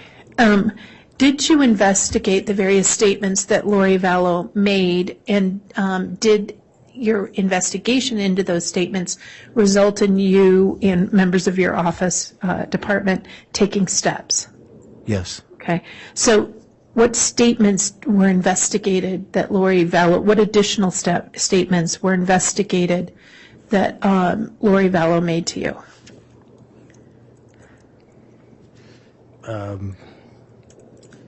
If I'm understanding your question, statements of her life being in danger were looked into. Did you find any evidence to substantiate that? We did not. Okay. Did you look into whether Tylee Ryan ever enrolled at BYU? Yes. Did you find any evidence to find that Tylee Ryan enrolled at BYU? No. Did you look into whether she was enrolling JJ in a special needs school in Arizona? Yes. Did you find any evidence to say that she had in fact re-enrolled JJ down in Arizona in a special needs school? We did not. Did you find any evidence in response to her statement that the principal had to drag JJ into the school in Rexburg? Yes. Okay, so the principal had to drag. Did you find evidence to substantiate that JJ had to be drugged into school in Rexburg? Sorry, I must have misunderstood. We did look into it, and we found no evidence that that was the case. And did you look into where Melanie Gibb was located at the time the defendant was claiming she was in Arizona with JJ? Yes. Did you find whether or not that was true, that Melanie Gibb was actually in Arizona? I'll object. The only way to answer that is through hearsay. I'll overrule that objection. Okay. Will you ask that again, please? Absolutely. Did you find evidence to show that Melanie Gibb was in Arizona at the time Lori Vallow claimed that Melanie Gibb was in Arizona? She was not in Arizona. Okay. So given these various statements, did you also consider the connection to the Jeep that was wanted from Arizona in making any decisions? So Can you rephrase that I know there was coughing. Did you consider the factor that the Jeep was wanted in connection to an attempted homicide in Arizona in connection to your analysis of Lori Vallow's statements? Yes. Okay. Now, did looking at that analysis and investigation lead your department to make any investigative decisions? Yes, at this time. What did you guys decide to do about this stuff? Due to the facts that we had discovered, which a lot of those were discovered later that evening, an effort was made to obtain a search warrant to go back to the residence and search the residence for evidence of J.J. Vallow. Okay. So did your department obtain that search warrant as to the apartments on Pioneer Road? Yes, warrants were obtained for 3 different apartments in that complex. And what was your role in the execution of that search warrant or search warrants? Again, I was assisting officers to search those residents for evidence of J.J. Vallow. Part of my role was I did take video footage once the apartments were gone into and that they were, if you will, cleared of any danger. I went in and documented apartments 174 and 175 with video footage. All right. May I ask that the witness be given State's Exhibit 7J, a copy of his footage? Yes. Okay. Okay. Thank you. Okay. Is 7J a copy of your footage and recording of the recording that you did November 27th, 2020 of the apartments 175? Of 2019, yes. Okay. You move for the admission of State's Exhibit. It's 7J, Your Honor. Any objection to 7J being admitted? No. All right, Exhibit 7J is admitted. And I'm going to request permission to publish this, Your Honor. It can be published. Thank you. I'm going to close this real quick.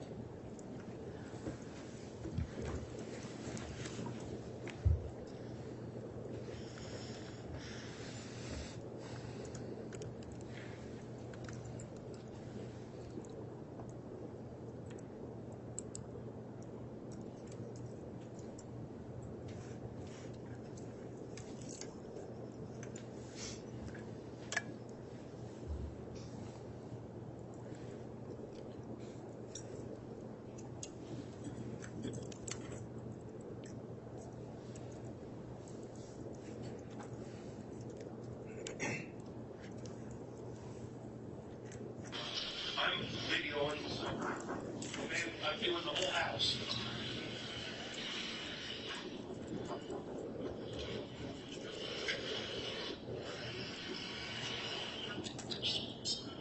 Okay, this is the search warrant on part number 175.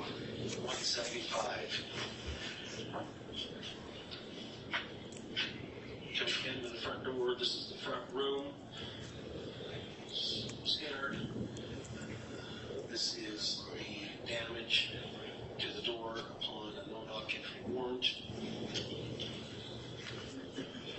Door.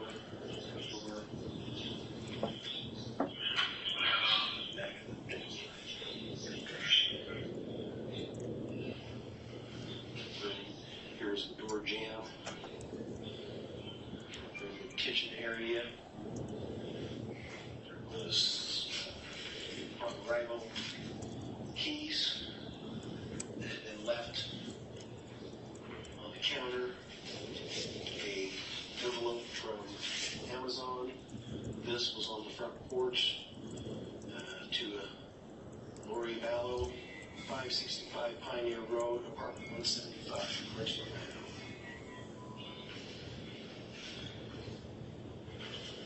Kitchen, pantry, half bath,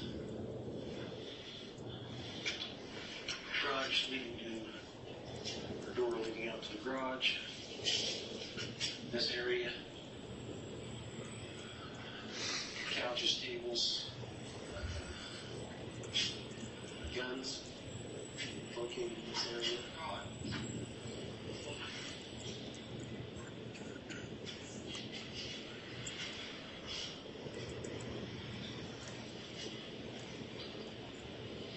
Sorry, Sean.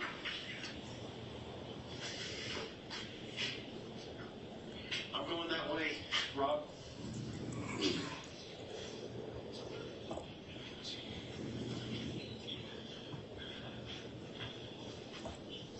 Staircase going up to the second level of 175.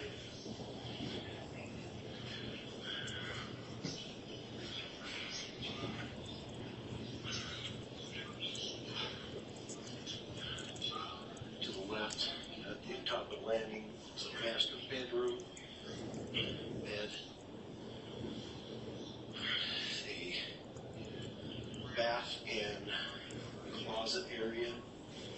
On entering, no clothing left in this closet, shower.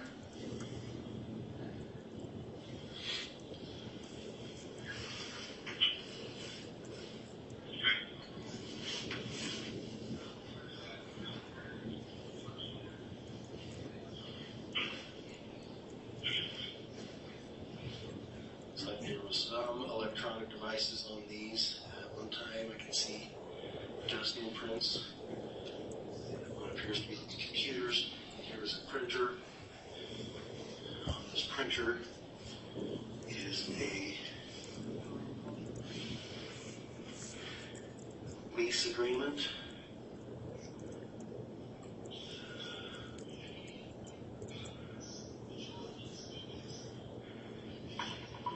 Looks like executed on October 1st, 2019.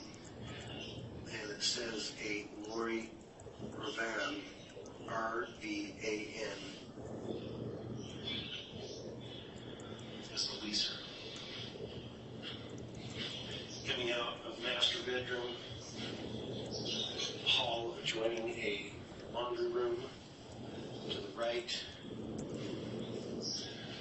Continuing down the hall to the left, a furnace, water heater, closet. Opposite that is a bathroom.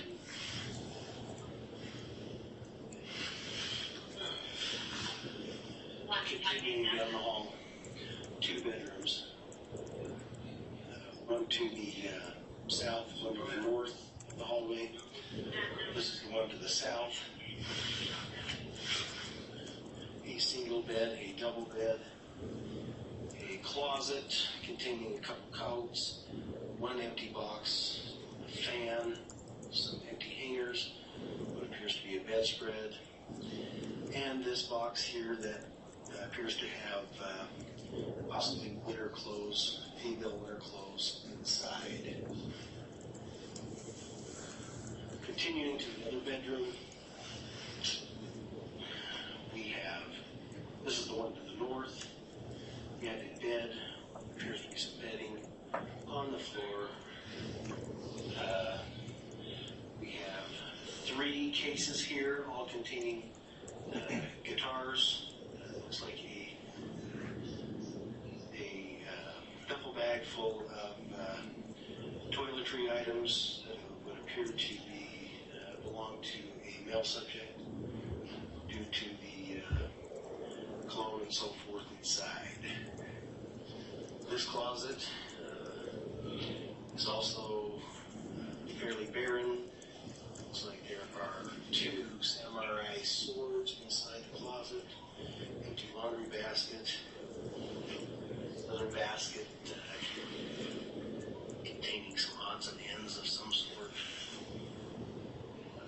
Nothing else in this room. That is the entire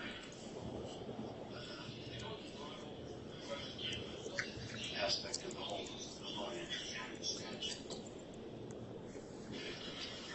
I'm videoing.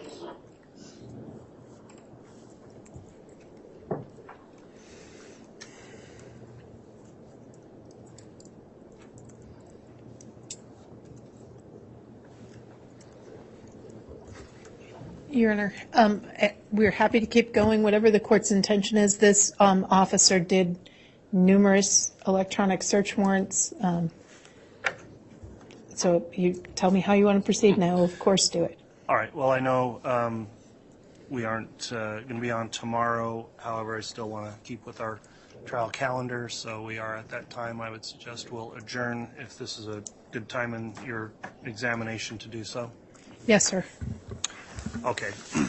So, ladies and gentlemen of the jury, then we will go ahead and resume again on Monday.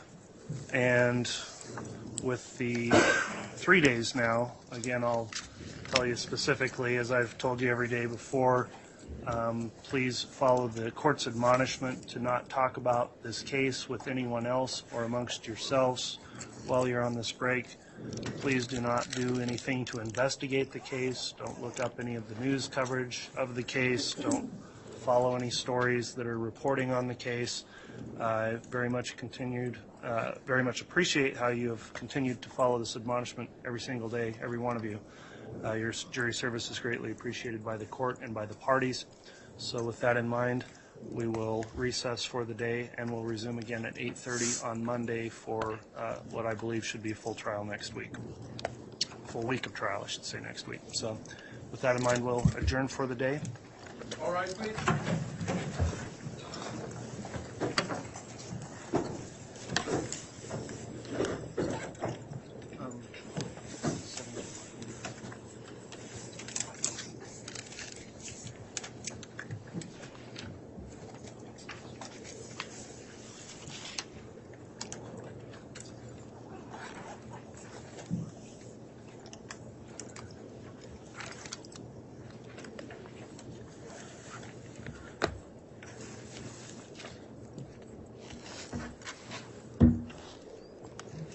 All right, thank you, counsel. We have a quick question on one of the exhibits we'll just address with you before you leave for the day. If you'll spend a moment, the clerk can explain. Thank you. That's fine. Sorry.